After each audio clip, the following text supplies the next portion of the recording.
should be your choice whether you want to be, you know, private or not. And it sits just in the middle of the user and the blockchain, and anyone should have the right to kind of use it, and people should be able to build over it. That's the idea. So what does that look like when you say build over it? Is it like, again, on this grandiose vision kind of thing, every Mhm. platform kind of integrating this SDK into it so that they can have private swaps through, say, Axiom or Photon or whatever Right, it might be? right. So the next product that we're releasing is the SDK, and it's just 5 lines of code that anyone can, just integrate in their existing product, and they would be able to integrate privacy into it. So we're just building towards it, and eventually hope it becomes the privacy layer for Solana. What does it look like to make that happen? Because it takes two things, right? It takes obviously a great product, and then some level of Mhm. BD, just getting it implemented in all these systems. Where are you? What are you looking at from that angle? Have you started the BD yet? Or are you full fledged product focused right now? Right now, I'm product focused, at least for the next couple of weeks. But the most important idea going forwards for me is going to be compliance, right? Privacy already is put in a bad spotlight, I'd say. And in order for us to kind of make it acceptable for everyone, I think compliance plays a huge role. And that's what I'm trying to build, apart from just focusing on the Umbra wallet and the SDK.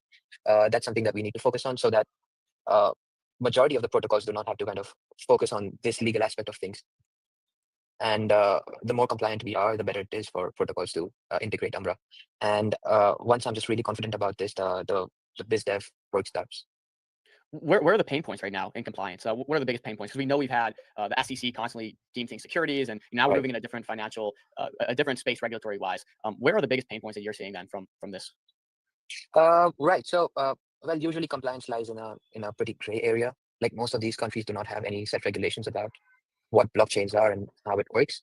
And usually, it should be our duty to kind of make it really clear for our users that it's safe to use, and there won't be any legal trouble that they fall into while using the product.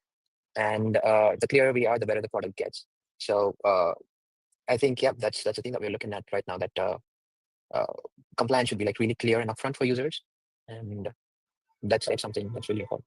And what does the team look like? Who's working on this? Obviously, you have a $3 million war chest now. I Right. guess what does it come to when it comes to hiring, onboarding? Who's working on this, and maybe some expendables Right. there? What are your plans with that 3 million? Right. So we were a team of 4 until today. It was just me who's focusing on the product, and 3 other devs. And now we just had Abbas, who used to work at MetaDAO and now is working with us. And he's going to help us in growth and BD, and give us an idea of how to govern Umbra better. And did he come? What did he do at MetaDAO? Was he in BD Uh, there as well? Profit. Yes, he was the one who introduced me to Crew and Yeah. Rom from Avicii. Wow, there you Yeah. go, natural fit. Yeah. So a story about Abbas is that he introduced me to what Solana and Super Team is back in 2022. I was like this kid who was just looking at people who would teach me about what crypto is and what these ecosystems are. And he had this event in Mumbai that I went to, and ever since then I've been uh, being mentored by Abbas, and it's like a circle of life that's completed. That now we are working together at Umbra, so it's good to see. Which super team are you part of? Super Team India. Nice, super team. Yeah, super team rocks. Solana's done so great on that front, just creating that. Like Ethereum needs something like that, so that's awesome. Chill, I saw you unmuted. No, no, no. You're good. You're good. Keep cooking. Okay, cool. Let's talk about obviously MetaDAO in and of itself. It has just been a concept we're fascinated with. We've been talking about. We've debated if it's something for everybody, if every founder is good for MetaDAO. Obviously, token holders have a ton of control here in this case. I guess, Crew, let me just get your thoughts from that perspective. How does that balance work, right? How's the balancing act of like you trying to be a founder, trying to lead with your own ideas, but also complying with something that all the token holders are going to want ultimately? Yes. I said this to Colin the other day that I used to sleep better before the token was out. But now that I think of it, I think the vision has to be long term, and I am trying to detach. In my mind, I'm just trying to detach the idea of it being a product on crypto to something that's like really. I just treat all the token holders as basically owners of Umbra, and the more I look at things from that perspective, it gives me a better idea on how to deal with things at Umbra. Think on a longer term. Uh, Learn more from the community, and keep the focus on the product. Yeah, you have a really dense cap table is like kind of a way to look at it. What are some ideas you have when it comes to token integration? Obviously, you have to make some proposals at some point, and people Right. will decide what they want. What are some ideas on token integration you're leaning towards, or just putting that into use?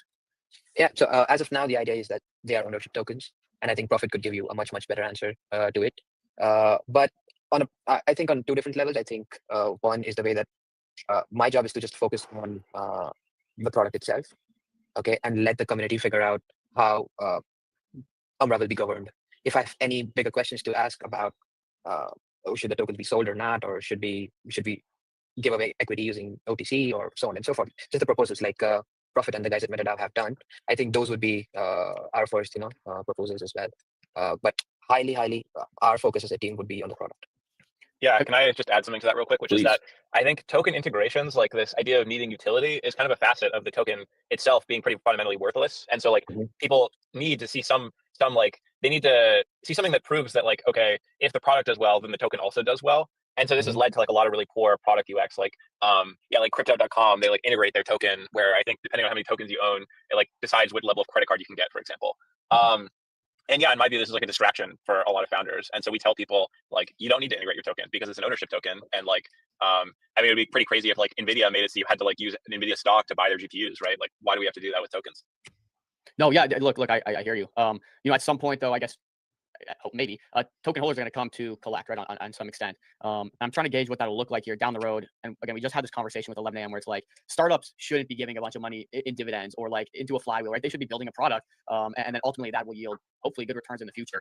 So what happens when the holders, the cap table, as you want to call it, kind of comes calling to collect, to start seeing some returns rather than just token go up? Sure. I think the So biggest example. Okay, go on. can I start on this? Because yeah, so like legally, Crew and Umbra needs to put the revenue into the treasury. Like the revenue needs to be all owned by the project. And yeah, at some point, like imagine a scenario where Umbra has like $50 million in the treasury, right? Maybe they're like a mature business. Then someone could theoretically propose buybacks or dividends, and the market, like decision markets, would decide whether or not they pass or not. With the logic being based on like with normal startups, like is the money better reinvested in the business or not, right? Like actually buybacks are not always bullish, right? If the money can be better reinvested in the business, it's actually it can be detrimental to the token value or token price to do buybacks. And so basically, it's just like is this business mature enough where like it starts to make sense to redistribute capital. And Crew, I know we know you had a take as well. Feel free. Yeah, I mean, I was just going to give you an example of Flash Trade and what they did with the revenue split. I think even Profit would agree to it that that's like the best example for what would happen with a longer term vision where we kind of have a revenue split or a dividend. Can you conceptualize that for us? What does that look like? I'm sure the audience is not fully aware. All right. So just like Profit said, all the revenue would go into the treasury, flow into the treasury itself. And later down the line, Umbra would propose a revenue split between the token holders and the Umbra team. For what the Flash Trade team did was do a 50-50 split. So the revenue, 50% of it went to the community and the rest of it went to the team. I guess, wait, so Profit, I would actually love to kind of loop this in because you guys just got a super incredible investment from 6 Man Ventures here. I guess this would be a good example that I can maybe tie into this question. You guys got, let's see, about 1.5 million of Meta at a $6.35 value. So this 1.5 million fully went into the MetaDAO treasury. Am I getting that right? Okay. And now from there, it's on community and yourself to raise proposals to use this in the right direction, right? I'm probably not going to raise proposals. I mean, we have like a burn rate that we're authorized to spend. And so, I mean, yeah, we may increase our burn rate, but right now I think we're just going to continue to operate the business. Okay, cool. But I had to loop that in because I think it's a great example as to what Crew kind of touching on and just the idea of these ownership tokens. So yeah, didn't mean to cut that off, but. No, you're good. And real quick, Crew, one thing I wanted to ask about, I'm not sure how Flash Trade did it.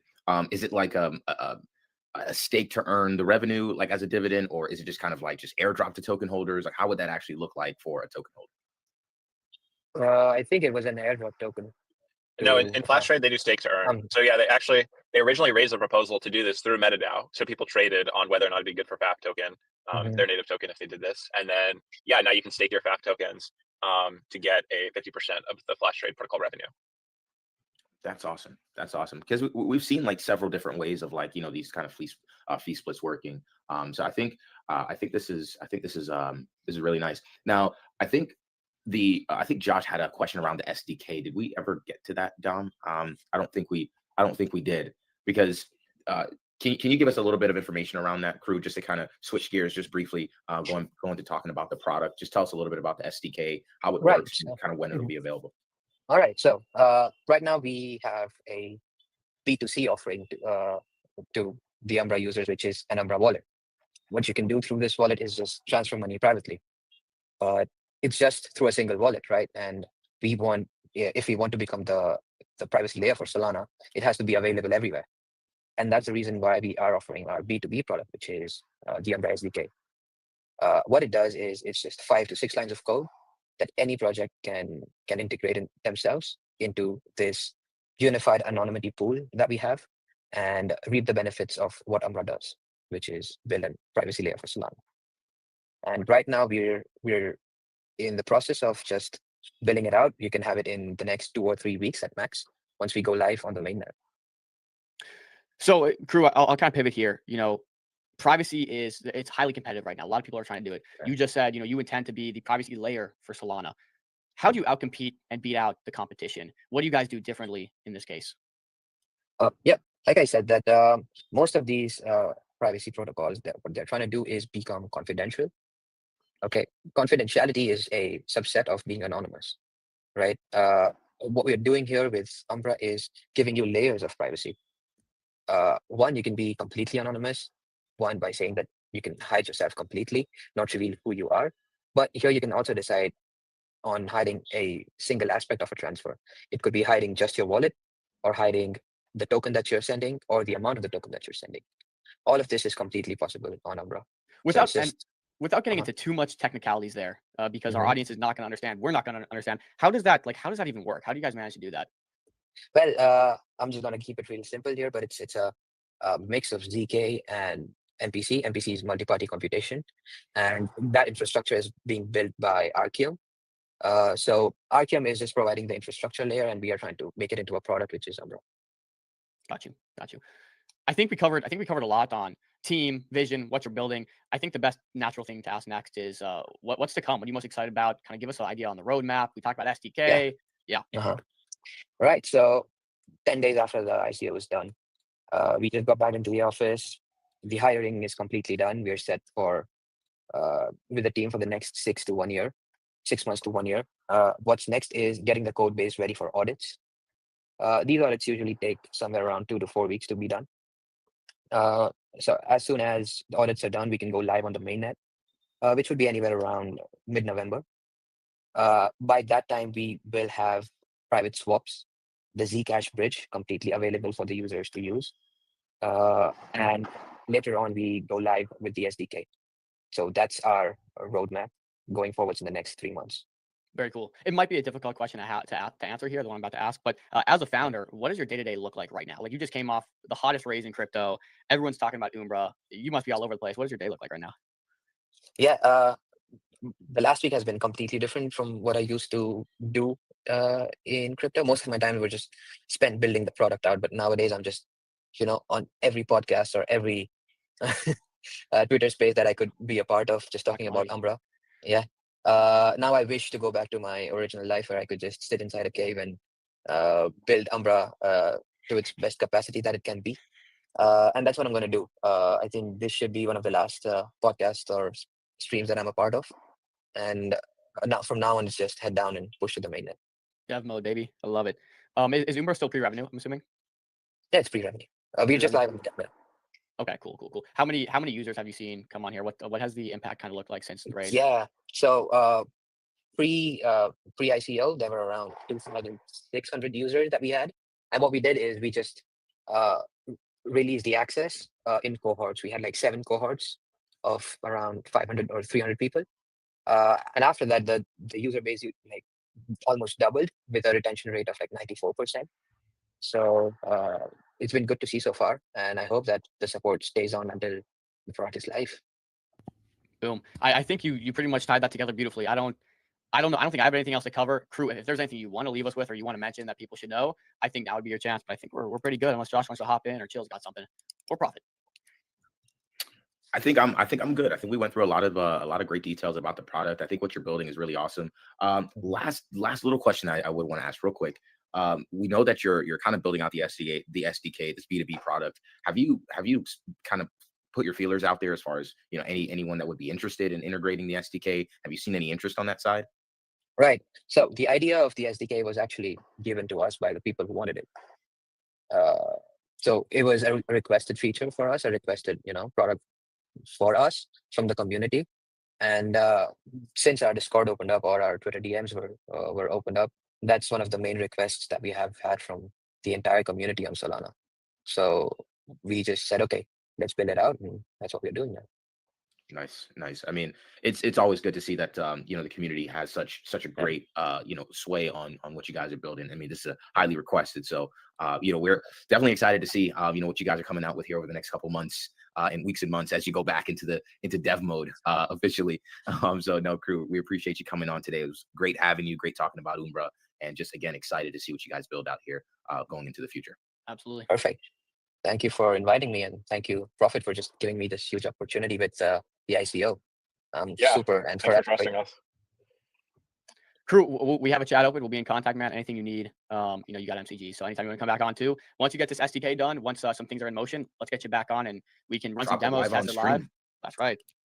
100%. I'm here anytime. You're the man. Thank you so much, guys. Peace. Take care, guys. Profit, we got a few minutes before Avicii, man. There's a lot of motion going on with MetaDAO. I think I just want to run through some of that and cover it. Any just opening thoughts here? How are you feeling? I feel fine. I mean, I've been like a token founder, which I think is different than being like another founder, just from the like ups and downs psychologically for almost 2 years at this point. And so it doesn't really affect me that much anymore. That makes sense. Well, you guys just got a huge investment from Six Man Ventures. But before we get to that, I'll actually tab to this real quick. See if Josh, is there a way to pull that up? Yeah, I'm on it. Cool. Yeah, so this is a tweet I saw.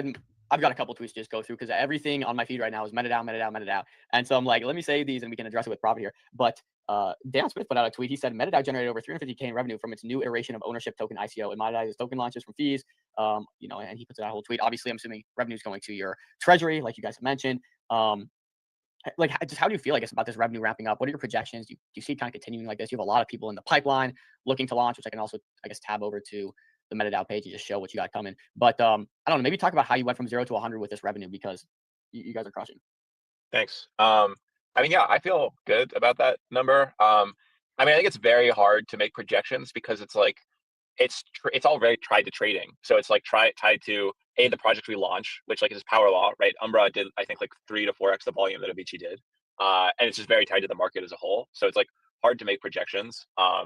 But my only real thought on that right now is actually, I think I want to increase fees. So today we take 25 bips on taker fees.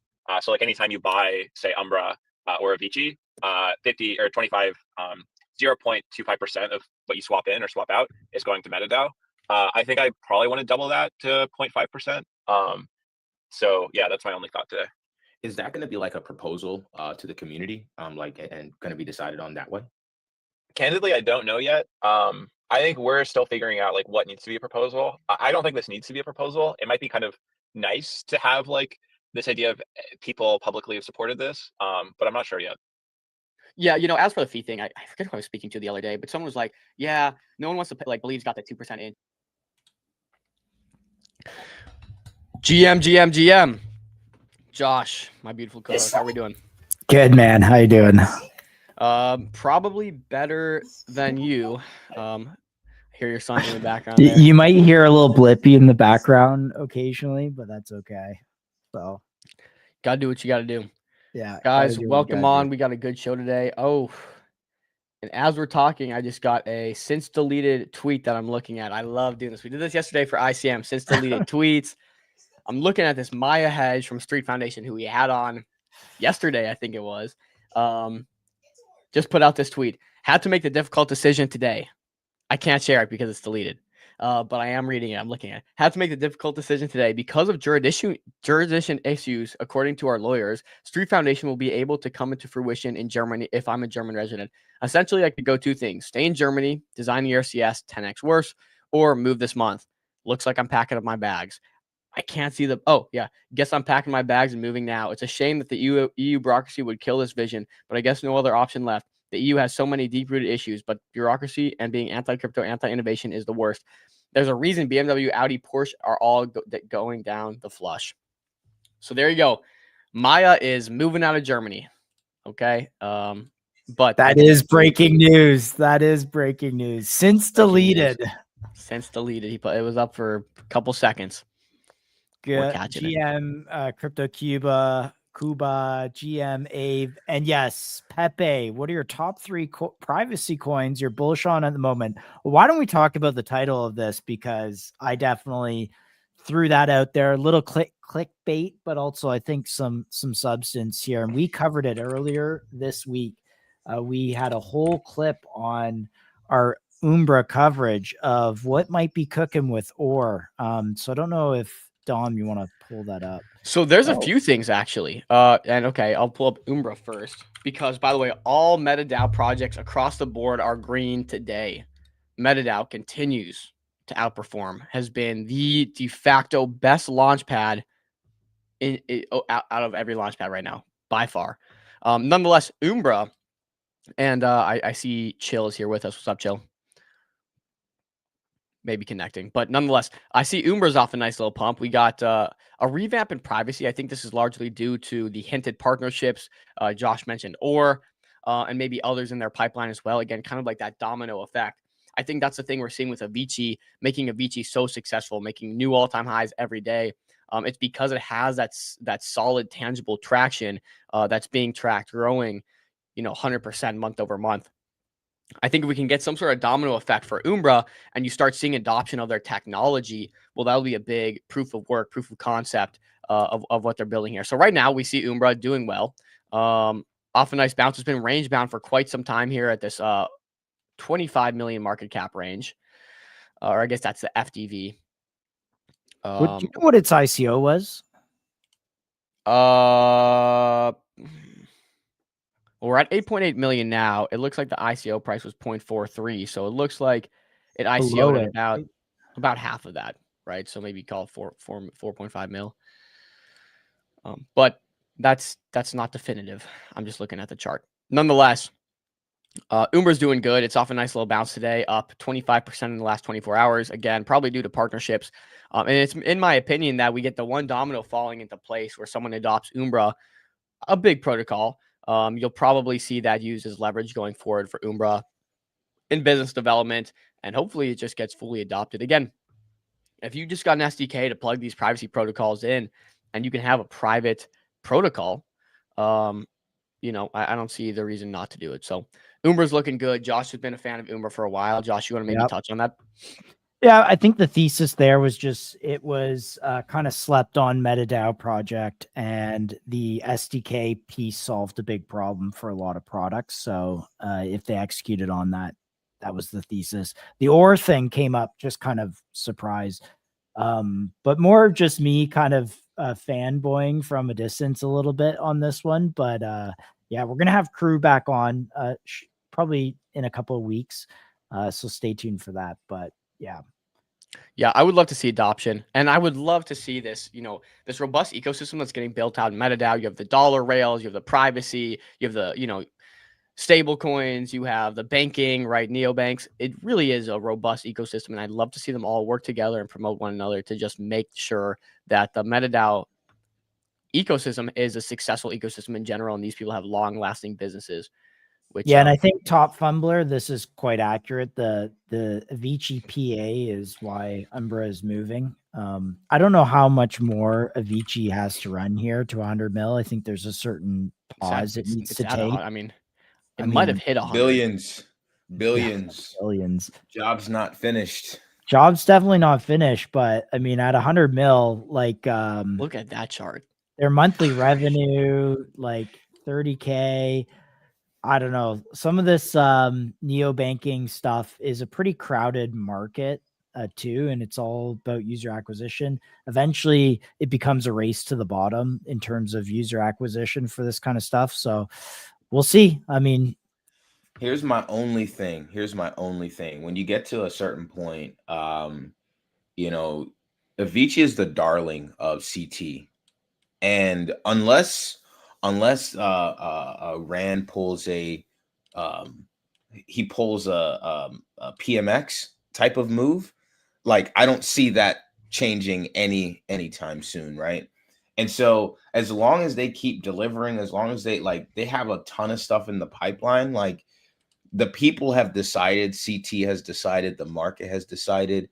I don't really know like who will sell like right here. I mean, like honestly, yes, like we've seen, like I called that brief little top, that first wick, that was around the time I was like, people are up 10x, you might see some profit taking. So we saw that. We saw a little consolidation, but every time somebody took profits, buyers were stepping in, and I think that just creates a higher floor. And so this just kind of continues its run. But I don't see this like stopping anytime soon, because now you see Coinbase, you see like just other big players like supporting neobanks, seeing the vision, and the fact that Avicii was first, it kind of has that people's bank sort of narrative around it. I don't know. I don't see it I mean, stopping. it's also truly a compounding effect. Like, you see Avicii everywhere on your timeline. If you're gonna get a crypto card, what are you gonna most likely go to? Well, everyone else Yep. on the timeline trusts Avicii. Everyone else sometimes uses Avicii. I probably do a lot less due diligence and go hammer that card, get it shipped to me, and I start spending with Avicii. Right? That's just the Yep. truth of it. This is a business that's majorly impacted by social sentiment, right? So it is important that it's CT's darling. I think it's very big for the meta that it's in. But yeah, Avicii, man, incredible. Solo. Let's check in on Solo, unless Jill, you had a final thought. Last thing I'll say on it is, you know, in Whoa. when you trade, what's up? Someone just Oh. flushed Avicii, unless this is a glitch here. I think it might be a glitch, bro. Mev. I was like, what the heck? As I'm talking about it, it decides to do that. No, but you know, Avicii is the first, you know, first big player in the neobank narrative. As just like in memes, when something runs, and like, let's say like Trump runs, and like everything associated with Trump starts to get launched, it only powers the leader, right? Same thing with neobanking. Neobanks are coming out in droves. It's only going to power the leader in Avicii. But dang, the Solo chart is looking Solo good. looks great. I think this is really getting sparked up again, just because it's on the right launch pad. Number one. Number two, we've seen that Solo has, or the founder has made some claims on the timeline that they have a ton of partnerships in the pipeline. I even saw something from Discord or Telegram where someone said, like, you know, who are some people you're partnering with, or names people you're partnering with, and he goes, start naming people, and you know, or like, I'll confirm. It's like, he said, basically everyone. He's like, there's a ton of people. Obviously, it can't be everyone. But we also saw Soju, you know, CEO of Meteora, come on the timeline and say, and support Solo publicly. So is there a play here where, again, like, these Meteora pools, and we know the LP army is a big thing and they love their yield. And again, Solo grants that yield, 20% APY roughly, 15 to 20% APY roughly. And so if you can stack that and compound that on top of the yield from these LPers, right, there's a lot of value there. So I see that Soju and the Met team are very interested in this technology, if you will. And if the Met team adopts it, you could see a lot of LPers benefiting from Solo technology. And if that happens, this probably turns into one of the maybe the highest TVL stablecoin, native Solana stablecoin, I should say. Truly, if Meteor gets into it, they're doing $1 billion, you know, how many billions of dollars in volume per day, or billions in volume per day are they doing? A ton, right? If that TVL, a fraction of it flows through Solo, that's huge. So that's kind of the catalyst I'm watching for and paying attention to in Solo. We saw Soju's tweets. Maybe I could even find it. Soju tweets a lot, so let's see. The thing here is we haven't seen a full-on sort of like DeFi season on Solana. I mean, to be honest, overall, we haven't seen a resurgence of DeFi in a long time. But I think DeFi is like a very, very key part of crypto. So, and key part of a growing ecosystem. I think that's really key. Like, you have these different chains that have like these wealth generation events. And I think DeFi is a core piece of that. It was a core piece for Ethereum. There's a core piece on like some of these like L2s. But you know, we haven't seen that full wave come to Solana just yet. And I think Solo could be building like a really core piece. That's my thesis for Solo. Core piece of DeFi on Solana. Yeah, I do. The one thing about Solo, and you can see, was actually kind of punished for this, based on fair value dropping for a while. Now it's back up a little bit above ICO, 13% above ICO. But ICO, remember, they took, I think ICO'd at around 10 million, right? They took $8 million, which was significantly more than all the other projects.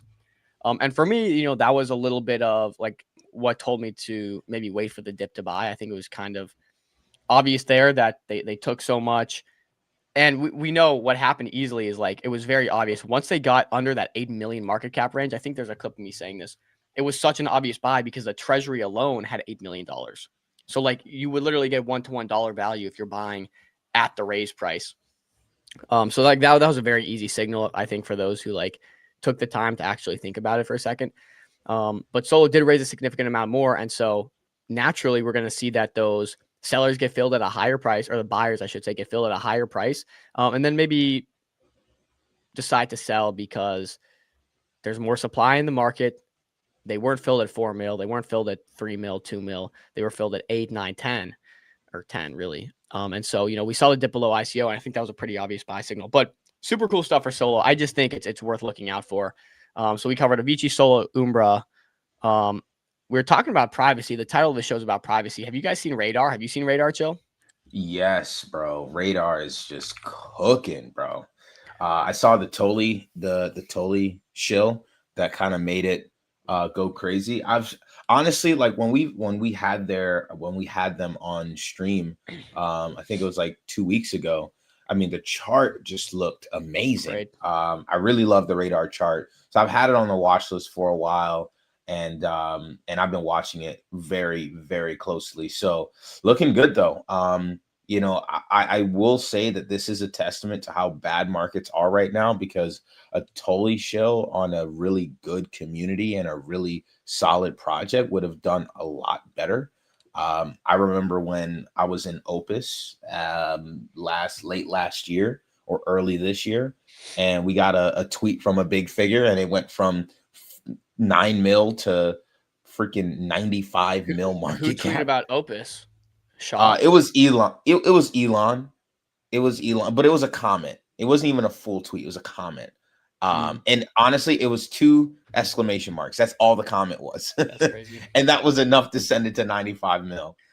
So a full-on like quote tweet from Tolly, like Griffin did. We all know how Griffin went. That went to dummy. Griffin, man, what a man. Good times, dude. The good old days. Good times, dude. Good times, dude. I had Griffin at 3 mil market cap, bro.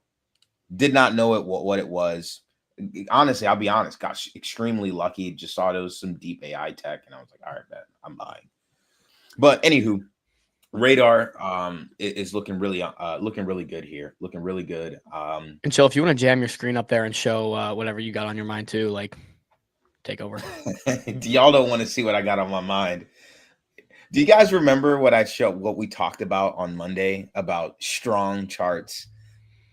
I know we're an ICM centric show. We're a very strong thesis about all right, ICM. you know what? Forget about sharing your screen, bro. I got it. Bro. Oh my god. Oh my gosh. Guys. Look at that. Look at this chart. On Monday, we talked about this chart right here. Right here on Monday. And I was like, look, when these charts dip, man, strong charts. So pulled a nice little clean few X's off the bottom, hit 50 mil market cap. Again, like in these times, I like to look at strong charts. Charts like an Avicii, for example, tend to be very strong. What else can we look at though? We got that. CPT and Viva are both catching nice bounces off the bottom. Rain's looking good. Last I checked, Infra X was off a nice pump. A bunch of whom we've had on the show, of course. Did we cover the SOAR updates yet? The no, we haven't. Flyers. We have not. Maybe I can pull that up. But yeah, CPT is doing really well. It's about catching a nice bounce off the bottom. We've kind of talked a lot about CPT on Monday's stream, but looks like SOAR came out with a huge update. Basically, if you traded ICM at all, you're qualified to get an airdrop. So here's what they said. They came out with a frequent flyers program. They said that it's now live and basically rewarding anyone that's traded ICM. So here's kind of what the UI looks like, and here's what they said. Here's what they had to say. As the first ICM rewards program, we wanted to reward every participant across the ecosystem for their contributions in bringing ICM to life. Participants will be able to claim their initial points based on their previous activity across major, past, and present ICM trading venues, namely SOAR, MetaDAO, Believe, Pump Fund. Cold wallets coming soon. Frequent flyers points can be accrued in different ways, such as holding and trading companies on SOAR, Points are also rewarded through a referral system. 10% of points accrued by your referrals are rewarded to you. So we see a few updates here coming from, but that's kind of, I think, the core piece of it. It's just rewards coming to anyone trade that has traded ICM before. Have you guys, speaking of, they mentioned Believe in this thread here. Shout out Meteorite Collective. See them in the comments too, and ICM.run. Let me get a comment on that. It's a great tweet. I don't know if have you guys seen speaking of Believe, we're talking about old past and present ICM venues. Have you guys seen the latest Pasternak news by any chance? Oh my gosh, I have that pulled up. Let me, I got on my screen. I got you. Cool. I got you. He made I didn't check LinkedIn myself. Is that real? I mean, this is a major news wait, hold on. I thought Doomer's a major news outlet. I'm pretty sure. Let me just double check. Oh, yeah. News. Zoomer News. Doomer. This is Doomer. I thought. Is this Doomer? Hold on. Let me. I'm not gonna shout out Newsy Johnson though. I love. Maybe pull up LinkedIn and check. I'm not gonna pull up my LinkedIn like I did the last time I was on stream. Shirt and tie, chill, Dude was out here. Ben Pasternak. No, his thing was Benjamin Pasternak. Let's see what we got.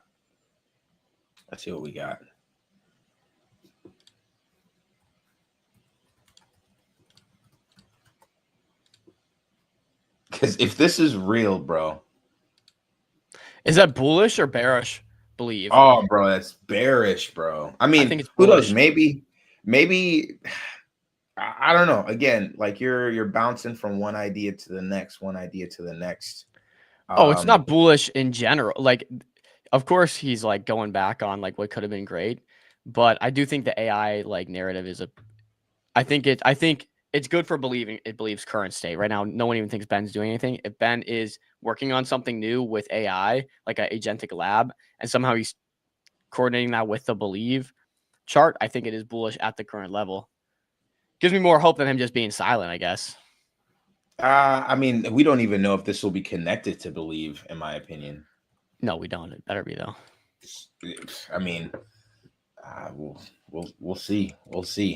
Yeah. So I don't see it on LinkedIn. Not gonna lie, I don't see it on LinkedIn. So I'm gonna assume that this is perhaps fake, but I've seen it on like. Look, even Trader Main is is like talking about Pasternak's.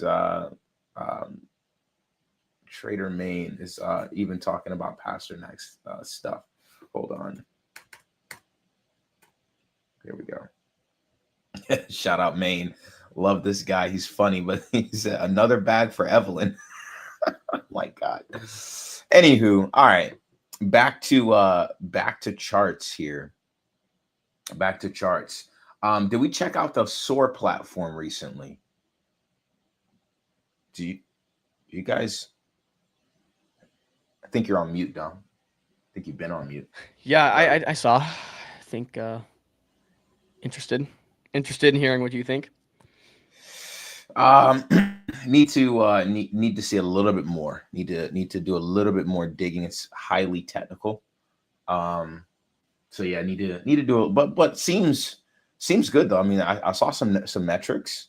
Definitely worth more, in my opinion. Okay. Oh, so let me hear the metrics. Let's talk about it, guys. There has been a new SOAR verified launch, not to be confused with curated launch, right? SOAR has curated launches from their pipeline, and then verified launches, what they've just said, hey, this is likely legit. Like we've KYC'd the founder, we've seen the numbers, and we're verifying it, right? So that's the difference. It is not curated. Just to give a fair warning before we talk about it, because this is a very low liquidity thing we're going to talk about here. So what are the numbers, Chill? Because I instantly saw this and I saw eSIM. It's an eSIM, right? I've looked at it for a second. But I believe it's an eSIM. And as far as I'm aware, like I've seen 100 of these things and none of them just stand the test of time. But if they have metrics to back it, and they're giving you equity and a piece of that, well, I could be interested. Let's see. Let me pull up what I found here. Bang.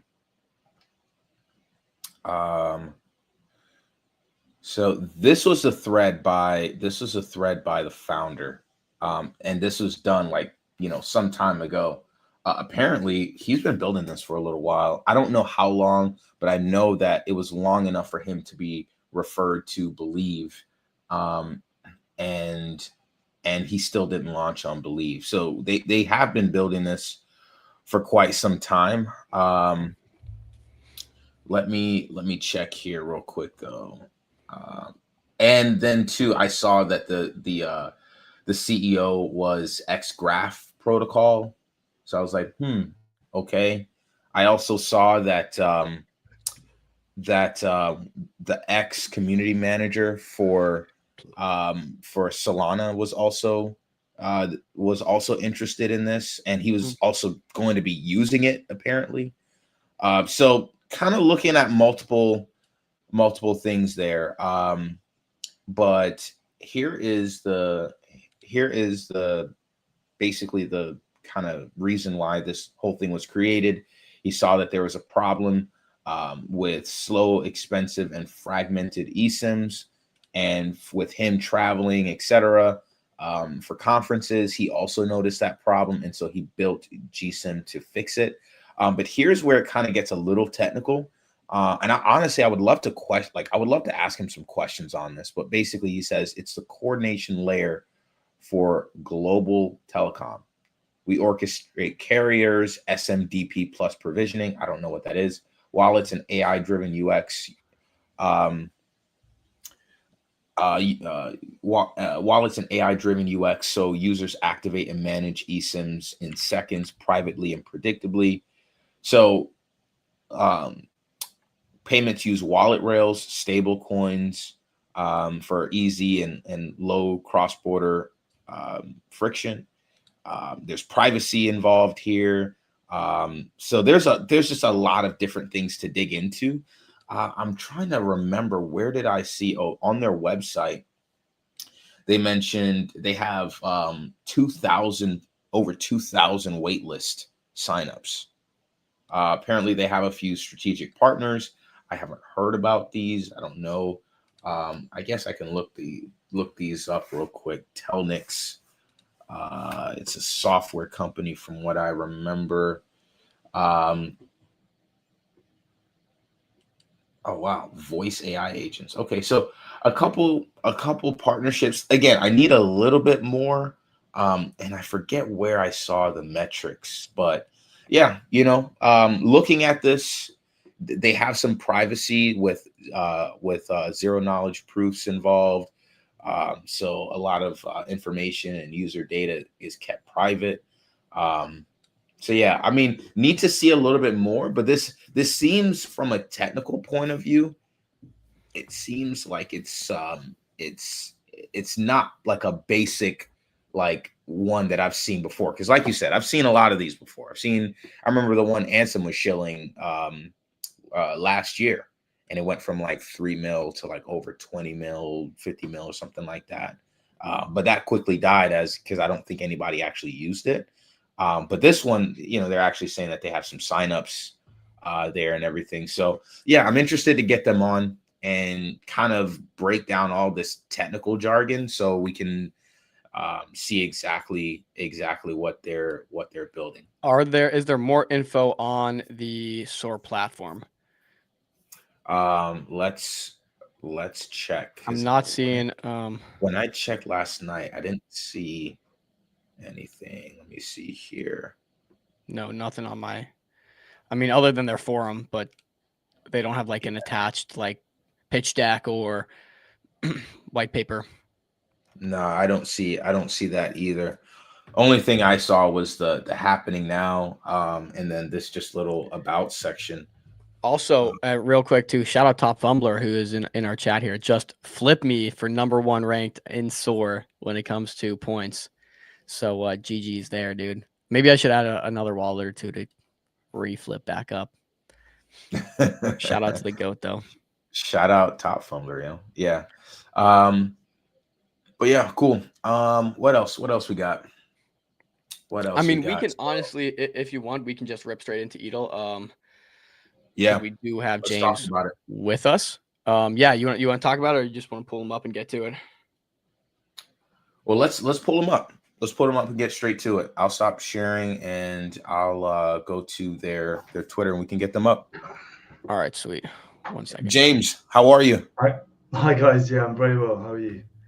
Doing good, well, man. Doing well. Thanks for joining us today. We don't typically do a lot of base projects, but every time I flipped on Twitter, I saw Edel popping up, and figured you guys have a strong community, and I would love to pick your brain and highlight what you guys are building and hear from the horse's mouth, if you will. Yeah, sure. That sounds good. Sweet. James, do you want to start? And we'll get the Edel Twitter and website pull up here in a second, but do you just want to start by giving us a background on yourself and what brought you to crypto and building Edel?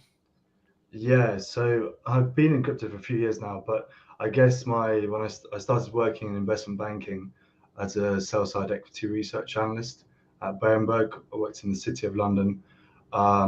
Did that for the first 3.5 years of my career, and then this was midway 2018. I guess kind of in the midst of the I guess two bear markets ago now, yeah, I mean, I think during my time at Berenberg, we were doing some blockchain research, and I'd already bought into already was an investor in Bitcoin and I think Ethereum at that time. Yeah, and probably a handful of others from the 2017 bubble, and was just totally convinced by it. I think at the time, if you remember, it was the wild west in crypto in those days with the ICO bubble. And so I figured it would be an opportunity to offer kind of institutional grade type services in crypto as an advisor. And actually, we weren't kind of too picky necessarily on, I guess, the services, because our vision was really at the time to build a kind of suite or an array of tools and services that would kind of mirror in a way what you would get in TradFi. And so I founded Saxon, which is effectively a market maker, venture like a prop fund, advisory, and also a validator on various networks. And I guess as we were kind of going through it, our vision was always we had a strongly held conviction that security tokens were obviously the next going to be a really good use case for crypto. And we got very actively involved in Polymesh, which some of you may be aware used to be Polymath. They invented the security token standard, and this was about in 2020. And yeah, so we actually got quite involved with, I think we were the largest validator on the network apart from the foundation for a long period of time. But I think what happened is with Polymesh is it had, I can't speak ill of the project, it's a fantastic project and an excellent team, but I think they had so much functionality, and it was substrate based. And I think that kind of presented, bear in mind, it presented some challenges, because honestly, if I just put you in the psyche of what the vast majority of TradFi workers think, it's for them, even they're only just getting their head around Bitcoin. You speak to them, I'm sure some of you have met people in TradFi, especially in Europe. I think this is more of a phenomenon, but for them, it's really difficult to grasp. And just getting them over Bitcoin is one thing, but then to take them to all the kind of functionality that is available on these various chains is another thing. And I think what we started to see with big institutions like Franklin Templeton, BlackRock, where they're building these kind of RWA type products, often quite gated, but these RWA products, they chose Ethereum, I think partly for interoperability, but also simplicity as well. And so we figured that we were obviously bullish on this space, and I think there's several key kind of pieces of infrastructure that are needed for any kind of market-based system, really. But in crypto, if you think of your utility tokens, what are the kind of key milestones or infrastructure that we've seen come out? The first one is obviously creating the token. The next one, I think, which is obviously what we're working on predominantly, is borrow lending, so Aave, Morpho, etc. And then after that, I think possibly perps is also incredibly important. I forgot to mention a DEX. You obviously need to be able to swap them, borrow them, lend them, concentrate capital, and then perps is effectively your derivatives market. Now, firstly, I'm a huge fan of the Ondo product. I think they've created, and Xstocks as well. I think they've done a really good job at solving a really difficult and delicate kind of problem and challenge. And so, I think when we've been speaking to the Ondo team and the Xstocks team as well about the product, and we're very bullish. But I figured, what makes these things valuable is not just the fact that you can buy the token; it's also what you can do with it, and that includes swapping, borrowing, lending, etc. And I felt that we could do a better job at tailoring the experience for tokenized equities than someone trying to cater for both utility and tokenized equities. Our focus at the moment is to really build the top most dominant player for any kind of tokenized equities borrowing lending, but also offer those kind of super app like features, being swaps, and also maybe even an ADL card where you can spend those assets as well. We have some other ideas in the pipelines of how we would like to grow things from there, but yeah, I'll leave it there.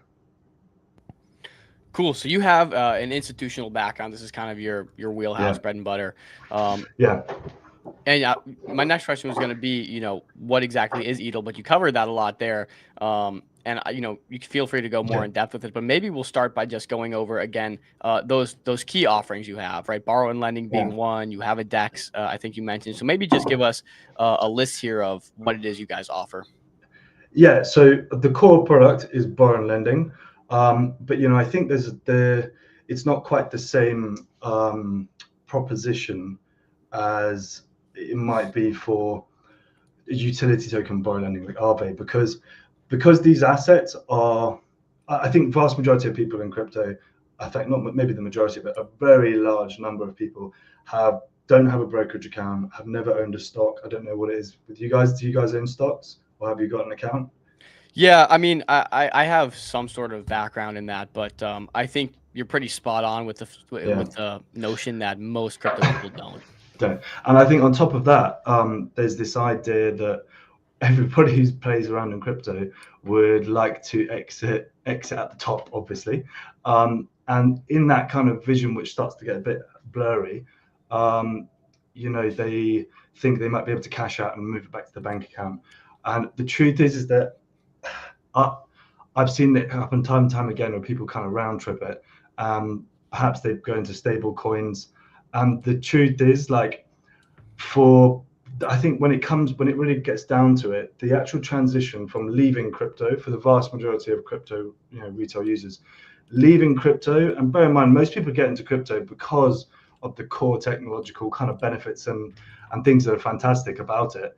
The idea of going back to TradFi, some clunky system that's very slow, restricted, gated, etc., it acts as a massive barrier, to be honest. That being said, we now have for our platform to be able to grow and create a deep liquid market, it is going to put the emphasis is also on us to actually generate those potential users. Like we have an onboarding duty here to be able to acquire those customers, because I think the majority of crypto investors do not hold tokenized equities. So with Ondo Xstocks, especially, I'll start with Ondo because to be honest, I think their offering is very well documented. The selling point for them is that you're tapping into the New York Stock Exchange liquidity, which is obviously fantastic. It's the deepest liquidity you'll probably find, or Nasdaq, sorry, your deepest liquidity you'll find out there.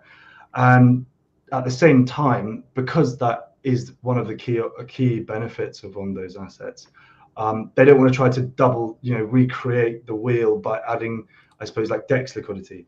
And so your methods and your avenues to acquire these tokenized assets are really via two channels. Like one is you get an Ondo account and you go through KYC, etc., or you use an aggregator, kind of like 1inch or CalSwap, whether you have a solver. And those solvers will basically handle all the kind of complicated minting part for you, as if it was similar to USDC and stablecoins. And so at the moment, we've got an integration with CowSwap to be able to handle this onboarding. We also do have a verified account with Ondo as well, and we are able to do this ourselves. But to be honest, I think CowSwap, the CowSwap integration is, I think it offers extra comfort, and I think that it's a great product. So the plan is really, we need to offer swaps and make onboarding easy, because people don't own these assets currently, and then build the best, deepest, most liquid borrow lending market from there. Awesome. And this image I'm looking at here, it gives I think a good insight into the vision you guys are trying to achieve. Maybe give us an idea. We've seen just in the last month 75,000 active addresses, over $1 billion in monthly transfer volumes, and some statistics here on the screen. When you think about this market, and oftentimes on the show we have people that are either bringing private equity on chain, equities on chain, bringing funds on chain. We see this migration happening from traditional finance on chain a little bit. When you picture it, what is the size of this market? How fast do you think that migration happens? Just maybe give me the vision there. That's a good question. So look, I think firstly on the size, in theory, I'd be surprised if all equities to a certain extent and the settlement is not actually tokenized. I guess the question is how open is that? And I guess if it is open, how quickly does it kind of permeate into what we know as crypto? So I guess in terms of speed, you put yourself. So firstly, I also think this is actually going to be a retail-driven phenomenon, as it has been with crypto in general. It takes a certain level of depth and liquidity and technological kind of robustness for TradFi to ever really consider this. If I was to go and speak to some of my former colleagues and say, guys, would you like to get your MetaMask and interact with our protocol? That's just going to ding, ding, ding. All the compliance alarm bells are going to ring off. So, and on top of that, they just, to a certain extent, they're too big. So you have to build up depth in order for this to start to gain more and more traction. I think it will happen quite quickly, though, to be honest, because I do think the product offerings are good, but I think you need to have that pull factor to bring people in and to make these assets useful. And I think that's where we come into play. It's kind of almost bring that kind of Robin Hood-esque experience to, I guess, like DeFi securities or DeFi equities.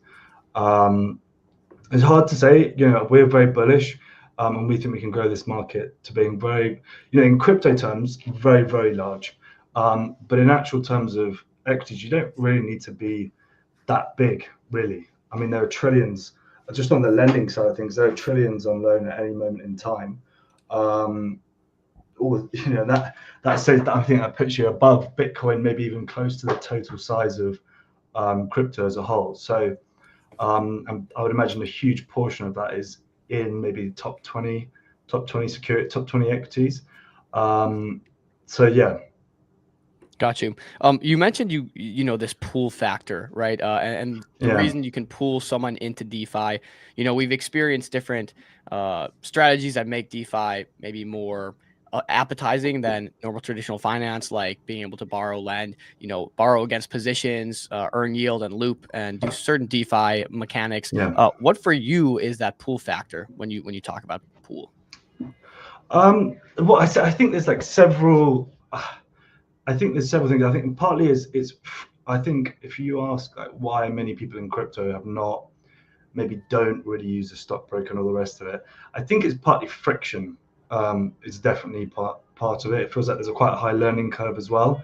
But the pull factor for me is, if I have, let's just say an equity, and I can get dividends off it. Well, if I can also lend that out, as lots of funds do, for example, a pension fund might lend out, then I'm also able to capture double yield. Basically, I can get the dividend yield and the lending yield, which is I guess somewhat unique, because these assets I guess it's not totally dissimilar to having like a wrap staked ETH kind of thing, and then lending it out. It's somewhat, similar, but you're I guess diversifying to some of the best companies in the world. So yeah, I think probably friction, quality. I think one thing we've struggled with in Web3 and crypto is very fragmented, kind of grassroots type industry, and I think to kind of as a result of that, or perhaps it takes time to figure things out when you're interacting with the blockchain, but we've kind of neglected, I think, sometimes like the quality of the user experience when it comes to the product. So for us, our priority is step one, build a fantastic web app, but very soon the plan is to expand that into a mobile app and other easy onboarding experiences. Awesome. Great conversation so far here, James. And I mean, what you guys are building is extremely massive. I mean, it seems like, you guys are getting a lot of traction already. You already have 40,000 users signed up on the wait list. Can you talk about, when do you foresee this kind of going live? You have 40 users on the wait list. Tell us a little bit more about that. Yeah, firstly, we are blown away, to be honest, by the scale of the signups. In terms of, it's very exciting that there is this much interest and people kind of share the same enthusiasm that we do. In terms of like the product kind of roadmap or rollout, the plan is within the imminently, and I say imminently, I mean within the next, I think the developer team might be angry if I say this week, but maybe put the next pressure week. On. Yeah. I'm trying to do it Thanksgiving, like those excuses they like to make. But yeah, I think next week. Like spending time with their family on Thanksgiving. Family, I know, what's that about?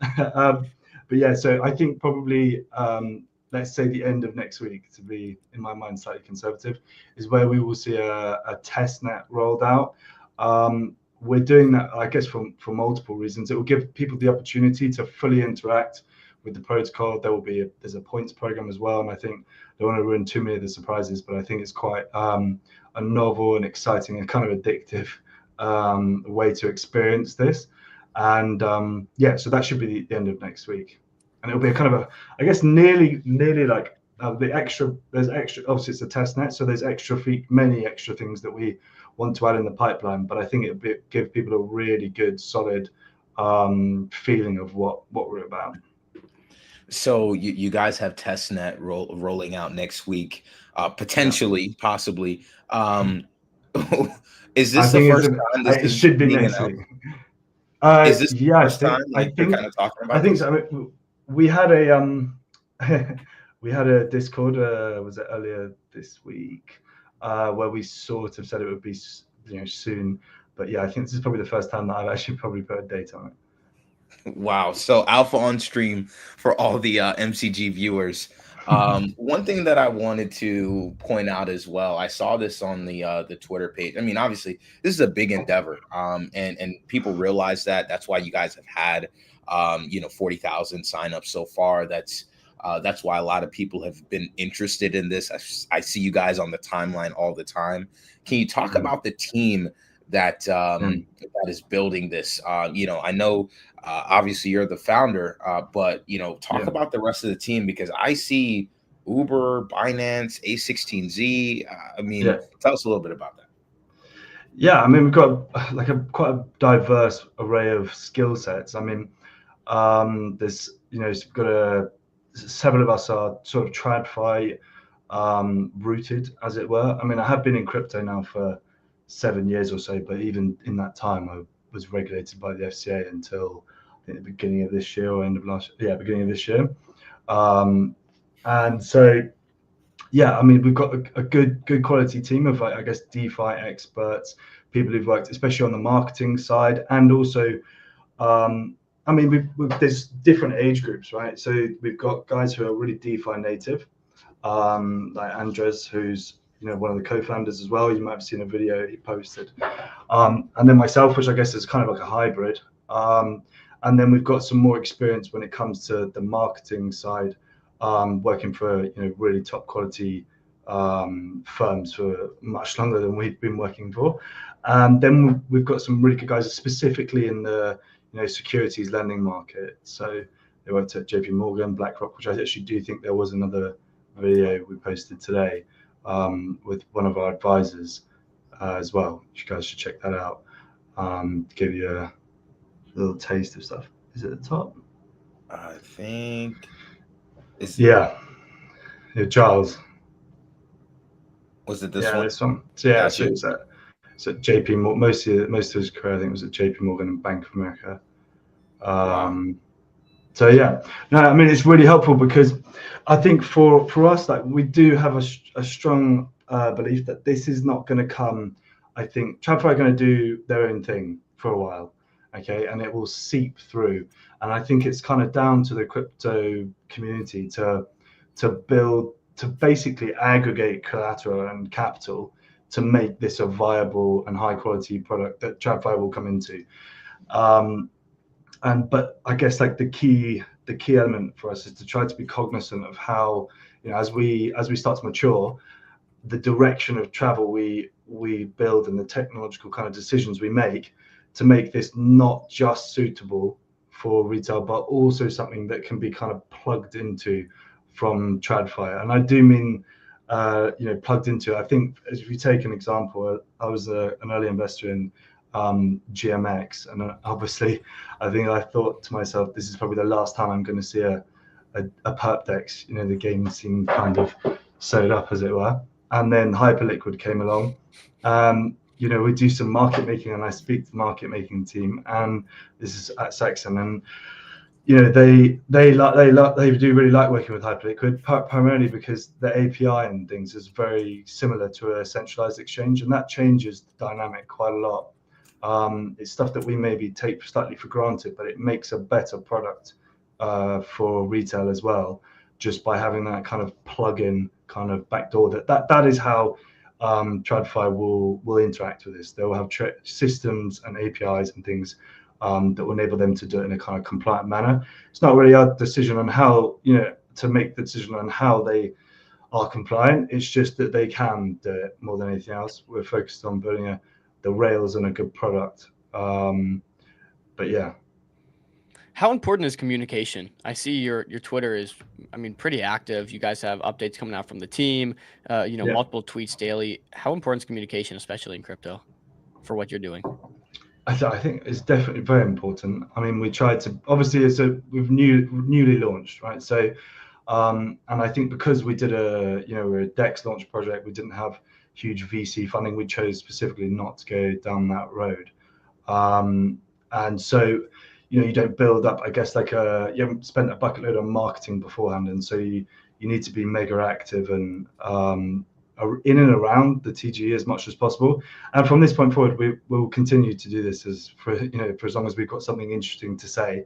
But I think for people who are I think there is definitely kind of a fortunate shift I've noticed. The other issuers of these tokenized assets like Ondo and Xdocs and even Coinbase, I think, announced today, they're going to start having tokenized equity assets available, and that them really introducing their products quite aggressively makes it kind of good timing for us. And given that I think this is kind of a new product or new tech to people, it's kind of on us to ensure that we introduce ourselves and what we can do, and why it's an exciting time to be involved with Adel. It almost seems like this convergence between Web 2 and Web 3 is just like, number one, happening as we speak, but it's like no one can stop it. You see Robinhood dipping their toes in, especially with private equity, like you said, Coinbase, and just everyone else really trying to get involved with this. And I don't know, it feels like it's imminent, really. For sure. And for us, I guess there are many players involved in the tokenization aspect of this, and grateful for them because it's a huge amount of responsibility in tokenizing these assets. And I guess our role is to not pick a winner per se, but create just the best market for these assets. I imagine that some of them will have them on their own chain. I think Robinhood was talking about building its own chain. Some of them might choose Base, I'm assuming Coinbase, Ondo, I think, has got Ethereum at the moment, and then I think Binance soon too as well. So I guess our goal is just to try to facilitate the best market for all of these assets. We have some ideas on how we could improve that experience and abstract away the chain elements to this, because I'm sure you guys have dabbled in DeFi all the time, and switching between chains it can be a bit annoying sometimes, to be honest. Well, I mean, I think that's why we see the FOMO app recently do really well as a trading platform, just because it makes it so easy to trade amongst all these different chains. And I know Chill and I go way back to the Ethereum days when Ethereum was really, really hot, mainnet, I should say. And I remember we were both invested into a product that was all about, connecting these different chains and helping with liquidity fragmentation, which seems to be a big issue. And I hope that there's still some sort of interoperability that comes out soon enough where everything can be connected, because it is a problem. Yeah, it is a problem. 100% it's a problem. And it's something that we've actually spent a lot of time discussing and thinking about internally. I guess more it's partly down to how, we're working with oracles and things. And so for a borrowing lending market, it presents some slight challenges, because the liquidation process doesn't work the same as it might on Aave. This is somewhat asynchronous. There's a liquidator has to keep things on hand and inventory on hand to settle it. And so we are working in the background on either a really nice user experience that abstracts that away, maybe in some form of account abstraction. The thing we're conscious of, though, is ensuring that by making the borrowing and lending and the experience on the platform really, really nice and easy to use, we're conscious of the fact that we don't want to make it extra difficult for people to then buy and sell these assets by not being on the right chain. So we're working closely with various tech companies to be able to, and internally in the team, to explore options. The most extreme kind of option is potentially even our own L1 or L2 to be able to aggregate this, I guess, similar to somewhat of Hyperliquid. But these are, I guess, things that we'll be working on, exploring as we get a better sense as to where the issuers themselves where they want their homes to be for these assets. Because this is my conjecture, but I'd imagine that they will, some are going to have their favorite.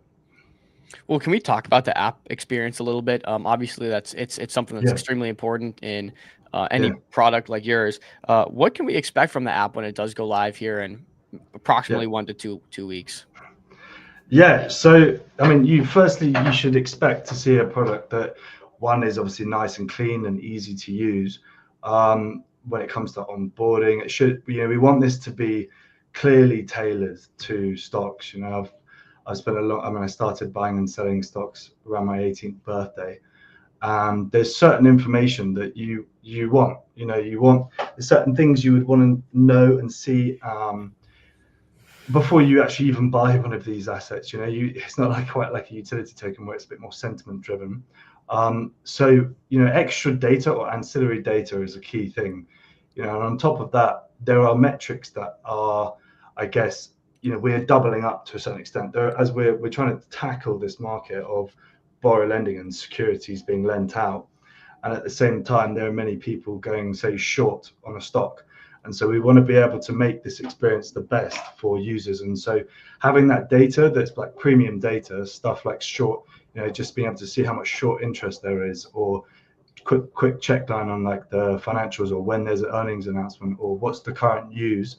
And we want all of that to kind of be baked in. So you have this, probably, to be honest, in my mind, a better experience than what you're going to get on your brokerage account. I've had a few. So but at the same time, it needs to be really, really user friendly and easy to digest. Got you. And James, I think if I remember this correctly, you said you were working in investment banking on the short side. When you look at the markets now, I don't want to get too far on a tangent here, but when you look at the markets today and equities are at all-time highs, tech especially, the S&P, Dow Jones, NASDAQ, are you looking short? I know not financial advice, but how are you feeling? It's a tricky one. It's a tricky one. Honestly, I've been thinking about this with the AI stocks in particular. It's very, so, you know, one rule I actually made to myself, this was years ago now, I think when I was working in the bank, don't go short something that really, I mean, for a start, when you go short, your maximum upside really, unless your leverage is just 100%. But your maximum downside is like infinity. So it's much easier finding a bull market somewhere. You know, it's much easier to do that. So it's not my preference to ever really go short something that is kind of, but it can be emotionally charged. You know, no matter how high Bitcoin goes, as an example, I think you'd just be absolutely mad to go short it. Also, I think, and this is going to be important, I think, for crypto as a whole, but also for equities. And that is, I think, the worst of the tightening cycle is over. This is a bit macro-y, but I think the worst of the tightening cycle is over.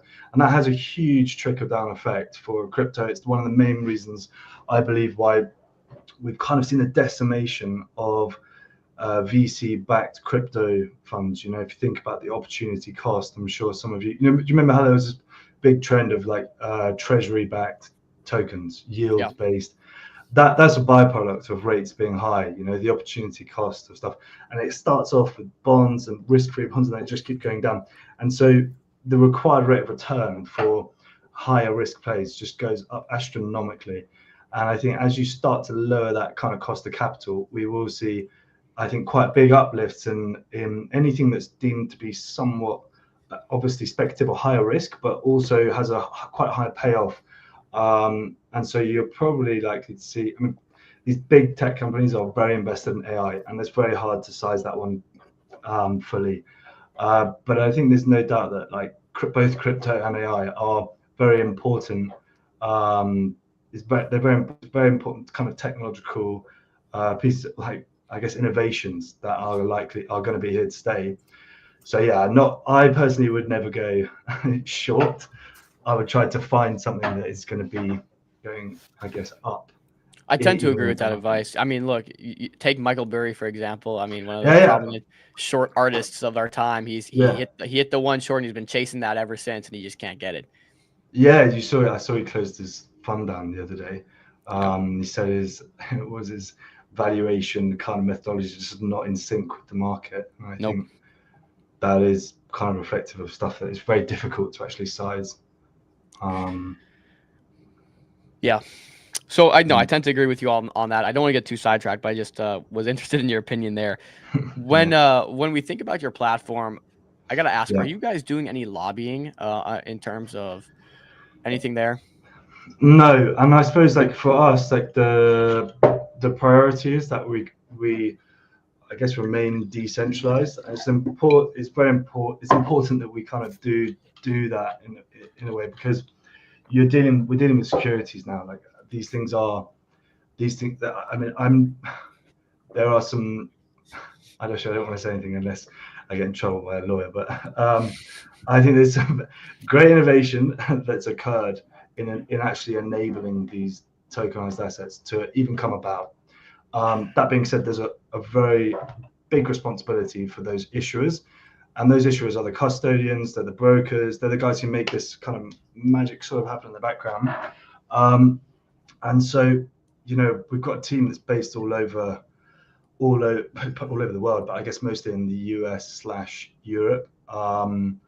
And it's hard to know where exactly to like point your lobbying efforts. I think Europe, to be honest, is probably more likely to be a follower. Europe in general is far more conservative, and the UK is, I don't want to speak ill of my own government, but you know, I think they could probably be a bit more oriented towards the free market, but that's what you get, you know. So I don't know how much any efforts would with the current state of, I think, the parties in charge across Europe, I don't know how much of a difference it's going to make. And in the US, I think things seem to be swimming along quite nicely. Very nicely. Where is Edel based? Is it based in the United States or based in a European country? So I guess like where what the team is based is in part, I guess the majority of the team is in Switzerland. I'm based in London, and in fact a bunch of us are based in the UK. We've also got guys in New York as well, and we also have, unfortunately for him, a guy based in Australia, which makes his calls, his meetings the most ungodly hours for him to communicate. But yeah, I'd say mostly East Coast and Europe, Western Europe. Okay, sweet. Chill, I know we had some questions on revenue here. We got 10 minutes till our next call, so we got to speed run a few of these, Chill, if you want to kind of start ripping through those. Yeah, I guess talk to us a little bit about revenue model. Anything you've seen so far, metrics wise, that would be important to mention on a call like this one. Yeah, sure. So revenue model for whom exactly here? How does Edel make money? Yeah, how will we make money? So I guess there's two pathways in which we can make money. The first one being we can, and this is not something that we've clearly defined at this point, but we can charge obviously a small percentage on, maybe yield that comes in, or the interest that's being paid. That's possible. The other one is I think the difference between what you see, the liquidation process is not the same as RVs. It does require an asynchronous kind of more market maker type approach where you're having to take on risk all the time to settle these loans. And at the moment, I think we would quite like to have a larger role in handling the liquidations, because I think it presents two parts here. One of the things we've seen with Hyperliquid was this buyback program, which has been very successful.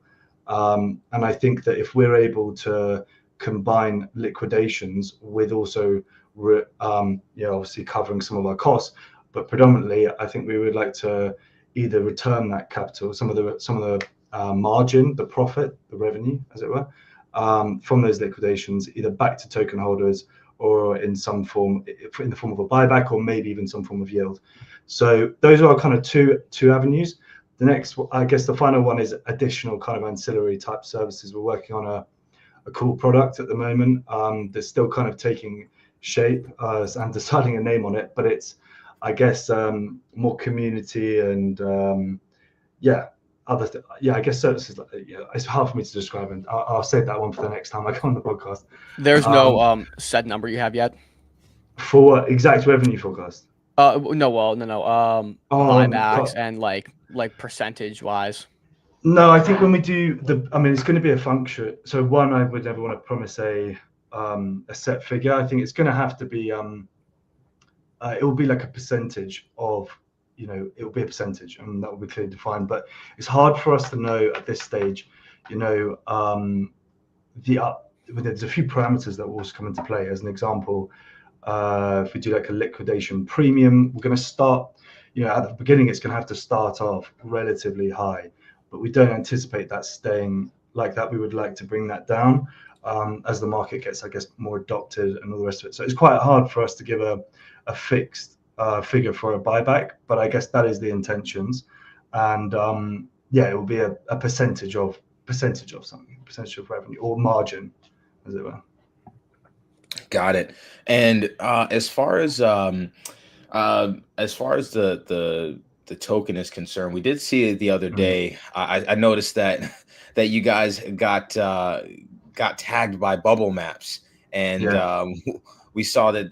I know that there are probably some viewers out there that might be thinking a little bit about this, but we noticed that you also had a response to this tweet as well. And I can share my screen if you don't have that. If that one. No, I've seen it. But yeah, so I just want to kind of clear that air as well. Maybe not many have seen the comment, so definitely feel free to share a little bit of feedback on this tweet by Bubble Maps. Yeah, sure. So I guess like our view on this, we did a DEX launch, and I think just to start things off, I don't think anything we've done is out of the norm from a DEX launch. I think that the token did very well in a market that was, to be honest, a bit of a bloodbath. And I think that obviously attracts attention and it makes a good story and a good headline. What I will say though is, I think the Bubble Maps, it's a cool chart, but honestly, I actually I fail to understand how that chart is generated. I honestly don't. It doesn't make any sense to me, those dots. We spent a long time working on the launch plan, and to me, it seems like they spent a lot of time looking through the early transactions, and actually all they needed to do was go to the docs, and it would have just told them exactly what they were kind of looking at, which is that we were very clear at the beginning: 60% of the supply will be placed into a vesting contract. These are the allocations. The tweet they put out basically seemed to imply that we got 30%. Obviously corrected him and said it's 60%, and that's that basically.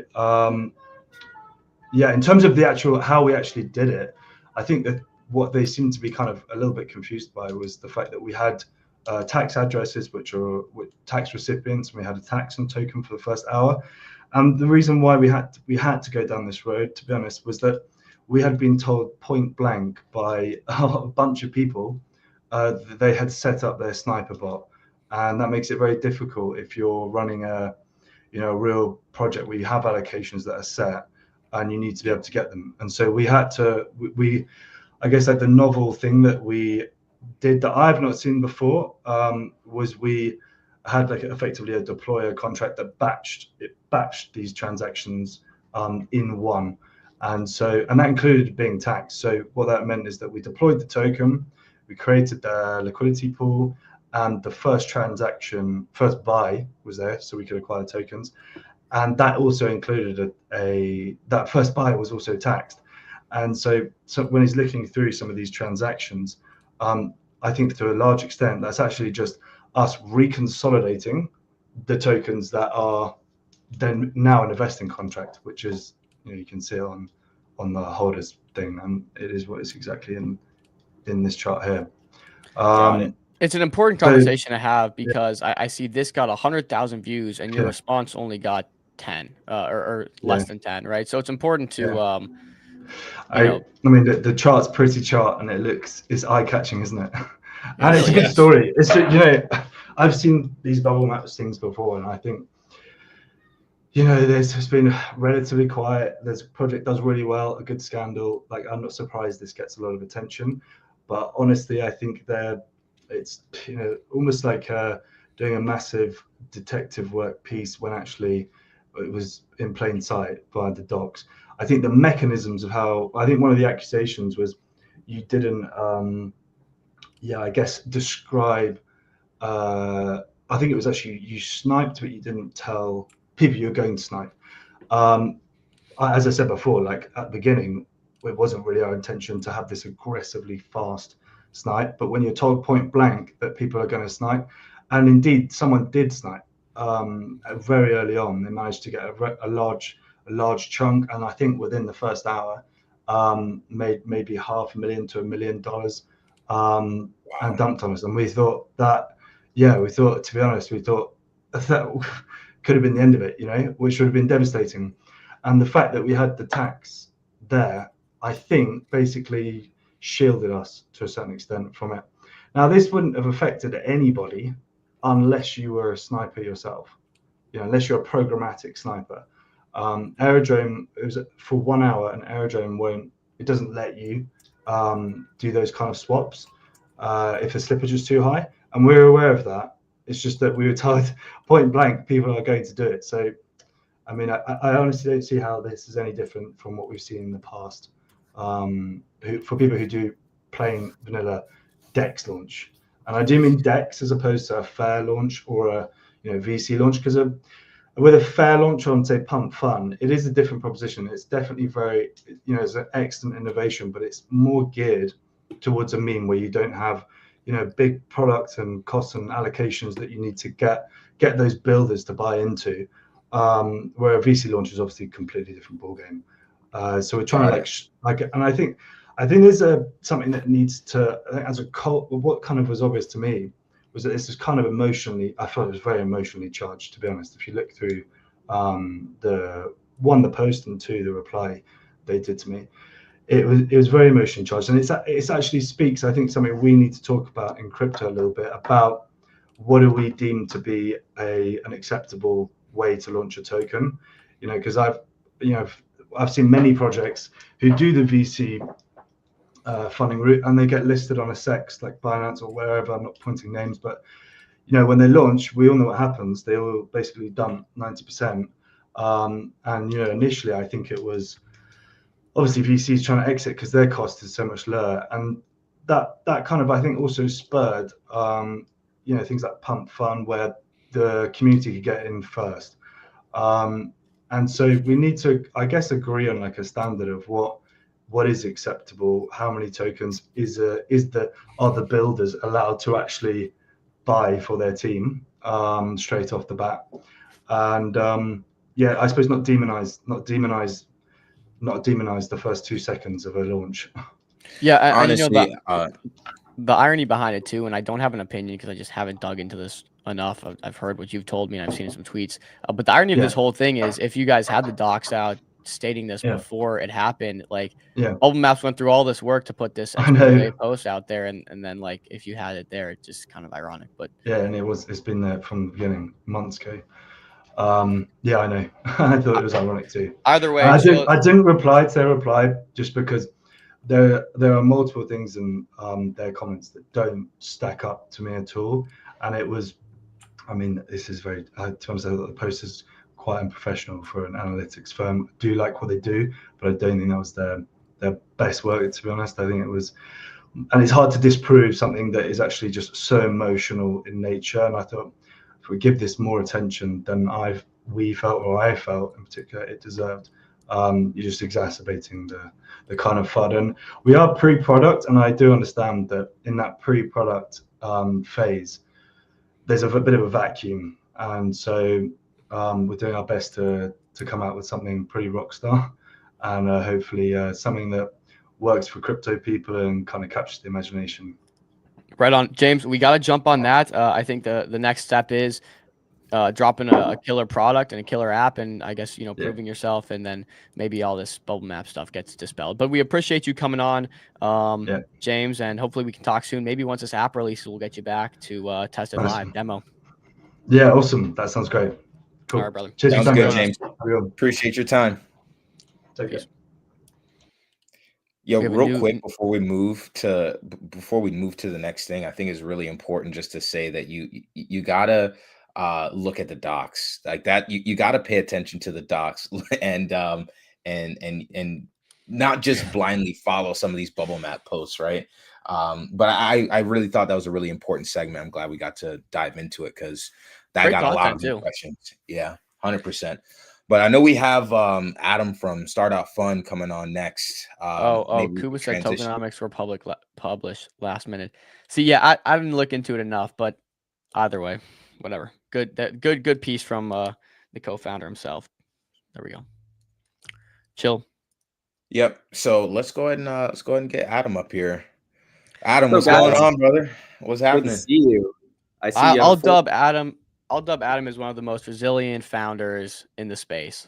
I'll give him that. So welcome back, Adam. Thank you. I see that you have a fourth host on the show now. Yes, our newest host. Yes. Yeah, he's joining the squad. He's unpaid though. He's the intern. He's the analyst. Yeah. Whenever you see something on Twitter get messed up, just assume it's Josh's kid doing the work. Right. You got someone to blame.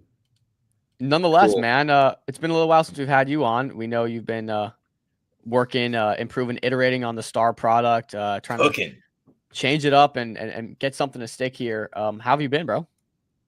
Yeah, good, man.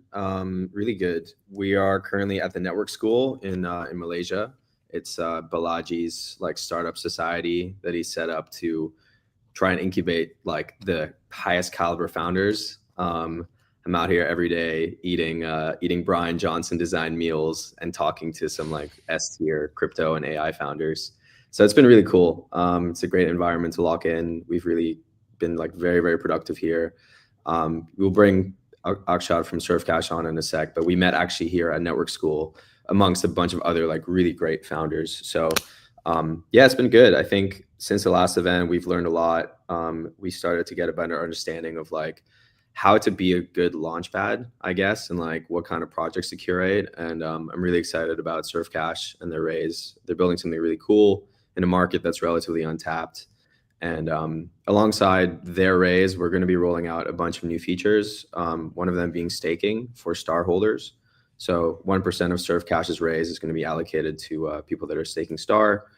We got a referral program on the way where you can basically earn money by referring other investors. So it's very similar to like the Hyperliquid referral model.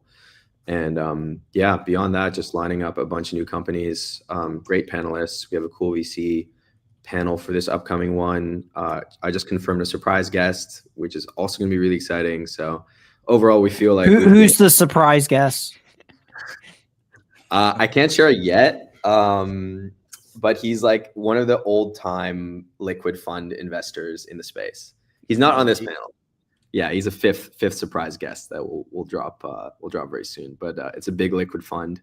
We were having a call today, and he's like, yeah, so we only take positions in liquid tokens, and you know, sometimes we do the small cap stuff, you know, like 10 million, but they're mostly like positioned in like Solana and like blue chips and stuff like that. But yeah, that's kind of what's been new at Star. Yeah, you know, I want to get into Surf Cash and what they're building and why you think this is gonna maybe work better than the previous times. If we sit here and reflect a little bit, obviously you've had a lot of learning, and you said you've kind of done your BD a little bit differently. You're out in Malaysia right now doing lots of networking. If we had to reflect, what would you say is different? What are you doing differently now that you think should help going forward with this next raise? Yeah, that's a good question. I think first of all, we're really focusing on one team at a time. I think last time we got real confident. We're like, okay, let's do 4 teams at the same time. It'll be sort of like a startup competition. It ended up just confusing people and sort of just scattering liquidity across 4 projects, which didn't really work out. I think there's also a degree of like analysis paralysis. So going forward, we're just going to do one team at a time. The episodes are going to be short and sweet, 5 minutes of pitching, 25 minutes of Q&A. So there's like a lot of time for panel interaction. The panelists will also be briefed on the team in advance so they can really ask like interesting, deep questions, because they'll already have a basic understanding of like what the team is working on.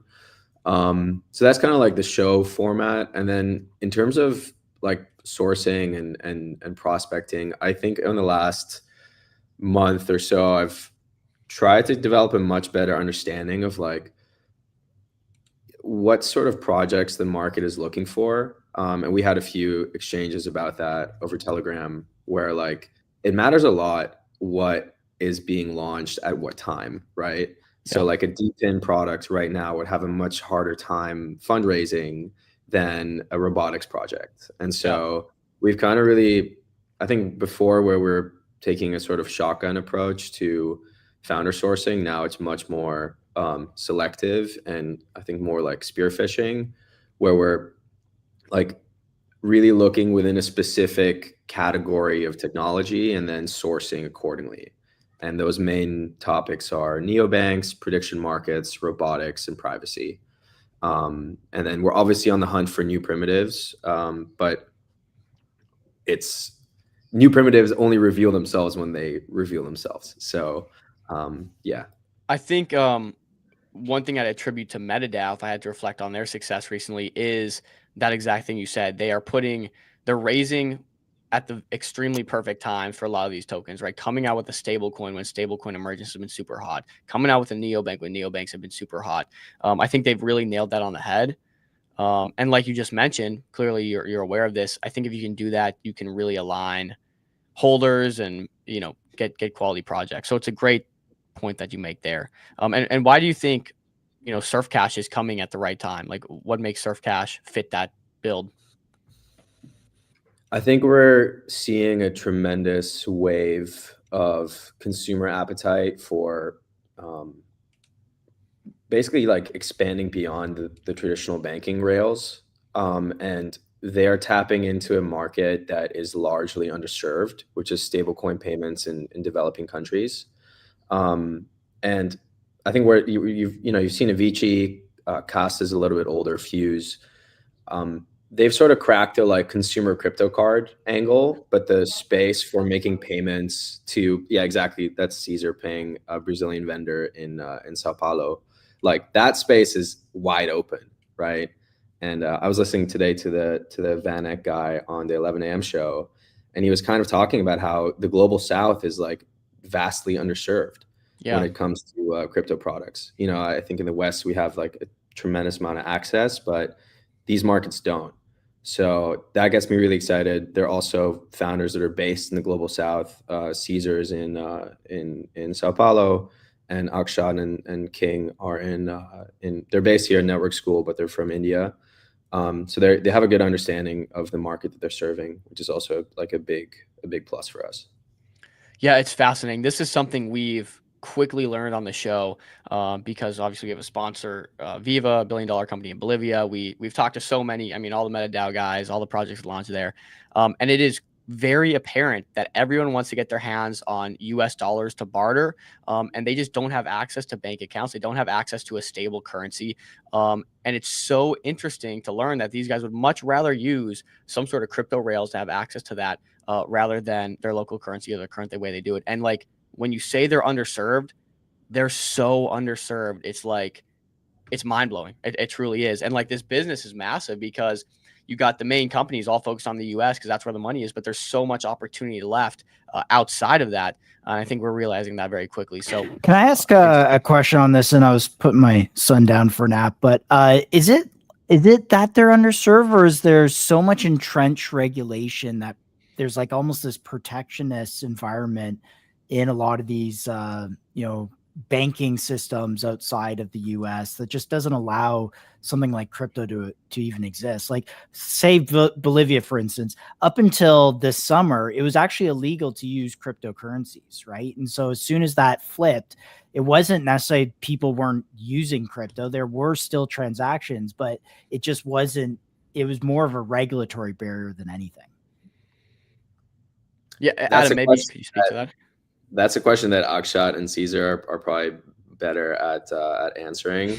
I can only speak so much on their behalf. Should we bring him up? He's in the audience. I'd love a take on that. That's hilarious. Yeah. Akshat, Caesar, one of the two. Are you with us under the guise of Surf Cash here? Maybe he's just chilling. We are here, boys. Yeah, we are here. Oh, together.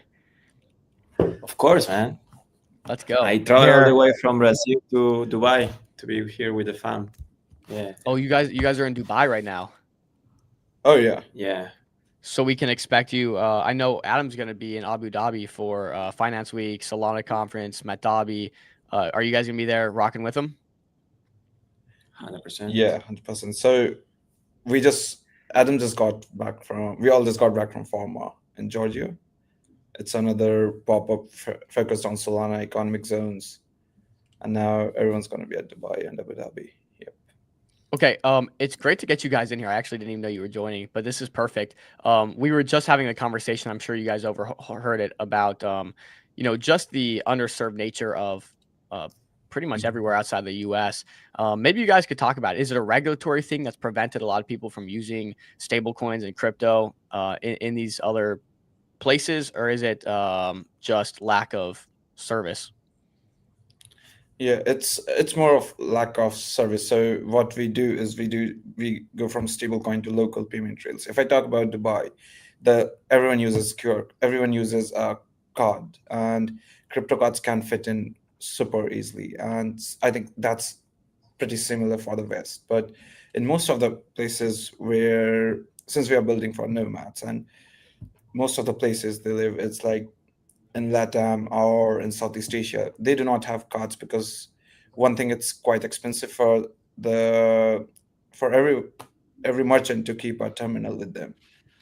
It charges like 2.5% on their end, so they don't want to keep it. And when they need local bank transfer, the QR codes come into place, and it wasn't built because, yeah. In the case of Brazil, the average fee when you pay, let's say on Copacabana and Ipanema, is 10% fee, dude. You are paying 10% fee on anything. Oh, you are being charged, I don't know, 50 reais for some drinks. You have to pay 55, or you have to pay 60. Like, the fees are insane, dude. And it goes to the machine providers, you go to the credit card providers, it goes also to the guys that provide the exchange rates. And at the end of the day, we are just we are using that because, to be honest, the banks are very old fashioned, man. Like, it's time for a change and something more like decentralized banking. Like wherever you go, you can feel like a local. That's the goal of Surfcash. So on that note, if Brazil charges 10% and then other places up to 50, 60+%, what are the margins looking like in this business that you guys are doing? Are you guys able to charge 1%, 3%, 5%? What does that look like? We do 0.5%. And that's better than competition. Yeah, it's even if I talk about cards, it's like it's 0.5% us versus 2.5%. Yeah, it's 6x to 10x cheaper regarding fees than the traditional ways of doing it. I mean, we're skipping Visa and MasterCard. That's what eats most of the fees. And then you also have the local bank, because that's you use the local bank rails to pay on that, and they also put a fee on top of that. So, and then you have the guy of the machine, so that's why it just adds up, and it adds up. Like, we are just cutting the middleman. So you have a USDC, scan the QR code, and let's go. That's it. Okay. And yeah, I think we need to give you guys a proper intro and start this like a full interview. Like I said, didn't know we were going to have you guys on, but we got you here. So let's do it. Maybe we could start wherever and just give us the names, backgrounds, and why you guys came together to build Surfcash here. Cesar. Well, my name is Cesar. I'm the guy from the video buying the coconut in Brazil. Yeah, okay. It's really good coconut, very sweet, very cold. I'm a founder. I'm a serial founder. I have started around 8 companies, and 3 of them are doing quite well. And my best company is called Certify. We have issued over 1.5 million digital credentials, verifiable credentials, for education in Latin America. And we have impacted over 800,000 people. And the idea is that all these freshly graduates from university, they will not need to get a bank account or loans from normal traditional banks, but we can also onboard them to Surfcash. So we are creating like a very strong pipeline of users for Surfcash, because if we get the youth people early on in crypto, that's going to be a nice one. Yeah, I'm a serial entrepreneur. I met Akshat in the Solana Founders Villa last year. And when I saw him, I saw a really, really, really smart guy. And I knew that I wanted to create something with him, because I've been working in the tech space, like in the document automation space, like even manufacturing and e-commerce. But I always wanted to jump into fintech. I still feel there's a lot of things to do here. And it happened that Akshat had the experience and the passion working with perps before and a lot of stuff. So I wanted to learn about it, and I wanted to create something with him. I think like it's a friendship, and it's a mutual respect and appreciation for each other. So we have a great team, dude. It's about having a great team, about trusting each other and knowing that each other is doing really good job. Yeah. Cool. I'll take it from now. Yep. So I dropped out of my college, and I'm 21. I met Cesar in Founders Villa, Solana Founders Villa. We were alongside a bunch of other Solana founders, and that time I was building on something around perps stakes. Yeah. So yeah, we shipped until closed beta, and since that time the idea for Surfcash was born. And I've been into Solana ecosystem since like pre-FTX days, and been with part of Super Team and through all the previous bear market cycles, and have been trying to build things, and was a part of Build Space as well. And that's where I met I got more deeper into the Solana ecosystem, and I met Cesar at Founders Villa, and we've been trying and iterating with Surfcash and around payments for a while now. And we presented Surfcash at previous Founders Villa too. And yeah, that's how we met, and that's how we are working on. And so before we get... Oh, sorry. Keep going. Okay, so both of us are nomads, and the problem we are solving is we faced it ourselves, and that's how we decided to solve it. Yep. Yeah. And also, I feel like when you have the neobanks, it's cool to use the neobanks, like some neobanks, but you don't make money of these neobanks unless you buy their stock, unless they do an IPO. Yeah, it's amazing. You are giving us cheap transactions, but I want to be part of that, So that's why we're having the token for the ecosystem to give back to create kind of like this, like the centralized banking experience where you own what you use, And the more you use it, you are benefiting yourself, because like it's gonna come back to you. It's not just gonna go back to the company, Absolutely. We believe in a decentralized system, dude. I think it's the way, and I think we all share the same. You were guys talking about network school and Balaji. Yeah, dude, that's the way, bro. I mean, it's unstoppable, Like, who is gonna stop us? No one can stop us because it's decentralized, Yeah. So, On that's that note, and the before we get into the product, Adam, as well as the next that you invest in people, not necessarily products, right? When you met these guys at Surf Cash, there must have been something that drew you to them, that gave you hope that they were going to be able to pull this off and take on this undertaking. Maybe some edification from your end, Adam. Why did you get excited when you met the Surf Cash guys? So it's funny. I reached out to Alex Scott from Super Team UAE to basically share. We had a deck going around to different founder communities on our next fundraising event, and he shared it in the Super Team UAE community, and that's how I got connected to Akshat. And we hopped on a call, and I was like, "Yeah, so like, where are you calling in from?" He's like, "Malaysia." And I'm like, "Wait, are you at network school?" And he's like, "Yeah." And I'm like, "Me too." So we're like literally in just like two different buildings in the same compound. And I think that was like that was already a big green flag for me, because the caliber of talent that's coming to network school is just ridiculous. I mean, there's people working in everything from neobanks to new languages that AI models are being trained on.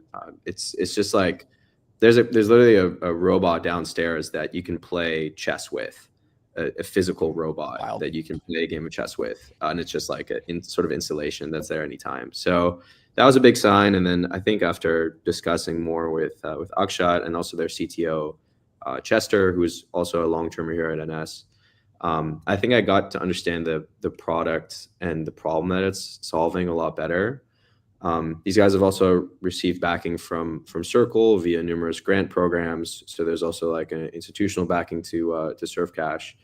And yeah, I mean, all of that stacks up with just like a hungry team with a vision to make this world just a little bit better. And those are the kind of people that I want to work with at Star and that I'm trying to empower. So yeah, that's the story more or less.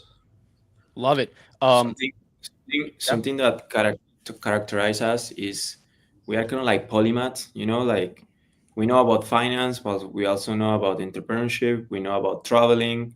Like we have different areas of expertise, and that's where innovation happens. Like we have experience from pretty much, I don't know, over 70 countries added up. So we know that we see the same pattern, the same fucking problem.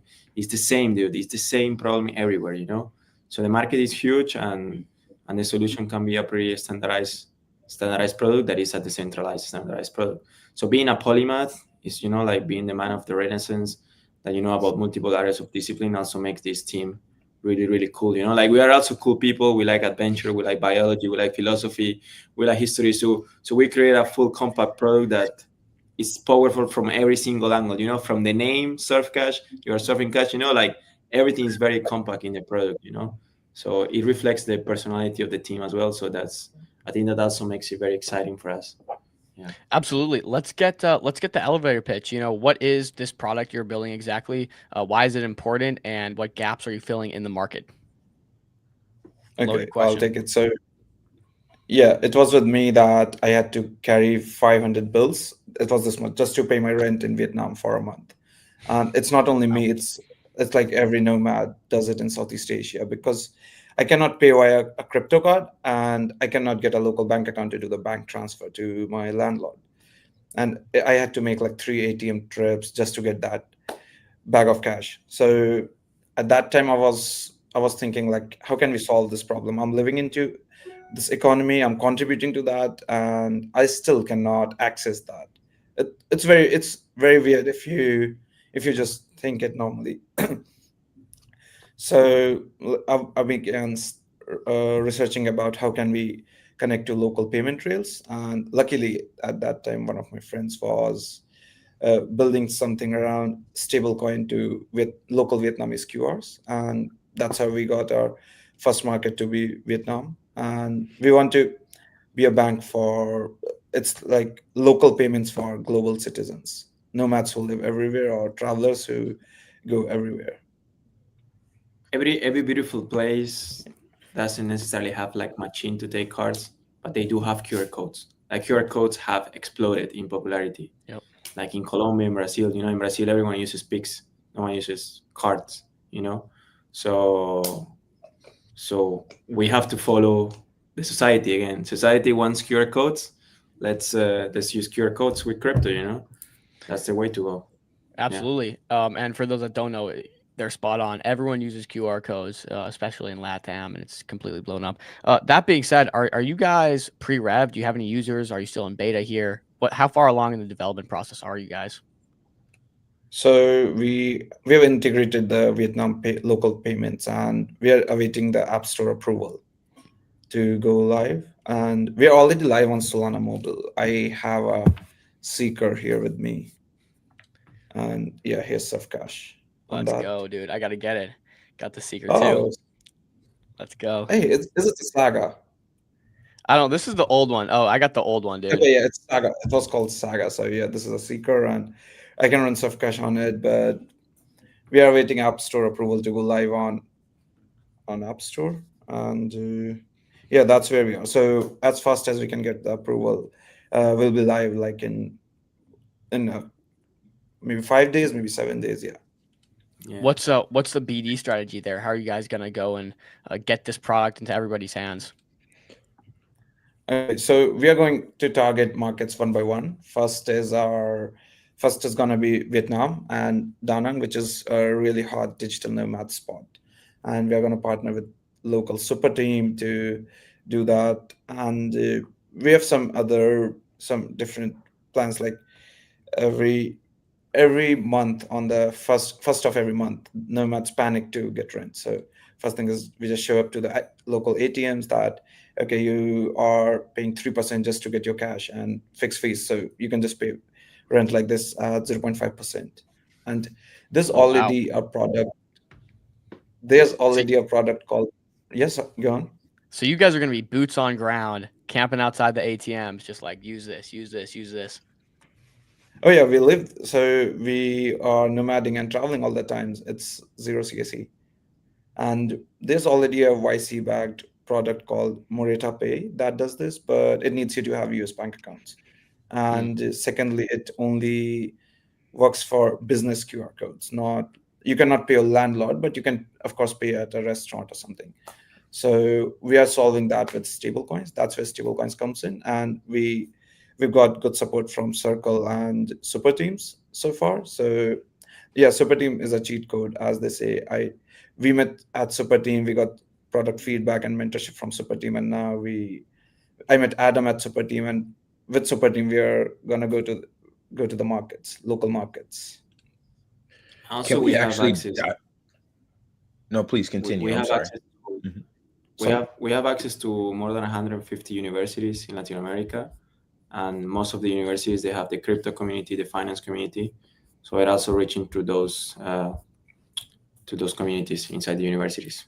Oh yeah, one more point I'd like to add. So right now, nomads use underground payment groups on Telegram. It's like they trust an unknown admin with escrow, and they send funds to the admin, and admin does to the other provider who transfers to the local QR. Like if I want to pay to some local guy, I need to send the QR code into the group, and then from the QR code, someone pays to that, and then I send them my USDC.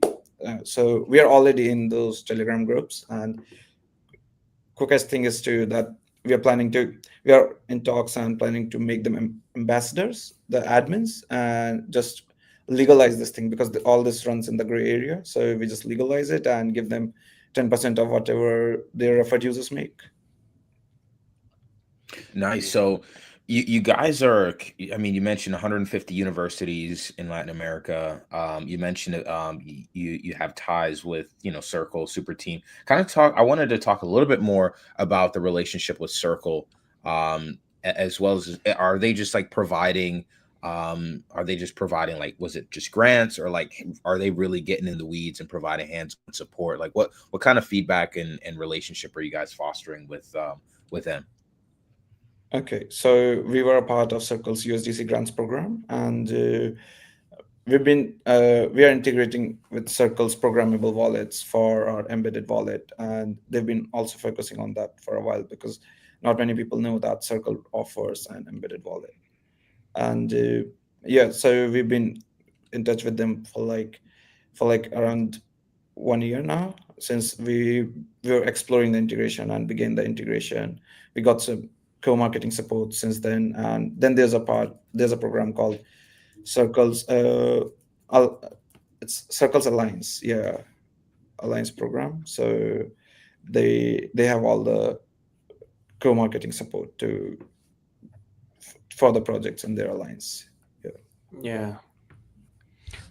Let's talk about the raise a little bit. You guys are raising through Star. Maybe why did you guys choose Star? You had the conversation with Adam and you chose Star for your raise. Why did you choose Star, number one? How much are you guys shooting to raise, and why is this going to be helpful in development and continuing to grow this company? Yes. Well, it's all about distribution. Like, the product is amazing, but we win by product, but we also need to win on distribution. So it's just to put the word out there, like, to, again, like, just distribution, man. Money will go to distribution, marketing, and also to close bigger partnerships. Bigger partnerships, like, for example, like Certify, like partnerships that have, like, I don't know, 1 million users in their applications. They have young people. So in order to get there, you need to be present. You need to be on the events. You need to be on the shows. You need to be wherever, You have to show yourself that you cannot just build a nice product from a cage. You need to be out there. And to be out there, you need money. That's the name of the game, especially in crypto where marketing is so expensive. So just to get the attention, I think that's the number one goal of the race, is just to get the attention of everyone. And also, we have a very bright future for the product. So it's just to keep that momentum going. Yeah. And also we are using programmable wallets, and you can do a lot of things with programmable wallets. So we have very exciting features, but we want to invest more in distribution than in the product itself, because the name of the game is distribution. Once everyone knows us, we can deploy amazing features. And the more we see the user experience and where the users want to take the company and the project, that's what the token is also for, like some sort of governance. We can deploy nice features, yeah. But we have very cool things under the table as well to show up to the people. Yeah. Can you tell us a bit about those? What are you guys going to offer? Maybe that massification, dude. Massification to bring everyone, like Web2 normies, like even all type of normies. We want to bring them to Surfcash, and we are building those bridges between Web2 people and Web3 people. Because the goal is this Surfcash is not useful it's not just useful to pay with QR code payments, It's useful for a lot of things, like international transactions, let me picture a scenario. It's a bunch of stuff, dude. There are so many use cases, So if you land in Vietnam, excited to live the digital nomad dream, so you need a lot of things. You need to payments is just one part of that, and others is like, so these people live in hostels or rent their apartments and then work from co-working spaces and all. So for starting, we cannot promise the perks now, but we offer local perks. It's a local bank everywhere. So we get your deals from co-working spaces, from hostels, and flight deals, insurance, built-in nomad insurance, and we also have 15% APY on staking. We have a really great provider from Solana ecosystem, and yeah, it's all. We want to make grow your cash as well, Yeah. like the moment you don't use your cash will be working for you. That's why programmable wallets are very important. You can cook a lot with programmable wallets, and that's why Circle is supporting us, because we have just like a little hint, like a way to invest your money when you are not using your cash. That's why we call it surf cash as well. It's just not for famous, but to increase your bucks, like to increase your money while you are not doing anything, according to your risk profile, of course. But we have many ideas in that regard, and we have developed some prototyping in that regard, and it's very exciting, dude. But first, again, like distribution is the name of the game. You can have an amazing product with amazing features, but distribution is the name of the game. So you guys will have multiple different strategies for yield generation when your cash is idle. Gotcha. Yes, sir. And we are making use of programmable wallets. Yeah. Can we talk about the token functionality and features as well on that? Like what is the purpose of the token? Obviously, you're raising and selling the token. Is there going to be some sort of equity anchorage? Is the token going to have buyback features? What's the reasoning for the token there? Okay, I'll take that. So, Akshat, I can start maybe with just a sort of announcement from our end. We are integrating Futarchy governance through an integration partner called Percent Markets, and Surfcash will basically be issuing a Futarchy token, where the protocol IP as well as the treasury will be governed by Futarchy. So we're essentially moving into a space of ownership tokens, as STT likes to call them, and Surfcash will be the first project on Star to pilot this model. Wow, that's a big announcement. That's huge. Is that publicly known, or is this first time breaking news here? What do you think, brother? Alpha on MCG. Let's go. Dang, you heard man. it here first. That's huge. You know what? I'm glad you guys are going with that model. We're seeing so many people try to innovate on that, and obviously Futarchy has been like the people's choice, and it's clear that they have vested interest in that. So wow, so you guys have gone through the process of figuring out how to route the money to the treasury and have voting governance rights over that? Yeah, wow. Yeah. It's a multi-sig that's governed by a Futarchy program with a specific decision market AMM. We'll have more details on the exact specifics going live in an article shortly. But yeah, it's essentially an ownership token. But Akshat and Caesar can talk about the rest of the tokenomics and the raise targets. Let's go. What an announcement. Yeah, I'd love to hear about more of the economics there, Adam. That's huge. Or well, Caesar, and you guys can talk about that. Cool. So our raise target is 250K, and we are allocating 20% of token supply for that. And all of the funds are going to go to the Futarchy governed treasury, and we'll have some monthly allowance that's going to be 25K, and rest of, if we want to spend more, we'll need to get the approval from the holders. So it's really owning your bank, that you control where your bank goes. And I don't want to promise any buybacks or token burns now.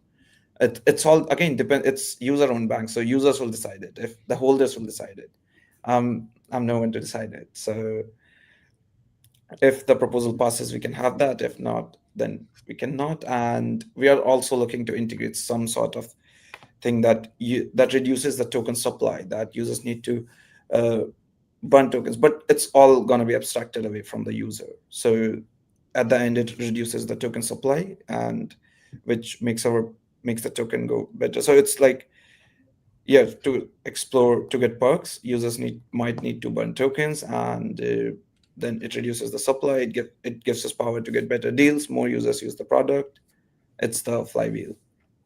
Wow. And real quick to run it back, Adam, you're using Percent Markets to do that, which is launched through ZC, correct? Yeah. We were initially going to build this in-house and have this roll out like month 3 into Surfcash's raise and launch. But we got in touch with those guys, and they're building infra specifically for this use case. So yeah, we're going into a collaboration with them. So what's the relationship like between the Z Combinator team, the Percent Markets team, and yourselves? What does that look like? I think they've merged into one entity. I think they are actually just Okay. Z Combinator now. And essentially the way it works is, for now, proposals will be created and voted on or bet on via their page and their website to kind of serve the governance module here. We're looking at like a white label integration on Star, but that'll probably come in a couple weeks. And under the hood, what's happening is essentially a Futarchy AMM is set up for proposals. That's how the decisions are made, and the business relationship between Star and Z Combinator is that they are being routed a portion of trading fees for providing the continuous governance service. Got you. Wow, that's sorry, that's a huge update. I just wanted to double tap on that because that's crazy. Nonetheless, Surfcash, we can get back to it. So it's obviously this changes the dynamic of a token model. You obviously don't need to promise buybacks. You don't need to promise anything if it's going to be up to really the people to decide.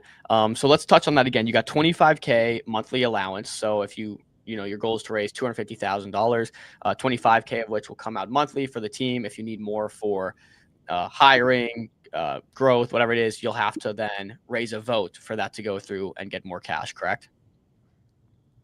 Yeah, and we are going to be dropping an article just after the show, and I would like to show it here if I can present my screen. Yes. Yeah, absolutely. Man, absolutely the present the audience, I screen. hope you guys are enjoying this. You're getting tons of alpha here. And there is more. There is more, There's guys. more, There is more. So There is more. here we go. Yeah. All right, your screen is up. Boom. Here's the article. Feel free to walk us through it. Yeah, so here we tell like why crypto card is a myth that doesn't solve the problem, and the team, and then all about the raise, everything about the raise, and star stickers are gonna get 1%. It's a way to say thanks to the community that's been supporting us, and where we put the funds and governance, milestones, revenue, and we also have a quite innovative points program, like anti-points program, as we call that. So it's not for airdrop. It cannot be gamed or farmed airdrop from go-to-market vision. And December 5th, we'll see you on the shot. Wow. Yeah, and beyond these amazing features, there are a lot of strategic partnerships that we are cooking. Like when I talked to you about Certify with a user base, we have a very, very, very, very, very, very big one as well in the Middle East, in Qatar. So I just came from there. So I was actually playing golf with them in Qatar, and it's a big one. It's a really big one. So you get my point. Is distribution is the name of the game, and the way to do the proper distribution is you go for the big ones, you know, and because they already have the user base. Yeah. That's awesome. How did you shoot in Qatar? Did you break 100? You know, these guys, they're competitor. That's all I'm gonna say. What? Was I quick enough? Yeah. Okay. Wow. That's gonna. We're gonna have to think a little bit about that one. That's some alpha. That is. Please can you show the frame plane again? Can you show the plane again? What did you say? Can you show the plane again? Is there a competitor from Qatar? Oh. That's an obvious one, Caesar. You gave away too much, brother. Yeah, that one. Yeah. That one's a big leak. Was a cute one. Was a quick one. Yeah. Just a quick one. But no, this sounds crazy. If I'm gonna be honest with you, Adam, this is the most exciting update for Star, and I think the most interesting team that's come through your pipeline. I am really keen to see how this plays out. Like, again, so much credit to you for persisting through and, you know, figuring out and iterating on products to get to somewhere the people really enjoy and prefer the message. I think this whole Futarchy governance situation, better termed as ownership coins, has been massive. And I think that people really feel like they need some sort of stake in these companies. Because in the past, we've had these tokens, and it feels like we're truly shifting into an environment where the investors getting smarter, and they're not going to do the vaporware. They're not going to do the tokens with no intrinsic value. And I'm so glad Surfcash understands that, and they're you know, giving people a piece of it. So really proud of you guys. That's why we are polymaths, you know.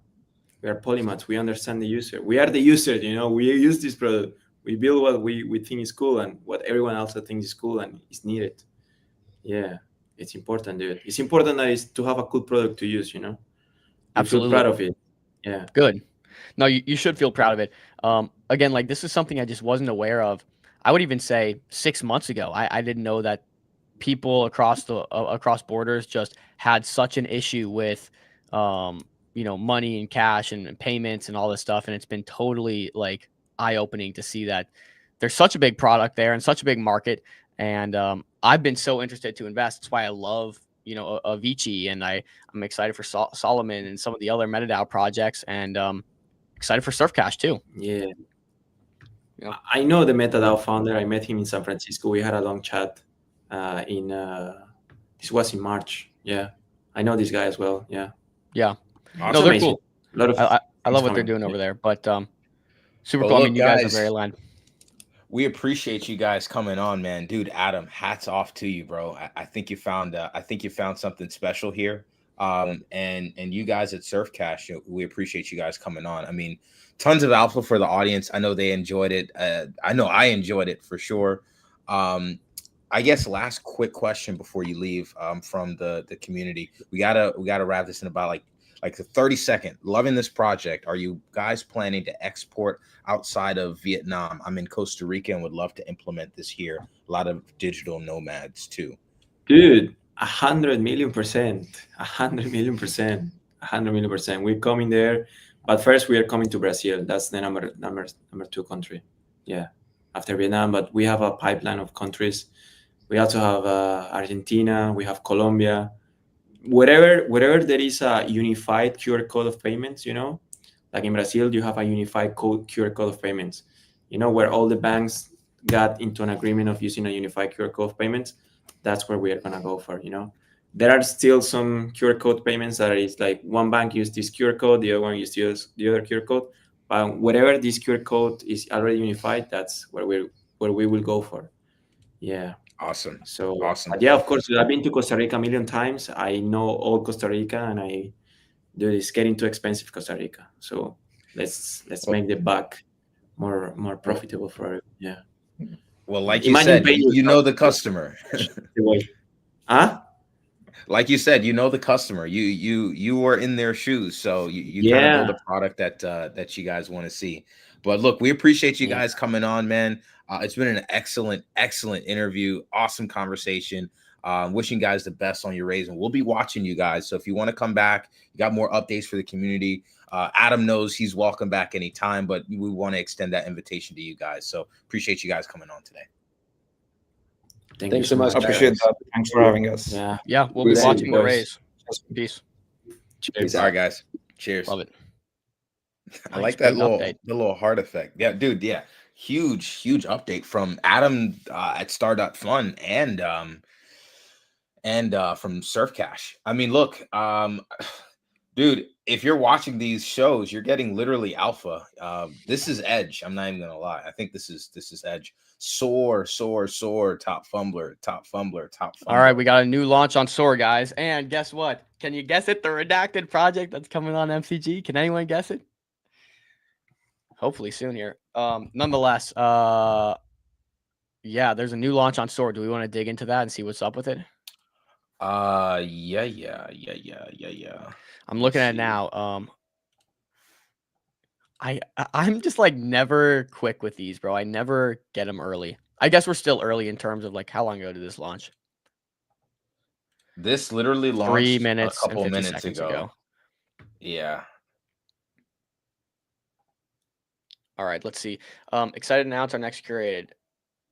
With distribution spanning to 80 million households and millions in social engagement, C-Finance is the first network to take crypto mainstream, conducting shows with Tim Draper, Kevin, and more. Okay. Let's see. And we're doing research as we speak, guys. Literally as we speak. Oh, Defiance Media. I know who these guys are. Are they a crypto native show? I'm not sure. I gotta do some research. Pretty sure they are. Let me check out No, maybe you're thinking about the other Defiance. Here, if you can pull open an X account, I got mega wrecked on slippage.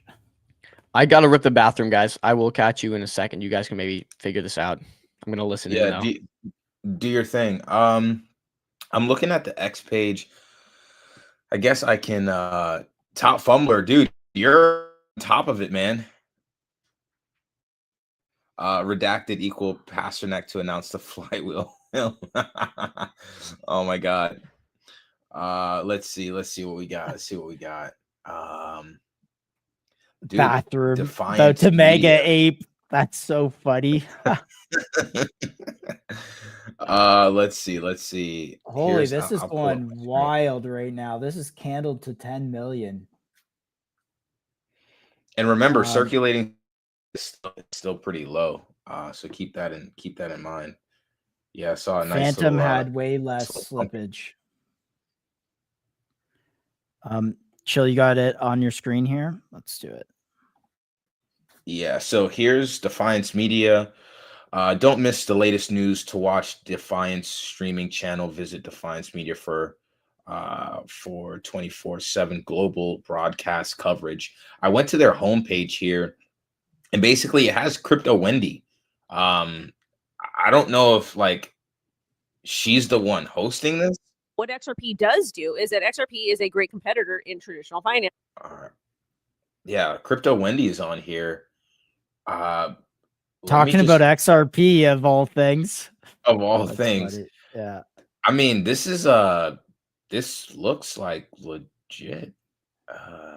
Let's see. So it's just news. I'm trying to dig up a little bit more here. I'm trying to dig up a little bit more, see if I can find anything on Twitter Defiance Media Live. Crypto Wendy. I mean, she's a pretty big figure in crypto. I mean, she has, if I were to look, Crypto Wendy. She's live right now, eh? Is it? Are you able to? She's live right now. She's live right now. Apparently, yeah. Like she has a pretty big audience. This is unless us degenerates, okay? Us type of degenerates, but that's a whole nother topic, okay? So unless crypto exchanges are able to actually compete with the banks, there's really no need for them. There's not. And that's not a bad thing, which is why you see Coinbase expanding like crazy. Thank you, Lawrence. Expanding like crazy. Yeah, so just a little sneak peek. It looks like is this live too? No, this is an old recording. So yeah, I guess they're a full-on media company. Let me see.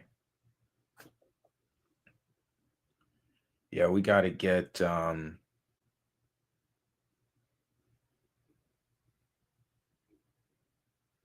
me see. Yeah, I got to get more information on this. I'm not really sure. Let me I don't want to search live on the stream, so let me just do this real quick. DFTV. Let's see here.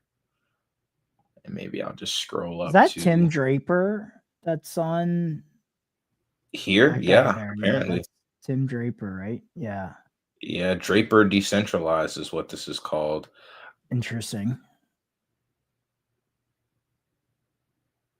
Yeah, I mean, I don't know. Is he recording for them specifically? Whoa, wait a second.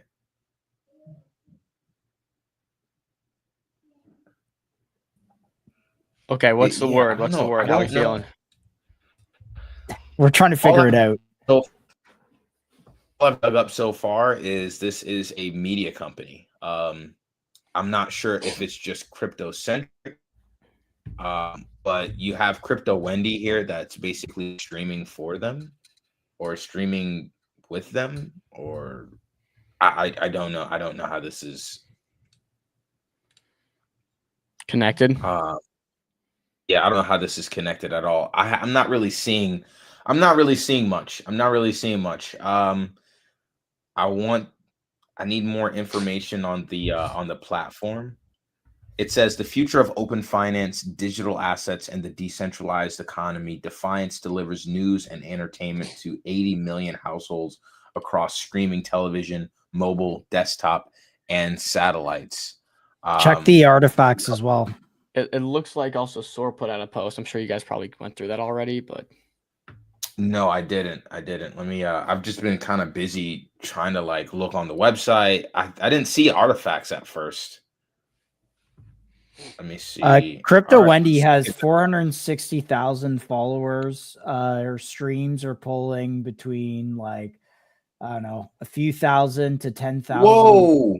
views. Whoa. Bigger than Crypto Wendy. Defiance is the first network to take crypto mainstream, conducting shows with Tim Draper, Kevin O'Leary, and the more. homie See, Kevin O'Leary. Kevin Let's O'Leary, go. wow. Let's okay. go. Okay, now we're talking bigger than just cooking with bigger than gas. just Crypto Wendy. Yeah, this is cooking. This is cooking. Yeah, Kevin O'Leary, for those that don't know, Canadian entrepreneur, he sold something to Mattel for like $4 billion, like a huge toy company. I'm a Barbie girl. Very outspoken on the timeline around the tariff discussion between Canada and the US. Tim Draper, any TLDRs on Tim Draper? Like, I know of him, but Dom, do you know? Let me see. No, I don't know. Yeah, I guess he's got a VC. But Yeah, other I think than he's that, just like, a big VC guy. Yeah. Should I know more? Yeah. Maybe, Yeah, just he's just a backing of How wild would it be if Kevin O'Leary just pops on here? So wait, what's the word? Are we getting this team on here? Moby, no slippage at all. All right, so Tim sorry. Draper has a fund. Tim Draper has a fund.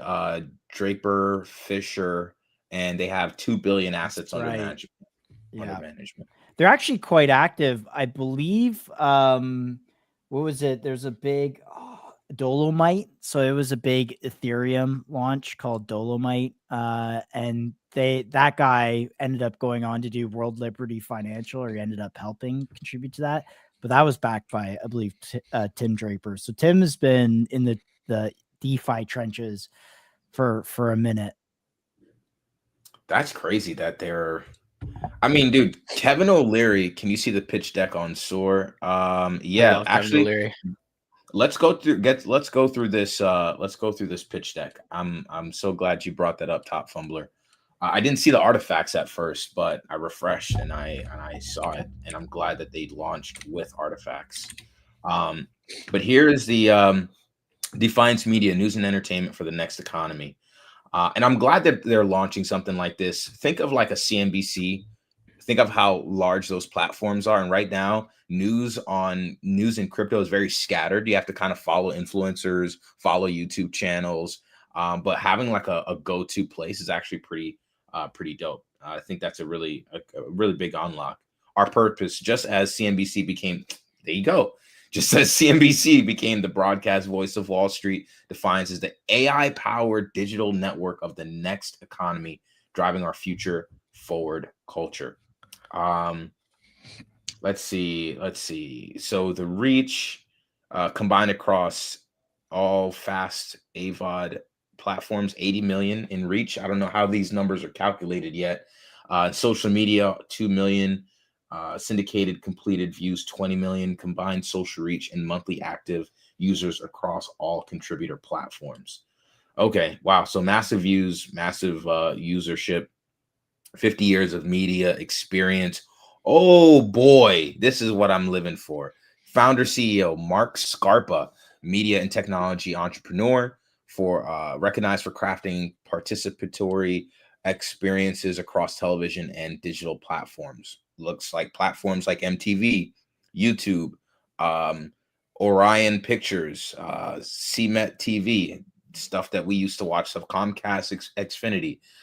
Heather Harker is a creative strategist who develops and executes high impact branded entertainment and original programming, leveraging elite talent, strategic partnerships, and full spectrum production to deliver content that delivers. So I'm assuming that these if they have 50 years of media experience, I'm assuming these guys have worked with these brands before. From what it looks like to me anyway. And so again, the bet here is that it looks like they have of course we know SOAR does a debt equity structure, and it looks like this is the same model as CPT. So I think 6% circulation, maybe 1% to market maker. We'd have to ask them for clarity, but I'm looking on the site and it seems Top Fumbler. What's Woodstock 99, bro? What's Woodstock 99? Bro, go on Netflix and watch Woodstock 99. Like the event. Yeah, dude, Woodstock is this huge Legendary. cultural event where people come and listen to music, like Tragically Hip. I don't know, like there's just like so many massive bands in the late 90s that would go to these. They were held in the 60s. It was like this huge event. I don't know. Like, I don't even know how, like 100,000 people went there. 4 mil is a steal, according to Pepe. Tell us why, Pepe. What's the thesis? Of course, we're digging in with you, but yeah, why, Pepe? Obviously, the numbers are big. So remember, this investment here, the thesis is you are investing in a media company and the growth of it. Obviously, you will have some sort of ties to the equity, or I should say SOAR does, and you should expect a claim on that. So it looks like 6% they might have given away, or 5%, the same amount of CPT, it seems. Currently, they have 9 million circulating, 91 million locked, $412,000 market cap, 4.6 million projected future valuation. If they have 80 million views, I don't know. And if they can keep this up, like valuing them at sub 5 mil is interesting. Well, here's the thing. It said that they'll be developing AI tools that power content production. So I guess the way that they'll stay on top of a 24/7 economy is just through AI. Maybe they'll have AI hosts and they just feed it news over time. But I know a lot of us, like we might use like a watcher guru, or we might use like some of these crypto native news outlets to keep up with stuff. But like, this is actually pretty huge if it's news is delivered in a more traditional way. When you guys look on their SOAR page, are these videos AI or real? I think some of these videos are real. But the ones with like Tim Draper and stuff like that, Wendy O, those are obviously real. But I think they're going to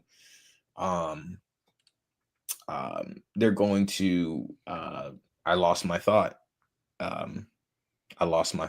think they're going to use like just AI for certain news. And look, they say it here: digital twin anchors and automated post-production, generative AI tools for editorial, scripts, and voice. So I guess they just deliver news in a particular way with certain, like maybe AI anchors or cast hosts, whatever you want to call them.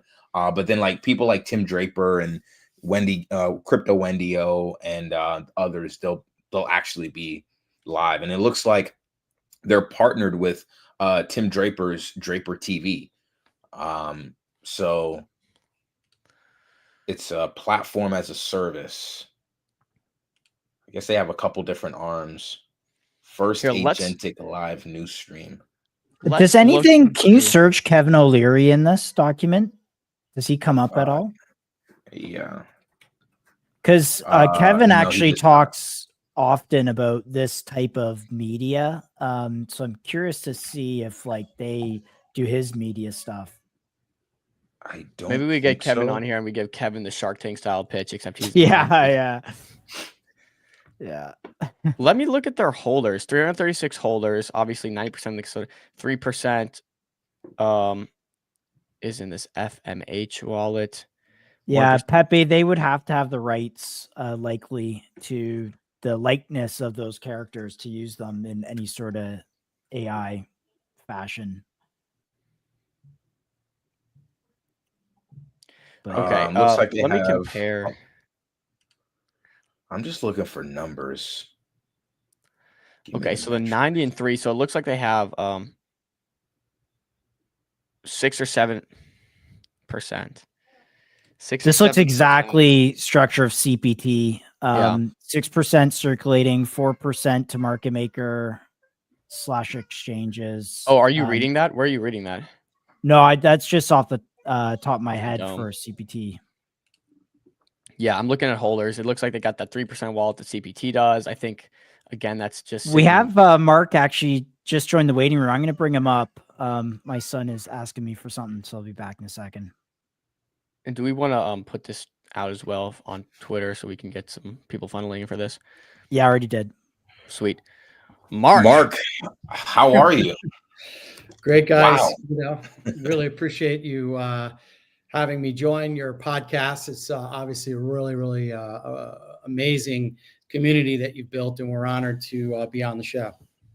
Well, thanks for coming on. Right now, we have everyone scrambling, trying to figure out what you just did, what's going on here, you know, what DFTV is, how we can get some sort of debt equity structure in it. Can you maybe just give us the breakdown of what happened today? Well, what is happening is that the community that we are all very much a part of has lost faith in traditional media, as our main slide indicates right here. And we all know that blockchain and AI and provenance working together can really solve a lot of the disinformation that's being spread by not only traditional media publications in our space, but mainstream media. So Defiance is here to solve that challenge, if you will, to really work with and be a foundational pillar for the retail investors and the consumers that are out there that are really entering the space and looking to find credible information, news, and entertainment for the next economy. I guess before we get too deep into this, I wanted to just kind of go through your background first, kind of talk us through, you know, what qualifies you to build out something like this, and maybe just start there. Well, I mean, that's a great question. My background is I was a phone fricker back when I was about 10, 11 years old. And that's going back to the 80s. So I'm showing my age. And the NSA came to my house at 12 to basically say that some of the activities that I was doing online at the time were upsetting the White House. So that got me on a very cool list that has actually served me well since then, having worked with Mayor Rudy Giuliani when he was doing he was the first politician to ever do a live stream in history. Wow. Then town hall with President Clinton, and then continued work with the Obama administration, and of course now with the Trump White House. So my background is really I'm a geek, man. I'm a tech freak and really like to use technology to tell stories. My first job, if you will, was working at MTV News in 1988. That job was gotten for me by Johnny Rotten of the Sex Pistols. So on my very first day of art school, I was standing outside of MTV headquarters with John Norris's phone number, who I had met through Johnny Rotten, and called him up and said, "I'm here for the job that you promised me 3 months ago." And that's where my journey began, and in news and in journalism. Then worked at CBS as a field producer for a while, had a stint with Orion Pictures, was all in while I was in art school, was doing a lot of events, producing future forward events at nightlife venues like the Limelight in New York when I was a kid. Brought virtual reality to New York for the very first time as a public exhibition. And then got into Pseudo Programs Inc., which was where the digital art sort of revolution started in New York City. It was considered the next generation Warhol factory, and this is back in 95, 96, and I was one of the early founders of that. And we first initiated a streaming strategy there, actually. So it was the first 24/7 streaming platform in history, was pseudo.com. From there, did a company called Jump Cut, and Jump Cut was a preeminent streaming company for many, many years. We did thousands of concerts with all your favorite artists, starting with the Milarepa Fund, working with Beastie Boys, Yoko Ono, Rage Against the Machine, a variety of different forward-thinking musicians.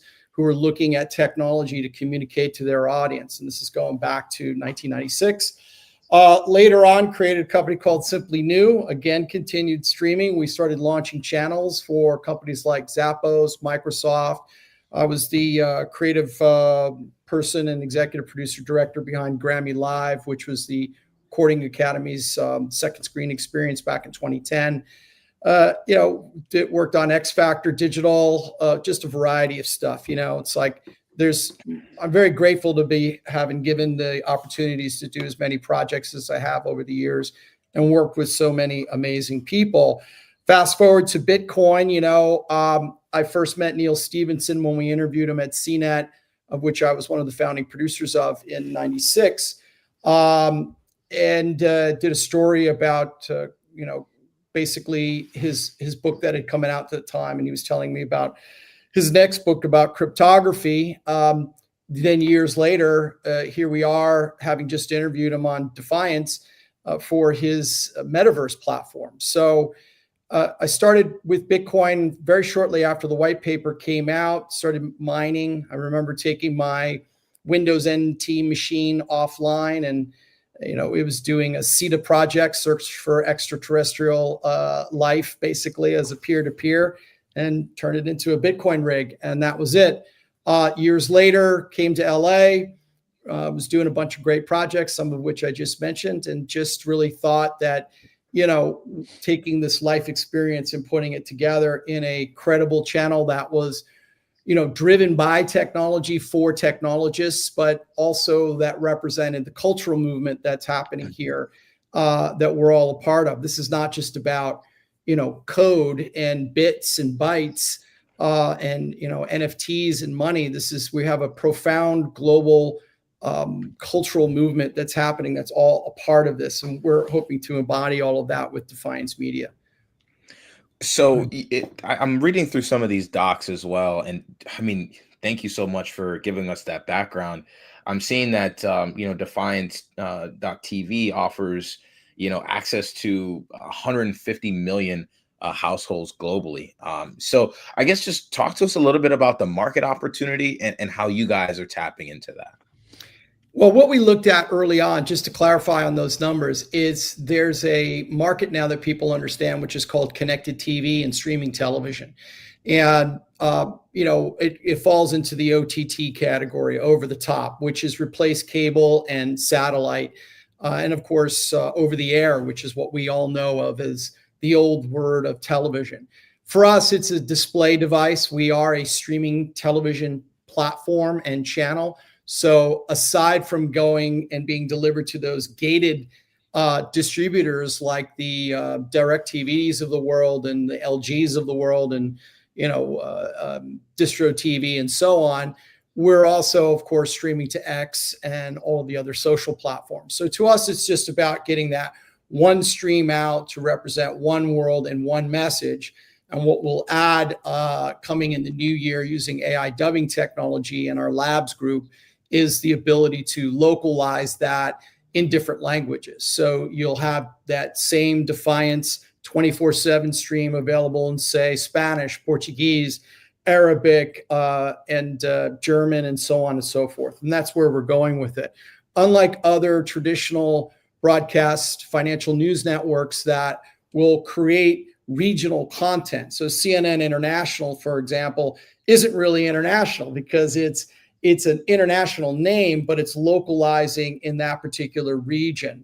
So we think that really doesn't do service to creating a unified global message, which is what our community represents.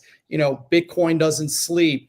Our market doesn't rest. There's, the sun never sets on the crypto conference, for example. It's happening all over the world simultaneously in real time.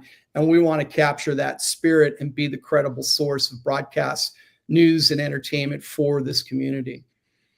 Can you maybe get into how this differentiates you from legacy media, which we see as maybe maybe you can tell me a dying art form per se, how you guys differentiate and kind of get ahead of social media today, AI, and everything that comes with that? It's a great question. I think that, legacy media by definition is old. And the folks that run it are traditionally in the United States and really all around the world, but traditionally in the United States, they're family run businesses. You look at the Murdochs, for example, News Corp, an incredible company that's been built over many, many years. Fox Business is fairly new in the broadcast landscape if you really look at it. And, these are all family run businesses, Viacom and so on. Viacom now just sold to Skydance, which is now a family run technology business by Larry Ellison and Oracle and his son, David Ellison.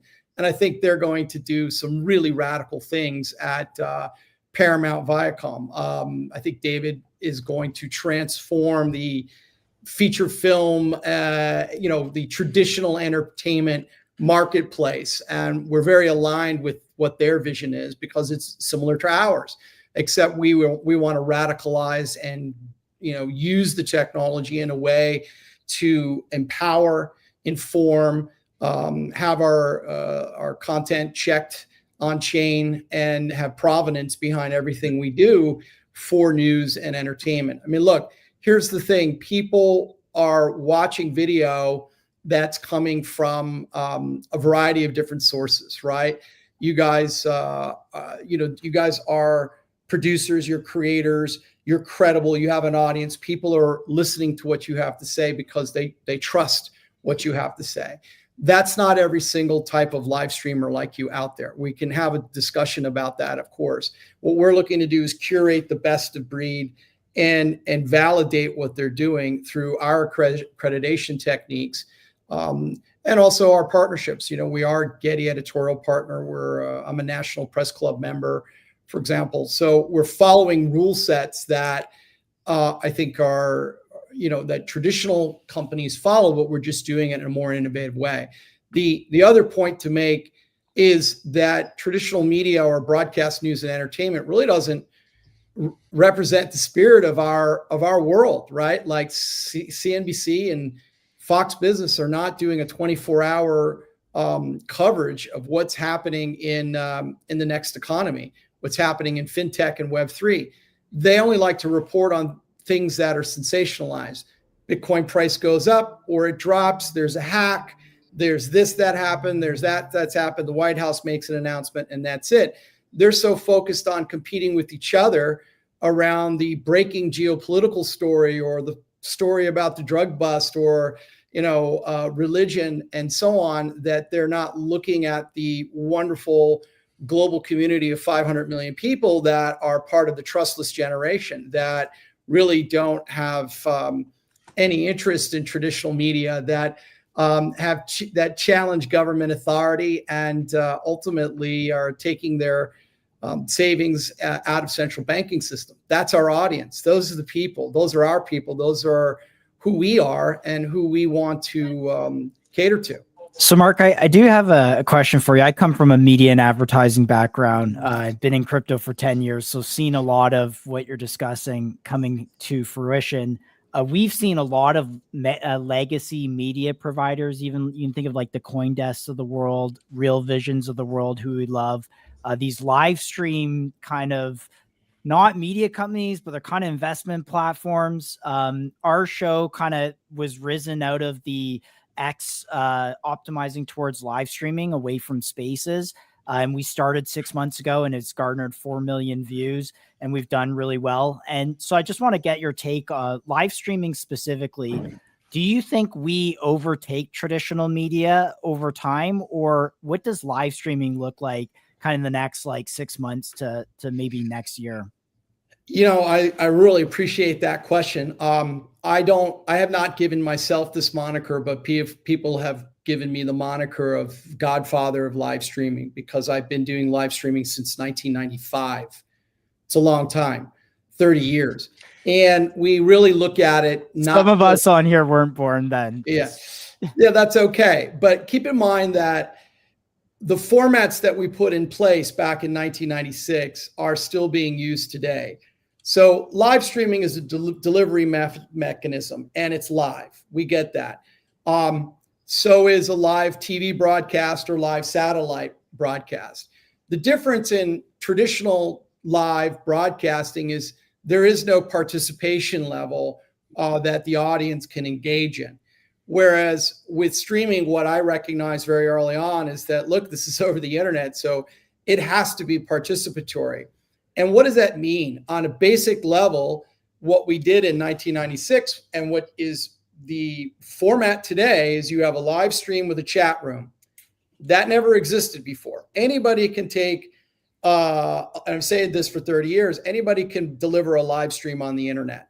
Anybody can do it. And now it's ubiquitous. You're doing it. You can do it from your phone, right? Do it from your Meta glasses. But to make it engaging and participatory, that is what that separates the opportunity on digital delivery platforms over what you're going to see in traditional broadcasting. So I have always been an advocate of live participatory media.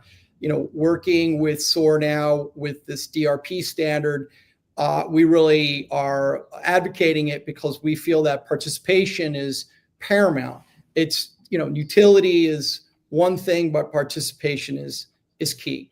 So we will move forward with a participatory mindset with our community in order to deliver credible information and, again, entertainment. This is all about promoting adoption at the end of the day. So, we're not trying to be Bloomberg for crypto. I think that's what CoinDesk, which was a publication, attempted to do. And, side note, we actually helped them launch CoinDesk TV in turn as giving them some advice, right? We didn't physically do the work. Well, Michael Casey's a friend. And when he was there, they're like, well, how did you pull this off? Because we didn't see them as competition. They're our friend. We want CoinDesk TV to exist. It's unfortunate that their new owners have not continued with that vision, which in some respect helps us because we're the only 24-hour linear broadcast network globally or even domestically that focuses 100% on this subject matter, 24 hours a day as a visual storytelling platform. So, I think that we beat traditional media networks in very succinct ways. One, they're not focused on our vertical. They just really don't see our community as a community that needs to be recognized and targeted. It's either that or they just don't know how to do it. B, we're definitely using the technology that we're talking about to build the channel. So we're able to operate at 1/1000th or 1/10,000th the cost of any of these traditional broadcast news networks. It's just the scale of what we're able to do with less people is a huge factor for our ability to now accelerate our growth through things like what we're doing with. So Mark, can I ask about how the media is delivered to the end user? Is it via YouTube channel? Is it on your website? Is it like us on X? What's your method of delivery? Yeah, all streaming platforms you will be able to find Defiance on. One that we're on that maybe you guys are not on, but perhaps you could be if you become a contributor to Defiance Media, is television, right? Streaming TV, fast, free ad-supported streaming television from an advertising standpoint has already surpassed cable, satellite, and traditional network television. Streaming television is global. Streaming television is available anywhere in the world that you have a device that allows you to connect to the internet. The display is just bigger, and who controls that real estate are, traditional media companies, Comcast, Dish, DirecTV, Pluto, Xumo. These MPVD apps are all really aggregators for eyeballs. Then you have others that are like Netflix or HBO or Paramount. These are folks that you download their app or it comes baked into the television and it's there. So that's where the gatekeepers are, right? Because not anybody can just get a streaming television channel. We have about 80 million households through streaming television here in the domestic United States, as well as APAC. We're now expanding into LATAM. And in the new year, we'll have not only the channel being delivered in English, but in Spanish and other multiple languages using AI dubbing. Yeah, Wow, maybe so really quick. We actually use some AI dubbing into Chinese. So there's a big Chinese ICM community, and we have a guy running an X account just grabbing clips, dubbing it I in love Chinese. it. And it's actually gone quite well. I mean, the Scary startup accurate. costs are Yeah. not crazy. The accuracy has gone way up recently. And so, yeah. Well, we're doing it live. So there's a distinction there. Yeah, that is a distinction for sure. Yeah. So it's a, you know, you guys are doing I think it's a 2 to 4 hour show. Imagine running a 24-hour live linear channel for 4 years, 5 years straight with no downtime, and filling it with programming that caters to this all media approach. Right now, we go beyond just the linear stream. Just to be clear, the linear stream gets us on TV, which is a piece of real estate we really want, because again, we're targeting that consumer and that retail investor and the kind of prosumer user. We're not looking at the hardcore crypto audience per se. We want folks that are all over the world to tune into Defiance on any device and become part of the community and to learn, and then to learn responsibly, to have fiscal responsibility, have fiscal education, to know what's real and what's not real, you know, giving that credible broadcast news and entertainment to them, I think is something that's definitely needed at this point in time. So you guys have insane, you have insane distribution. You're streaming for 24 hours, you're streaming 24/7. And I'm assuming it's not just all one show, right? Like I see you guys are on Sling TV, but there's also these like sub shows. Like we saw Crypto NDO, we saw Draper TV. I'm also seeing the Reeve Collins as well. Kind of walk us through, the different shows that you have and how that's going to contribute to Defiance. And we saw Kevin O'Leary TV as well. Is that a thing? Yeah, actually Draper TV is a thing, and I'll get to that in a moment. What you're seeing is what you would see on Netflix, or you would see on Hulu or Pluto or NBC or CBS or any 24-hour TV network, CNBC, Fox Business, and so on, CNN. We have a programming wheel for the linear experience of the channel. So the linear experience is just one experience. And yeah, that's 24 hours a day. We have a variety of different types of programming.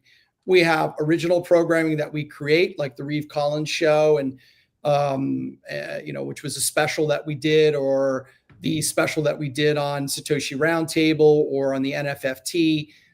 These are one-off half hour to hour programs. We have Defiance Daily, which is updated every hour with breaking news in the next economy. And that's powered by the world's first, digital twin news anchor named Roxana. And she's reporting on all things next economy, fintech, Web3, blockchain, digital currency, so on. We also partner with a variety of different conferences around the world, from, Milken to Montgomery Summit to, of course, the Bitcoin magazine guys, Consensus, and a variety of others that are doing these massive conferences. There's a lot of great content there. And since we're a credible editorial outlet, we want to bring some of that highlights from those conferences out to a streaming television audience, which is something they're not reaching right now. Then we have a variety of contributors. Wendy O is one of them. She's great. She's really grown and has become a force in her own right. We're really grateful to have her. Bad Crypto Podcast. You've seen these guys for years. They're funny as hell, and they really break it down for folks to help them understand sort of complex nature of things in an amusing way, and just terrific guys. We have Ed Jove. Ed Jove is Josh Krieger and his team. They're doing ongoing coverage from conferences as well as his own conference series. He has his different variety of programming that we air as well. And, we have some other programs that are not necessarily crypto oriented, right? That we feel are really important to highlight. We have our series, the Culture Conversations series. We have Anything is Possible. We have,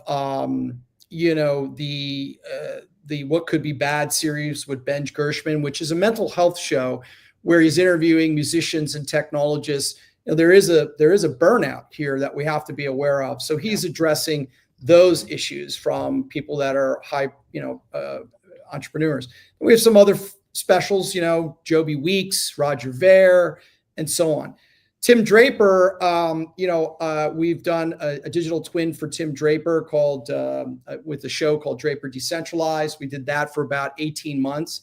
That led into Tim inviting us to support his team in launching Draper TV. So drapertv.com is its own channel where he focuses on small businesses and entrepreneurship.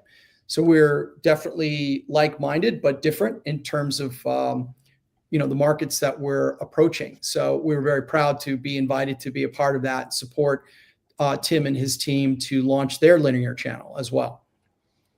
And so can you tell me a little bit about the Reeve Collins, Web3 with Reeve Collins? Can you tell us a little bit about that and his background as well? Well, Reeve obviously is an incredible entrepreneur. He's had multiple exits. He was one of the founding team at Tether. So was Craig Sellers and a variety of other guys. And Reeve is he's on a bunch of different boards now. So Web3 with Reeve Collins was a few specials that we did in conjunction with him and his producer that were really just highlighting a bunch of talks that he was giving about the future of tokenization and, highlighting some of the businesses that he's working on now.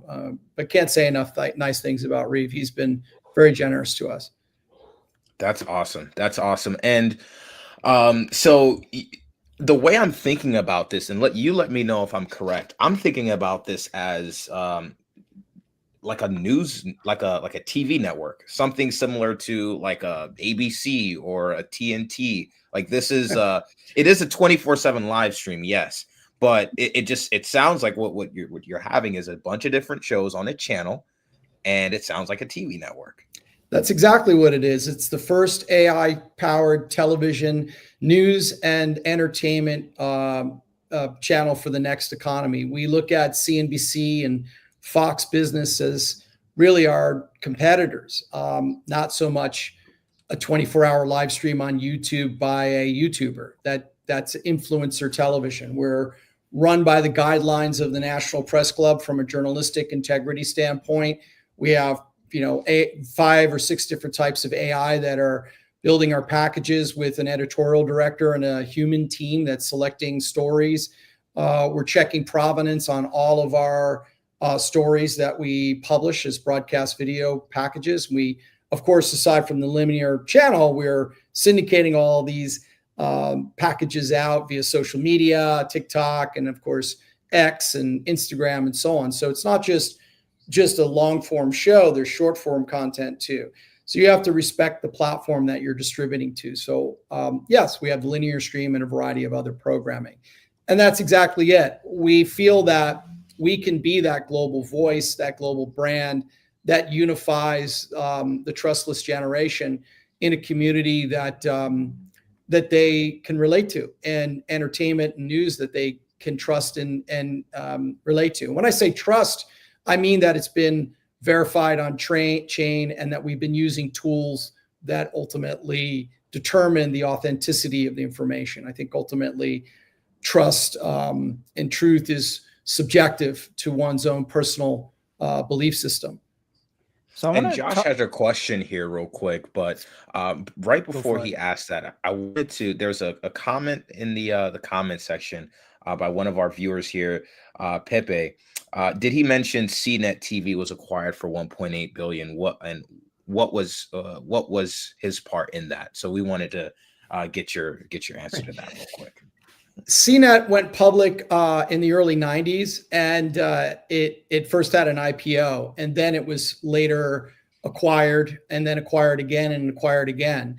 So CNET is a brand that I was associated with. I was one of the founding producers of CNET and the New York bureau chief. I was the first person working with CNET in New York, and at the time, CNET was a variety of TV shows. We had shows on Bravo, USA Network, NBC, And so we were creating, in essence, short form broadcast news packages about people like Mark Andreessen, about people like David Bowie, about people like Cindy Crawford, and what the Supreme Court was doing, and what the House of Satan was doing, all on the World Wide Web 1.0, right? I mean, I use that as, it was literally all over the place. And back then, and also Jeff Bezos, we did the very first TV story of Jeff Bezos. I remember meeting Jeff, and he interviewed me before he allowed us to stick cameras in his face, because he had gotten burned by Wall Street Journal and the New York Times. They thought he was crazy. You're going to launch an e-commerce site with books? Like, who is this lunatic?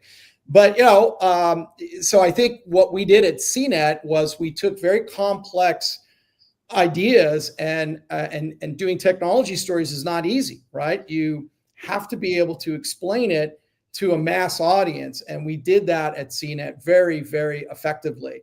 And finding ways to tell the story, not only of the individual founder, their motivations for doing it, but how they were using these new tools that were going to empower them to empower the World Wide Web and the world at large. So that's really the genesis of what we're doing here. It's sort of my time at MTV, the rock and roll attitude, the news background. What we did at MTV was groundbreaking, and what we did at CNET was groundbreaking. So I'm taking those two disciplines and really focusing it into Defiance Media 100%, and hoping that everybody loves it. Can we all touch on a raise we had here in 2021? It looks like you guys raised $2 million. Not sure if that's accurate. We're just sourcing some things here now as we speak, but it looks like you guys maybe conducted a raise in 2021, raising $2 million. We saw Patrick might have been an investor in that round, friend of the show. We've had him on before. Maybe talk a bit about that. Well, yeah. So what we've been doing is the last couple of years, this is our sort of coming out party, if you will, to the world.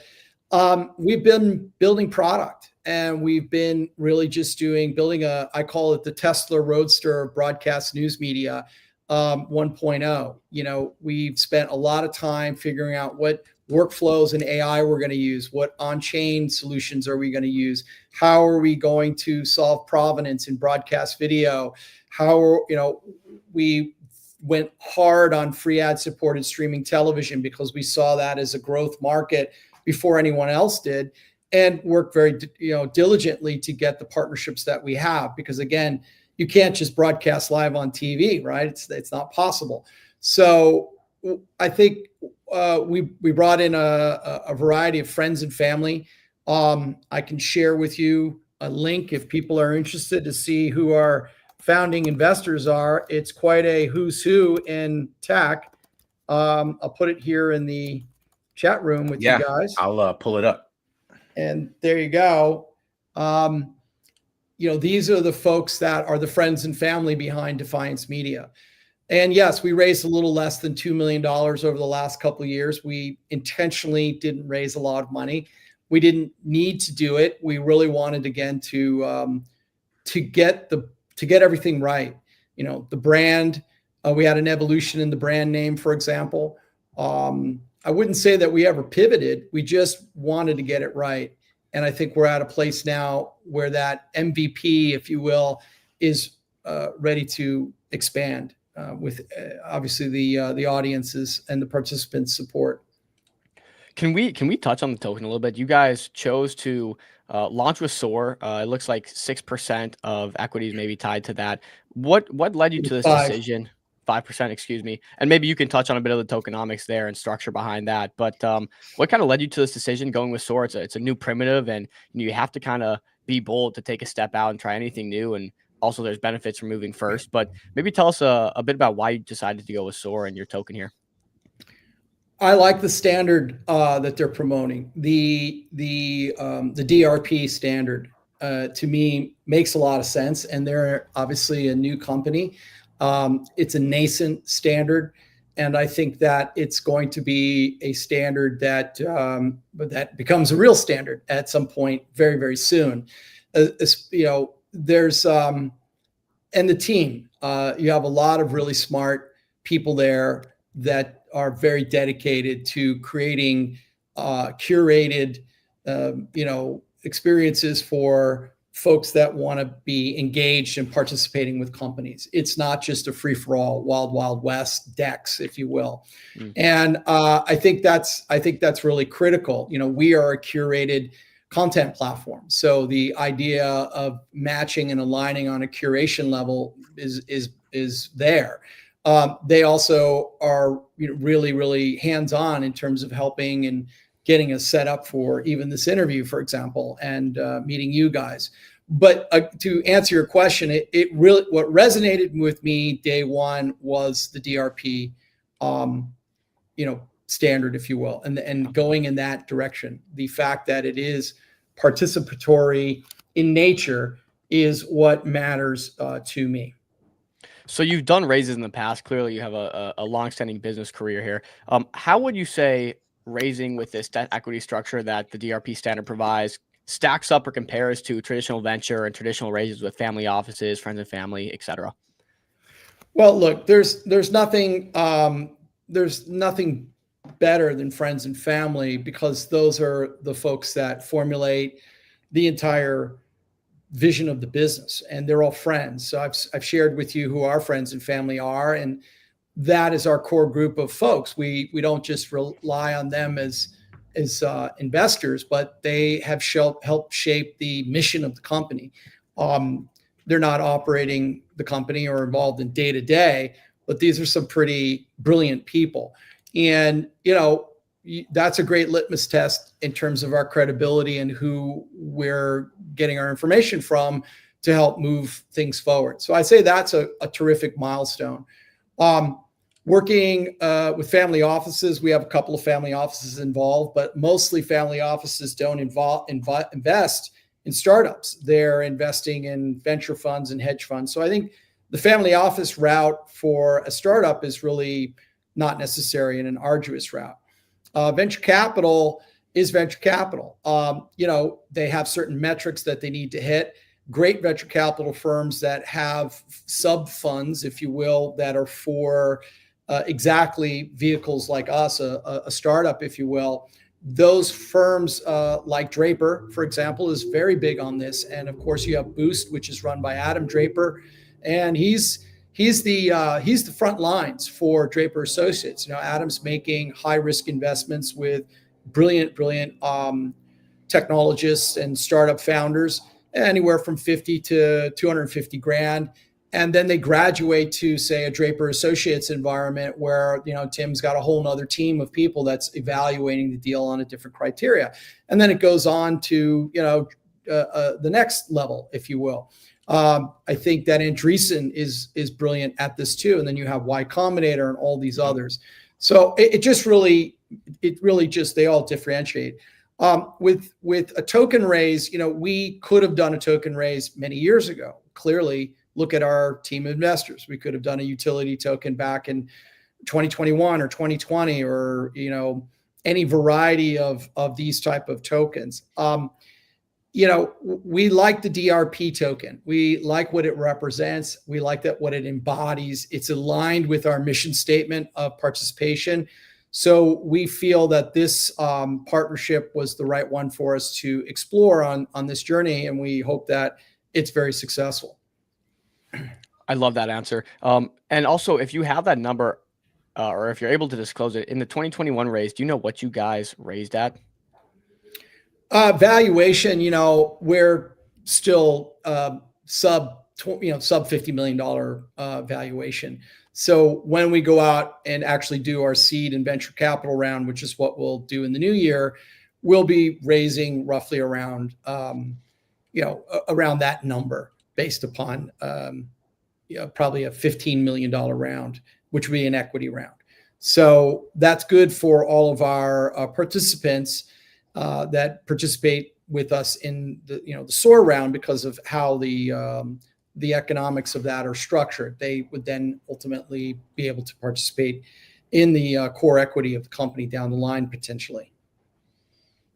That's incredible. Do you have a use of funds for that raise? Obviously, 15 million is significant. Where do you see the future of this going?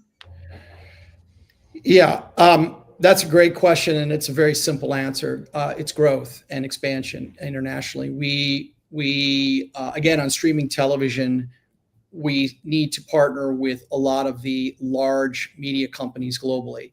The large media companies globally are still owned by families. Our positioning to them is we're the financial news network of the future. That's what they care about. Okay, you're an alternative to CNBC and an alternative to Fox Business. Keep in mind, Fox Business and CNBC report basically on the same thing 24 hours a day with just two different viewpoints, right? And we don't really care about that stuff. We care about our market and our people and our community. So we're a completely different voice. And then we can go to these global media companies and say, and not only will we deliver our channel to you in English, but we're also going to be able to give you a feed in your localized language. So in India, that's 4 different languages predominantly, right? So it's English +3. So they would have that for those individuals. In Latin America, it's obviously Spanish and Portuguese. We're rolling out in Spanish and Portuguese in the new year. We've already gotten that DirecTV deal done. We launch next week, December 1st, in English, and then it expands out to the other languages. So again, one world, one stream, if you will, and one message is our goal here. So expansion is key. Bringing on some more team members, building out product with our AI tools. We're going to move into an agentic newsroom environment. Right now, we have our digital twins, but we're going to go agentic with those digital twins. And so we want to build product. We want to expand. We obviously want to engage our community more and roll out some other services, marketplace, membership, and so on and so forth. So it's build money. I hear you. That's exciting. And I really want to pivot. Obviously, the media business, and I sold media for 5 years, is predicated on advertising revenues. Is that your only revenue model? You mentioned subscriptions, I believe, there. Do the networks pay you guys for content, or is it the opposite? Do you pay them to get on their network? Can you just break down the revenue model of the business and what your revenues currently are? Sure. We like to think of ourselves as pre-revenue. We have definitely a variety of different case studies that have revenue or income attached to them for all the different verticals that we're currently in. If you go to the SOAR platform and take a look at our mission deck that's a part of the offering, you will see a very detailed deck that outlines what our income verticals are. So advertising is one of them, but it's the least important one to us at this point in time. You cannot build a media network off of advertising anymore, especially broadcast media and on streaming video platforms. It's very, very difficult. You guys know that because this is the business you're in. So, streaming, free ad supported streaming television, that the linear part of our experience, again, we have VOD, AVOD, and of course, social media clips and so on, allows us to get those distribution deals because those big media companies still work off of that model. So for us, it's a way to extend our brand at no cost, all of a sudden be on a platform that has X millions of people, be in that electronic program guide, and be in favored nation with CNN, CNBC, Fox, and so on and so forth. Yes, this is the right slide here. So advertising is not the primary. You look at content licensing and syndication. So we have a lot of content. Our content is syndicated and licensed in a centralized manner through Getty Editorial to 35,000 other news agencies. Because we are an accredited member of the media, we're able to be in that system. We've been approved by Getty. We're a Getty partner. So we'll have the BBC license our stuff, or Vice, or the Washington Post, and so on. These are all actual customers that have licensed our content through Getty Editorial. These would be when we shoot an interview, for example, of someone at a conference. So content licensing is big. Our new area is blockchain verified licensing. This is going to surpass the centralized licensing platforms that currently exist in a very major way. So working with Numbers Protocol, all of our editorial content and programming, if you go to our videos on our site in the upper left-hand corner, there's like a little dot there. You can click on it and you can license our programming directly for a small fee.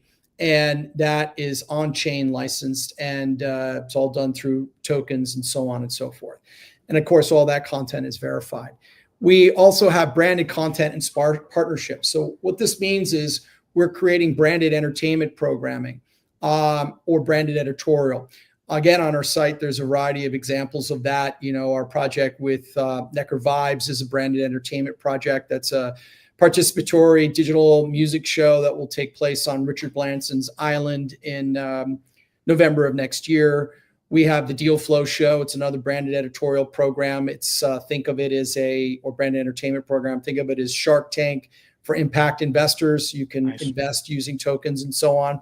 So these are long form entertainment shows. We will have brands or other third-party financiers underwrite that programming, the content creation. They'll buy airtime, and then we also syndicate it out to other partners.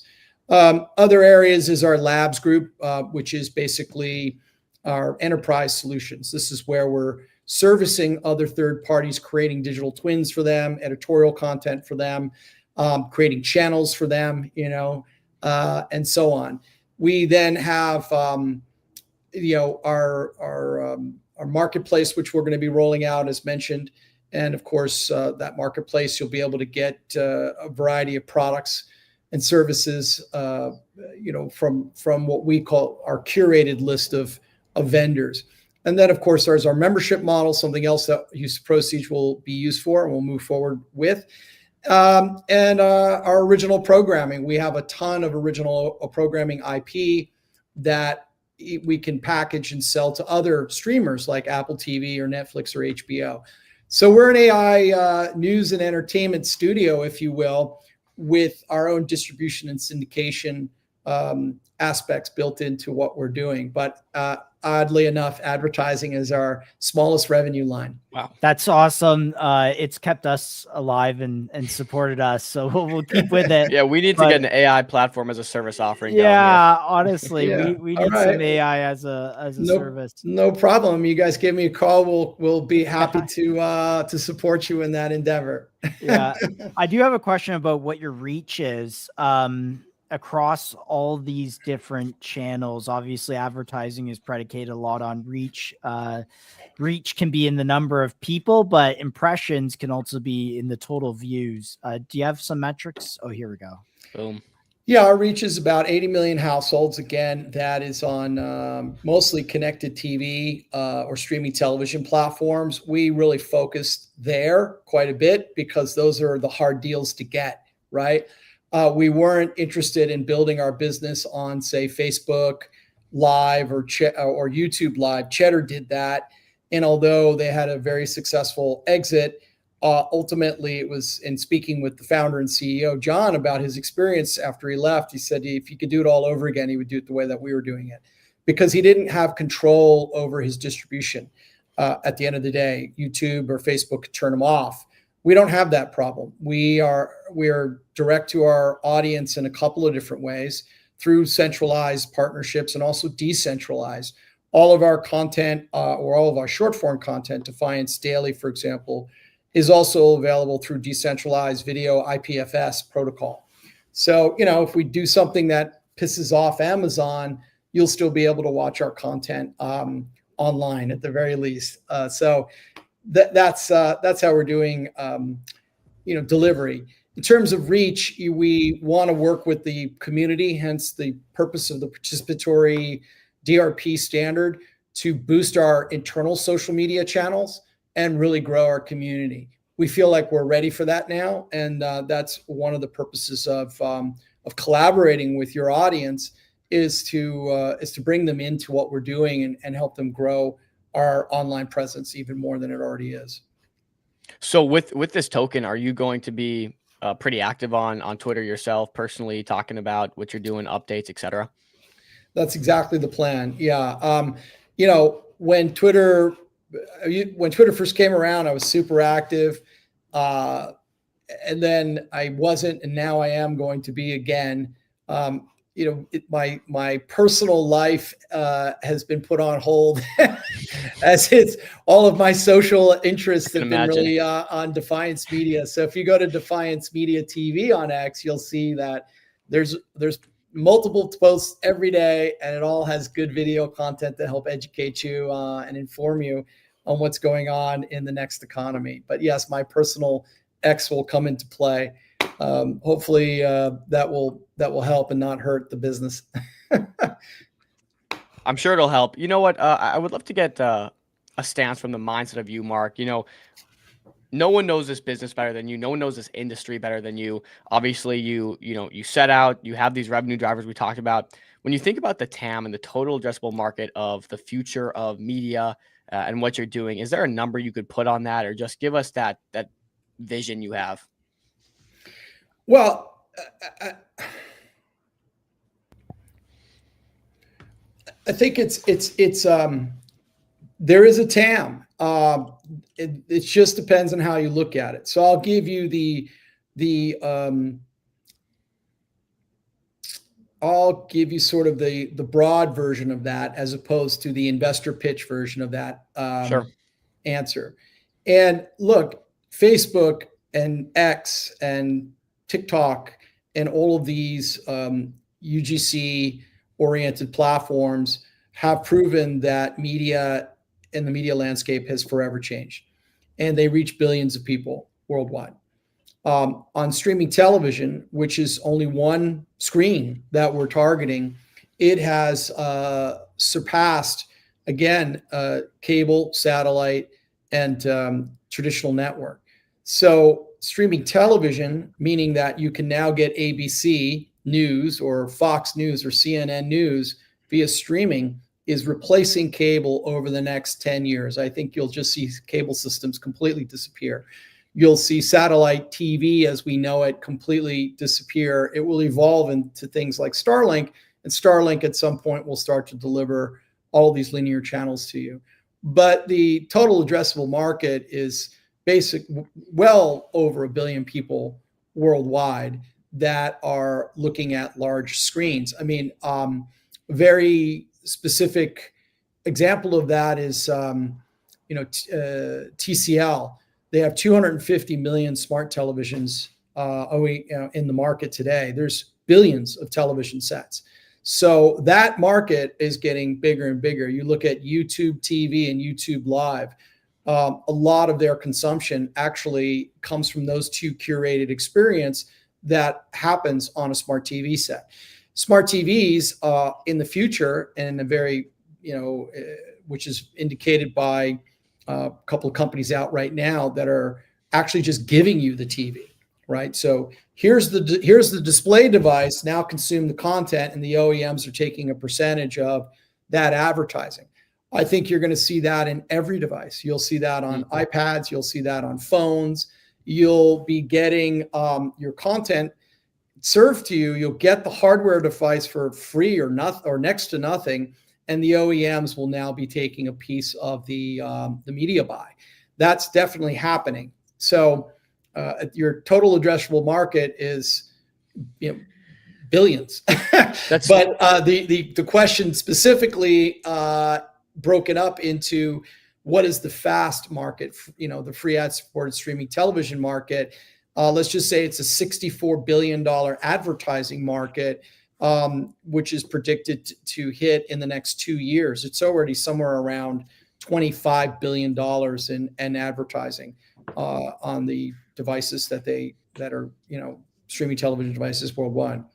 This is so fascinating. So you almost envision a world where the hardware may come free to users or consumers, and then they'll monetize the contents inside that hardware. Is that kind of the vision and idea you're explaining here? Yeah, I think that it's obvious. The OEMs, meaning the manufacturers, really missed the boat. YouTube is the perfect example. Here's this app. Here's this thing called the World Wide Web, right? Now you're helping to consume content through desktop and mobile.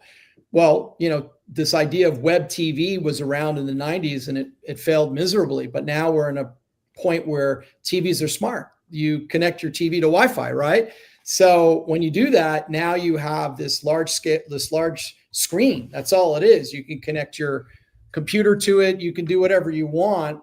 The delivery of video to those screens is superior because of the streaming protocols that they use, the UX UI that they use, and the fact that it's in essence creating a socket connection with your device as opposed to going through a browser. So that's why streaming television is a great experience and why Netflix is a huge success. Aside from the fact it's just frictionless and easy to use. You don't have to go down to the store and get a DVD or a VHS tape or have it sent to you in the mail. The OEMs missed out on all of that, but now they're catching up. The number one is Samsung. Samsung, have you noticed in the last 10 years that Samsung TVs are all smart TVs and that the price of these devices has dropped considerably? Mm-hmm. And the ad buys are going direct to Samsung. I have friends of mine who are Correct. now account managers at Samsung versus working in agency. Correct. The ad buys Samsung is now in the conversation, whereas before it was going to Google or AKA YouTube or Google as a 800-pound gorilla in general, or all these other apps and platforms and Twitch and so on and so forth. But now the OEM is involved, and Samsung has a highly curated list of channels, but it's limited, right? They can't have 1 billion channels like YouTube has. Like literally YouTube has 1 billion channels. Wow. But Samsung doesn't. It's thousands, right? And they're all curated and they're all specific to that particular viewing experience. Correct? So LG's in that market. LG, I think, is going to be a tough competitor for Samsung. LG is really smart in their approach. They have more of a global lens and international viewpoint. I think LG in this time next year will be the default smart TV manufacturer globally for people that want to do free ad supported streaming television on their platform. I think they're going to overcome Samsung. Then you've got other players like Sony that's not even in the conversation yet. Panasonic, TCL, as I mentioned, they're looking at using the Google operating system for smart TV and video delivery on their platform, which means that Google will be serving the ads up for TCL.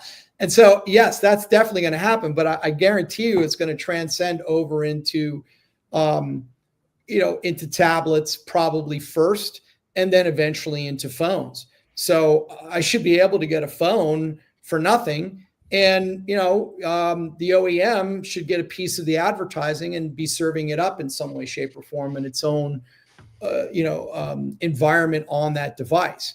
So with your smart TV, there's their built-in Samsung EPG guide, but I can still get my apps. If I want to get, the Netflix app or the Hulu app or the Paramount Plus app, I can get all that added, and you just add it. And look at Roku. Roku's the number one smart TV operating system globally. You can build on it. So, yeah, I think that everyone that has a really solid presence on YouTube should think beyond YouTube. You need to be on all platforms. You have to respect the platform that you're on and be able to engage with the audience on that platform in the manner that that platform is designed the engagement to be. So your content may not be right on TikTok, but snippets of your content could be on TikTok to help promote your live show. That's what we're doing in many ways. We're sending our promos out to other platforms to drive viewership to our linear stream on X, for example, or on on LG or Distro TV, which is an MPVD app that we're aggregated into. And Mark, we want to be respectful of your time here, so we'll try to wrap it shortly. I got a couple questions for you. We'll maybe start here. It seems like you have a pretty robust team. Obviously, you're developing AI, potentially in-house. You have this whole media company and everything you've talked about today. Can you give us an idea of the size of the team? Do you have in-house engineers? Like, what's going on there? Yeah, I think we have a great team. Heather is our executive producer, Heather Harker. We've been working together since I created MySpace Live back in, there's another credit for you, MySpace Live, MySpace TV in 2007. Something like yeah, I mean, MySpace was MySpace, and we created social TV. It was really Chris DeWolf and Sean Gold there, and you know, and Aber Whitcomb, who's actually an investor in my company. Aber is this former CTO of MySpace, and you know, she was great. We've been working together ever since on a bunch of projects. Carolyn Olson is our editorial director. So if you want to get stories on Defiance, she's the gatekeeper. She really is looking at all the data that comes in from our accredited sources and determines what the story is of the day or what the cycle is for that 24-hour cycle. Of course, we have a lot of engineers, a variety of different places who have, you know, in India, we have in Philippines, we have in Israel. So they're kind of here, there, and everywhere. And it's, you know, team of less than 10 people. And actually, I'm really proud of that. I think that the days of let's raise $1 billion and hire 20,000 people or 10,000 people are over. I think what's more in vogue is how do you build a global media, broadcast video media platform, right? That has a linear experience, VOD, SVOD, transactional video on demand, and of course, all of our social media clips and so on for the least amount of people. So whereas CNN, I believe, and I could be wrong on this number, has something like 6,000 employees, I would love for our company to be falling fast. And falling fast. I aspire for this company to be, you know, no more than 50 people, right, at the most at any given time, and still have that same type of global footprint as a Fox Business or a CNBC. Well, we're using, again, I'll just reiterate this. Unlike many of those companies that are still set in their traditional workflows and mindsets and legalities and interferences, we're not constrained to any of that. We're using the most forward-thinking tech we can and future tech we can to walk the walk that we're talking about, right? Like, you know, there just seems to be no other way to do it.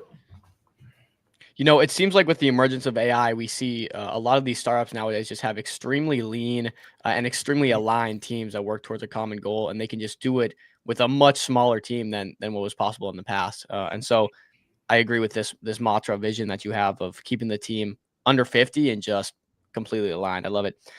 When you think about Defiance, what comes next? You know, what's next on the list? You guys have a lot to do, a lot of stuff to accomplish, I'm sure. What are you most excited for? Well, in the famous words of Michael Saylor, there is nothing next. There is only Defiance. You know, that's it. There are no alternatives. And that is our goal, is to be that brand for the trustless generation. I love it. Well, Mark, I think we learned a lot today. I'll tell you that much. I did, at least. I can speak for myself. Any Q&A, guys, if you have any questions, last-minute questions, I would drop them now in the chat because we're going to get Mark back to his busy day, I'm sure, and leave you guys with that. But, Mark, we appreciate you coming on. This was a fascinating conversation. I think there's a huge opportunity here with this launch. I'm glad you're supporting this DRP standard. It is really fascinating, and just seeing these projects come to the market and give people opportunities that were just not available in the past is fascinating. And I love that you. Sorry, I don't think I got a straight answer on the Kevin O'Leary angle. He was tagged in the thing. Is Kevin O'Leary working with you guys in any way? We actually did well, Kevin, we featured him a couple of times in our Defiance programming, along with a lot of great people. I invite everyone that's watching to go to our website and check out the spotlight section. There's just a ton of content there with just amazing folks all around, from all around the board. You're going to recognize a lot of those faces. And those spotlights are, you know, small spotlights on people. We did a television show recently. It hasn't been released yet, that features actually Kevin O'Leary and Anthony Scaramucci. and they I'll just say that it's a rumble. It's a rumble. We anticipate it to be released early next year, so this is a teaser. And yeah, I mean, think of it as a debate show like you've never seen before. And I'll just say that it includes a boxing ring. What? Kevin O'Leary, a debate show in a boxing ring sounds like something I would absolutely watch. With Anthony Scaramucci. That's our first episode. And then I can only tell you that the episodes that are going to follow are going to be as interesting. So, maybe we'll get that Mark Zuckerberg, Elon Musk fight after all. But but that never materialized, unfortunately. I think Zuck's been trending a little harder. Yeah, I invite them to be on the Rumble show. I can't tell you the name of it yet, but it's a great show, and we're really proud of it. And Kevin was amazing to work with in that capacity, as opposed to just interviewing him. He's principal talent, right? It's him and Anthony were principal talent, and their debate was great, very timely, and he's just a joy to work with. And so was Anthony as well. Super pros, very knowledgeable guys. And a lot of fun. They're just fun. These guys are they're just operating in an environment. As a fellow Canadian, Kevin's a patriotic Canadian as well, which I appreciate. And I love his takes on our government, because our government's a little crazy. So yeah, I think he's the guy that everybody hated on Shark Tank, but ironically, he's the guy that everybody in the DGen community loves out of Shark Tank, right? It's like, because he just speaks his mind, and there's no filter. And he made the flip too. Like before the FTX explosion, like he was the anti-crypto guy. You're all cowboys, the Wild West. And the more he got into it, he's like, all right, there's something real here that I need to look at. And then he went, he created a crypto company listed in Canada.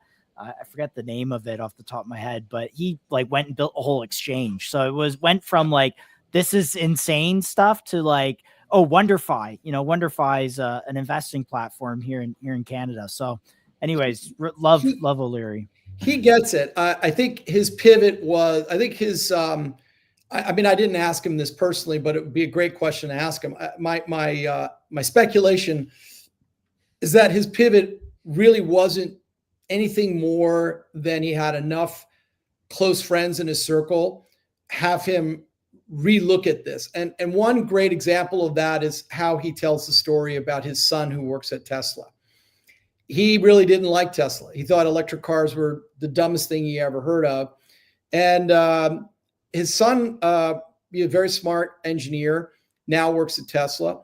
And he said to Kevin, he goes, "But Dad, Tesla's not a car company. It's a data intelligence company."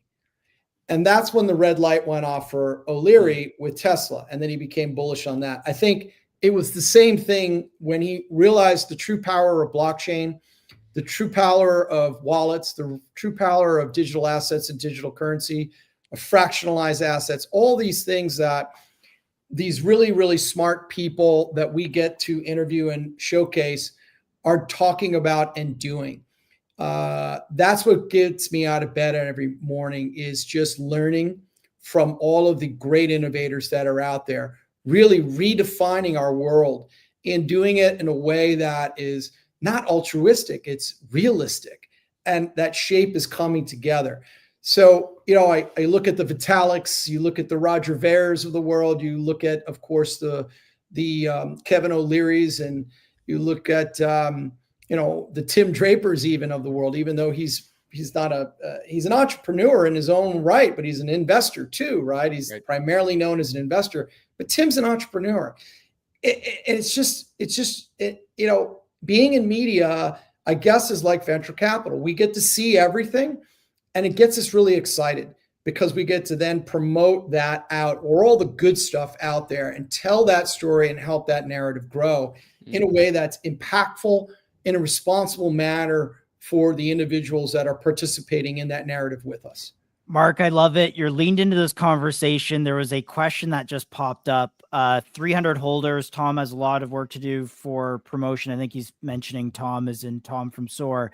Want to ask, maybe from your angle, how do you see, your token kind of, I don't want to say being promoted, but is it being integrated? Will you talk about it? Will it be at the bottom bar of all your programming? Like, yeah, how does the token play a role from an awareness standpoint on your programming?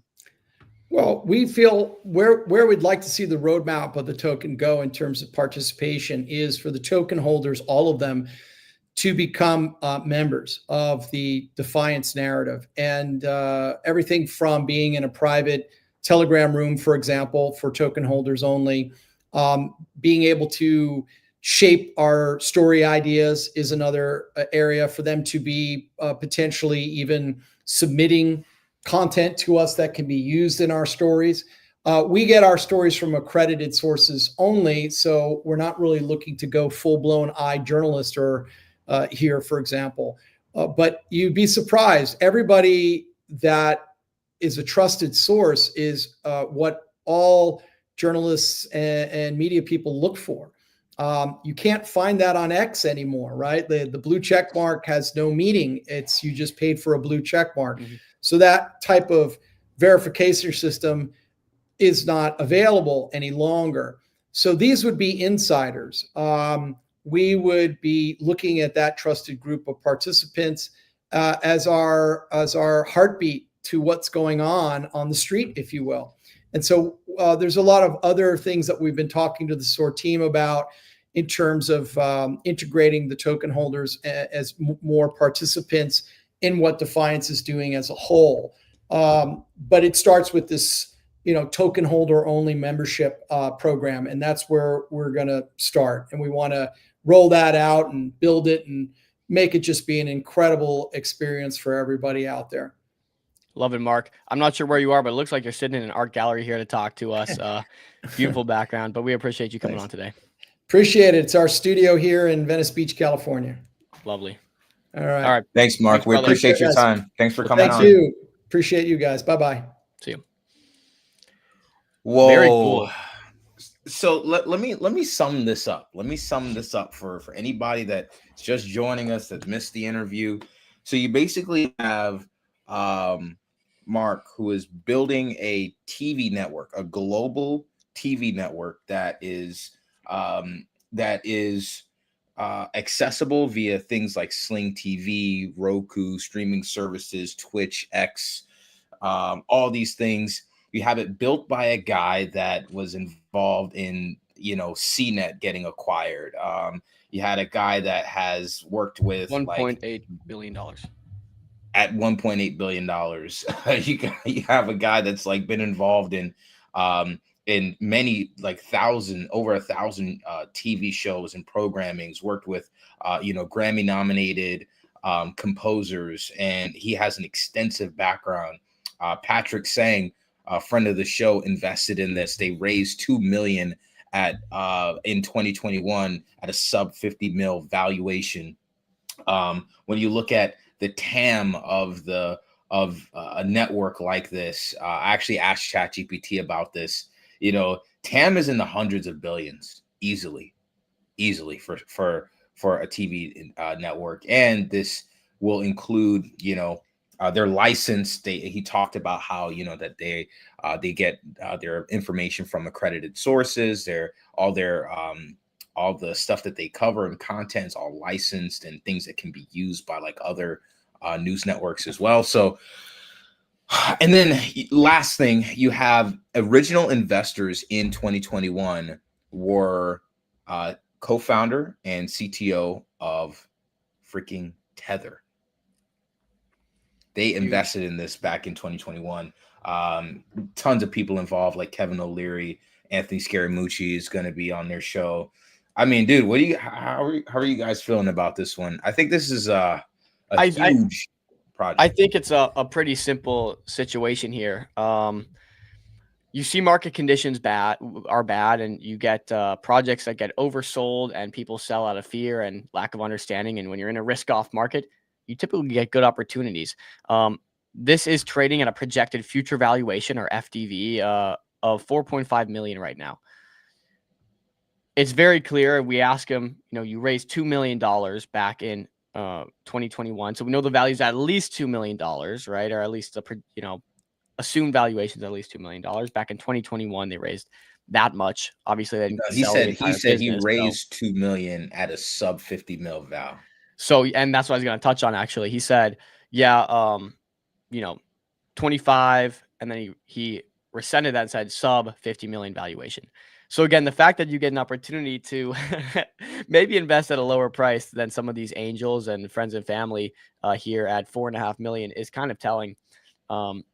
Again, this guy's got the connections. He's been a part of media for as long as it goes back, and again, like, man, I would just pat the SOAR team on the back. They've got a pretty good one when it comes to just being leaders in the space. So 4.5 million future projected value. We know that he's planning to raise at some point, he mentioned. And he said he would likely do that at around the 50 million mark is what he said. Or I think am I he wrong? still 15, said sub 15? 50. I think he said sub 50 mil. Yeah, something 15 mil, sub 50 mil. Unclear. Like Either way, if it's a 15 million, if their next raise is at 15 million, again, that's a 3x from here, right? So it'll be interesting. Media businesses, kind of tough to value, right? Because the revenues didn't give a specific dollar amount. I mean, like I could, yeah, pre-rev. Like, but I mean, I don't know. We're not like super massive here at MCG, but we have revenue that we can point to. We have sponsors, so I thought that was a little interesting that there was no revenue. Not that they couldn't get it. I just, wonder what like. Just think maybe they didn't want to disclose that. Yeah, maybe not. But yeah, I mean, it's he's I mean, you got to invest in founders, and this is one of those situations. I think also interesting is the Patrick Sane connection here with a few of these. Now it's like, should we be looking up Patrick's fund and go seeing what their whole, what their portcos are? I think so. Actually, I recently just added Patrick now to a list, so I'm tracking everyone Patrick follows from now because he follows Defiance. So there's maybe some insight there. Dang, he's hunting for the deep alpha. I like that. Yeah. Maybe we get MCG on Pluto TV and all those places next. Hey, look, you never know. You never know. Role. But fascinating conversation. I mean, you could tell that guy, I mean, he knows it all. He knows it all, right? It's just pretty crazy hearing his thesis and theory of where we're headed in the business and media as a whole. You really don't get those conversations too often, so it's nice to just pick their brains when you have that chance. So super cool, man. It's a pleasure talking to Mark, and I'm excited. I don't know. I think at 4.39 mil here, you have an opportunity. And again, this is like basically private equity investments here, right? You have an option to you wait till a liquidity event. Obviously, it's liquid here, so it'll trade based on speculative valuation. But yeah, if you're patient enough and you think this can get acquired for 1.8 billion, like CNET did, then buying at 5.5 mil doesn't sound so bad, right? But again, this is how private equity works, and you just have to evaluate. You have to know what you're trading here.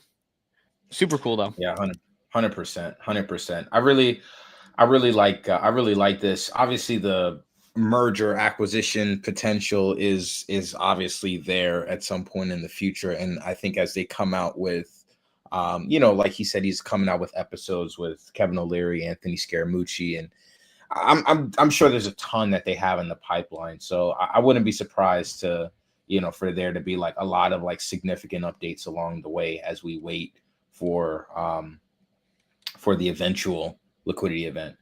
But yeah, look, Bitcoin's pumping to 90K during our stream. I think that's the second time so far that's happened, second or third time this week. So maybe our streams are just key. Kled is waking up. Let's take a look real quick. 22, 25. I saw 25% earlier today.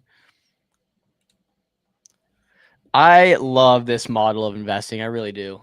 So much better than these governance tokens. I just look at I look at my feed here, and everything I'm holding is basically like has some sort of intrinsic value, right? Kled, equity anchorage, DFTV per se has the new standard of debt, the debt structuring.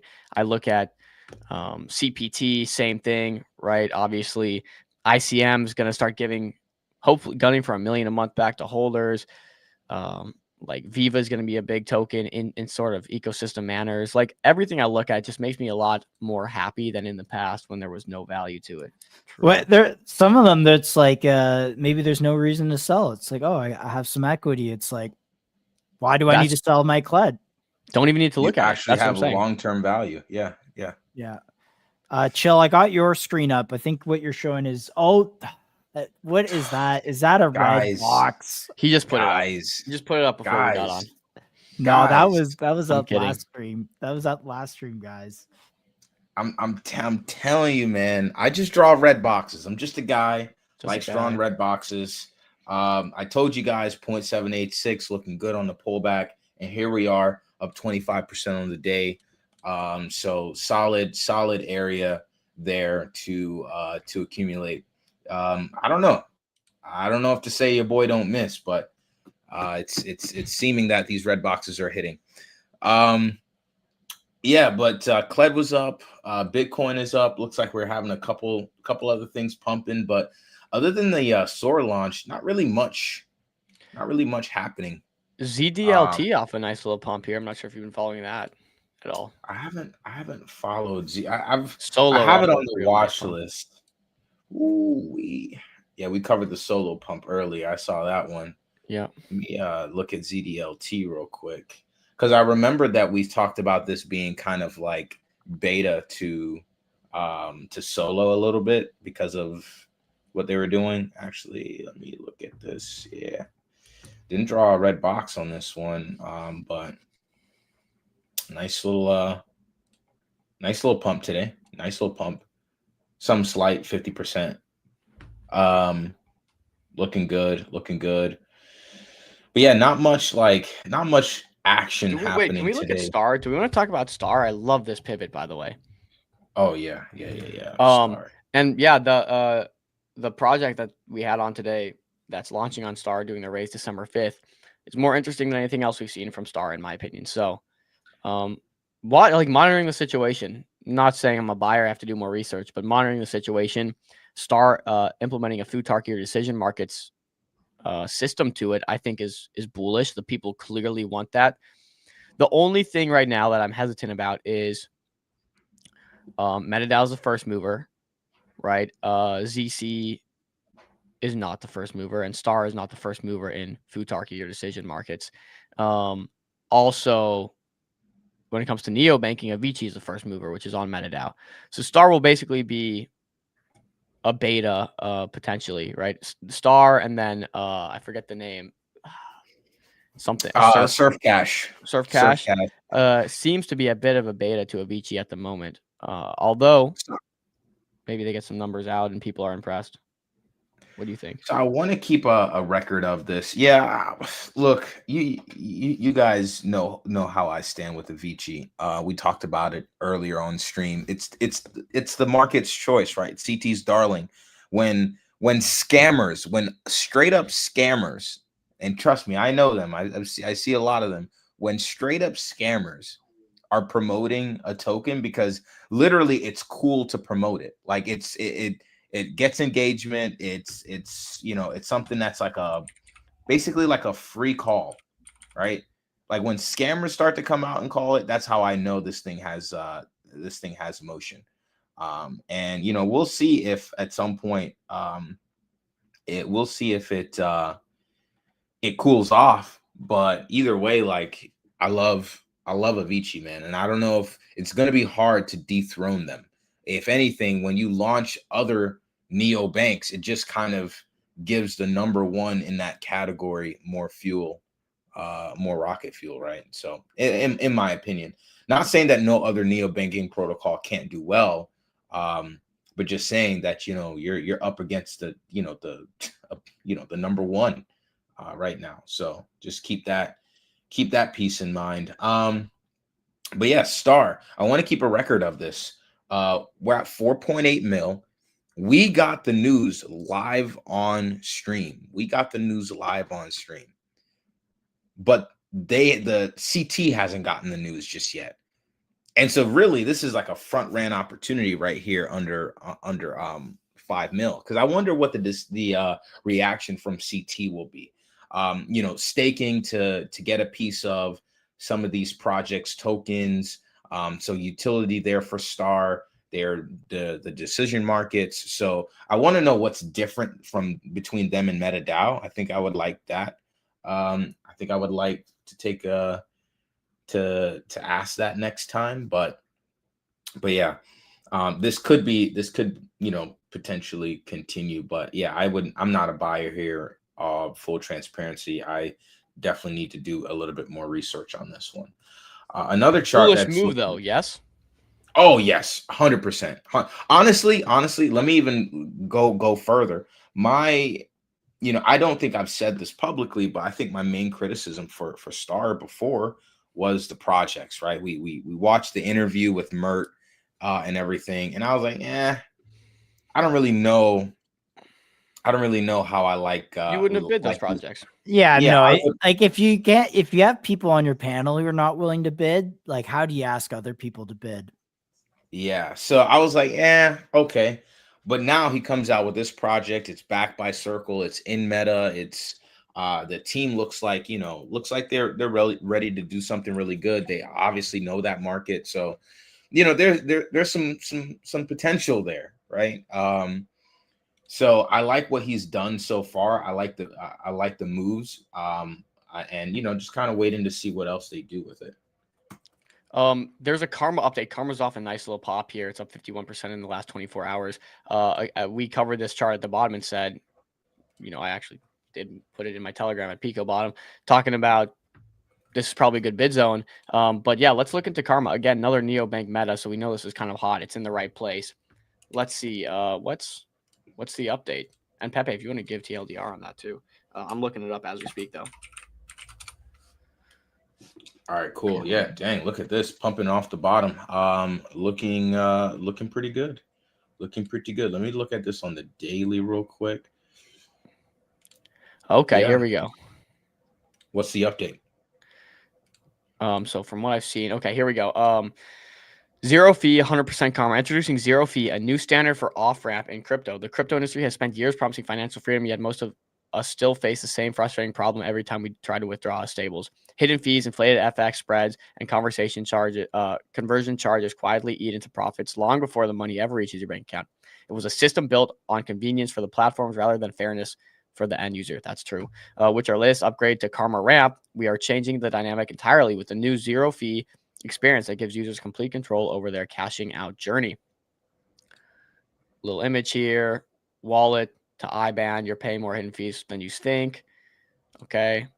Bringing token utility directly into your banking experience. This upgrade is part of a deeper shift in the philosophy behind how we believe modern financial products should operate. We believe that the token utility should be embedded directly into the user's banking experience rather than existing as a disconnected and theoretical concept. With this release, the Karma token becomes an active part of the withdrawal process. Our standard off-ramp fee is now set at 0.5%, an increase from the earlier 0.25%. This charge allows the system to generate more long-term revenue that supports the protocol on multiple levels, essentially working towards self-sustaining, separate from our LP revenue. The income created from this fee is allocated to operating the protocol and returning value to long-term token holders. Okay, I actually was not expecting a raise based on the whole previous part of this, but they're raising it to 0.5%. Yeah, rather than 0.25%. The zero fee mechanism works. How the zero fee mechanism works. Within this updated model, users who hold at least 1 million Karma tokens in the same wallet that are withdrawing from unlock the full zero fee experience. Okay, so they're raising it to 0.5%, but if you hold 1 million Karma in the wallet, you're off-ramping from, you slash that cost. This is automatically calculates the 0.5% cost at the moment of withdrawal and instantly refunds an equivalent amount back to the user in Karma tokens. Okay, so you pay the fee, but it's refunded in Karma tokens. This ensures the quality. This ensures the complete value of our withdrawal reaches the user's bank account without losing anything on the crypto side. It is a direct, transparent arrangement that rewards participants and alignment incentives between users and the protocol. The only remaining expenses are small bank-related charges that depend on payment method and sit completely outside of our system. Okay. Okay. Yeah, this is a little long, but I think we get the concept. And then how it compares. Building a sustainable, incentivized flywheel. Real benefits. And a vision for the future. You guys can go and read the rest of that on your own time just because it's a bit long. I don't want to string us out here. But, oh, did I not have that up the whole time? No, you didn't. Yeah, it's all right. We all listen to you though. Okay, thank you, Josh. That makes me feel good, at least. I was trying to follow along in the article too as you were reading. I didn't want to. I was literally looking at it on X, reading it. I didn't realize it was not on screen. No, it's all good. I did have it pulled up. I just didn't toggle it on. But all good. Nonetheless, it's a long article, but it seems like TLDR, hold 1 million Karma tokens, pay 0 fees, routed back rebates. It's more of a rebate, actually. It's not 0 fees. It's you pay your fee, you get a rebate in Karma token. And then if you don't, you pay the full 0.5%. And that goes to revenues, which I think somehow trickle back down to holders. So that's the word. Nonetheless, DFTV is doing its thing. Are we seeing it? Starting to move back up. Sheesh. Here's how I look at this. Let me reset the screener. I don't know why it looks like this. Yeah, so starting to move back up. My thing with this, bro, is like, there's like, no matter what, if this thing hits $2 million market cap, which I don't think it will, but it hits the lower range of this, I'm like buying a lot. They've raised more than that alone. So like, again, don't even think about this like a crypto investment. You have to think private equity, and you have to think, what's the value of this company? We know they've raised money. He threw some vague numbers out there, right, at their next raise being at 15 mil plus. So it's like, if they raise at 15 mil, this should automatically reprice to 15 mil just naturally. It's a liquid barometer of that. So, yeah, I'm glad to see this repricing. Felt pretty dang obvious though. Shout out to Pepe in chat, just trading. I mean, I'm glad you're doing well, Pepe. Don't forget to take the profits, hit the take profit button at some point. Yeah, and Pepe, I'd even say this, not saying I don't think DFTV goes higher, but I went all in at 4 million market cap. Like, never go all in, brother. I would say right now you're in profit. Take out, slash a bit of that so you can live to see another day if all goes. You never know. Again, it has nothing to do with DFTV. You just never go all in on anything. But you're up now, so maybe take a little off the table, even though it's not as much as you'd like to be, I'm sure. Always be responsible. Guys, I'm going to do something today. I'll be dropping the MCG Telegram today on X for 1 hour only. I'm not going to say when I'm dropping it. You have to get your notifications on for MCG Live at MCG Live on X, and it'll be open for 1 hour, and then I'm deleting the tweet. So there you go. And let's talk about that TG we're making. I think we're going to make a TG for what's the purpose of it, Josh? That's a great question. In full transparency, we haven't figured that out, but I think we want to have a way to communicate with people who are on stream and our core audience. So there's kind of two ways we do that. We either are live on stream and communicate with the chat, or we tweet something out. But when we tweet it out, it goes out to 7,000 people at a time. We would prefer to have a private way for our core people that are on stream to get access to information. So yeah, some of it might come from our partners like SOAR and others, and some might just be us communicating ideas and thoughts on different parts of the market in real time. But Dom, I don't know how else to describe it other than that. And Chill, I think ultimately the goal is make it an alpha hub, right? Maybe there's some stuff we don't talk about on stream. Just make it an alpha hub. Maybe we'll do, summaries of all the streams in there. So if you miss the stream, you can just go catch up on the bullet points, the main things. Yeah, again, just for core community, hopefully there's gonna be a nice flow of alpha. Maybe we'll get like certain projects to announce certain things in there first if they can make it on stream, or I don't know. We'll try to make it as high signal as possible. That's always the goal of MCG, and it'll evolve over time. So we'll see. Chill, maybe speak on that. Yeah, I think you guys hit the nail on the head. Try not to make it like where it's just noisy. We just want to make it get it to a point where like stuff happens outside of our stream. We only stream for 4 hours out of the day, right? And like there's stuff that we'll tweet, but there's stuff that like you'll only talk about like on MCG. Like for example, like there was like a like one of the verified projects on SOAR launched last night. That happened like while we were off stream. So like the only way we would communicate, like, hey, like who's looking at this, or what is this about, or whatever, like that'll only be in private channels, and that'll be off stream. So yeah, just a good way to like interact. It'll just be like a nice little research hub. The way I view it is a nice little hub of research that we can all participate in. So on that note too, I don't know if we're gonna have an open chat to begin with, guys. Again, everything we do additionally is just something else we have to manage. And our plates are pretty full. So it might just be for updates from our end right now. Maybe eventually we'll open it to communicate back and forth.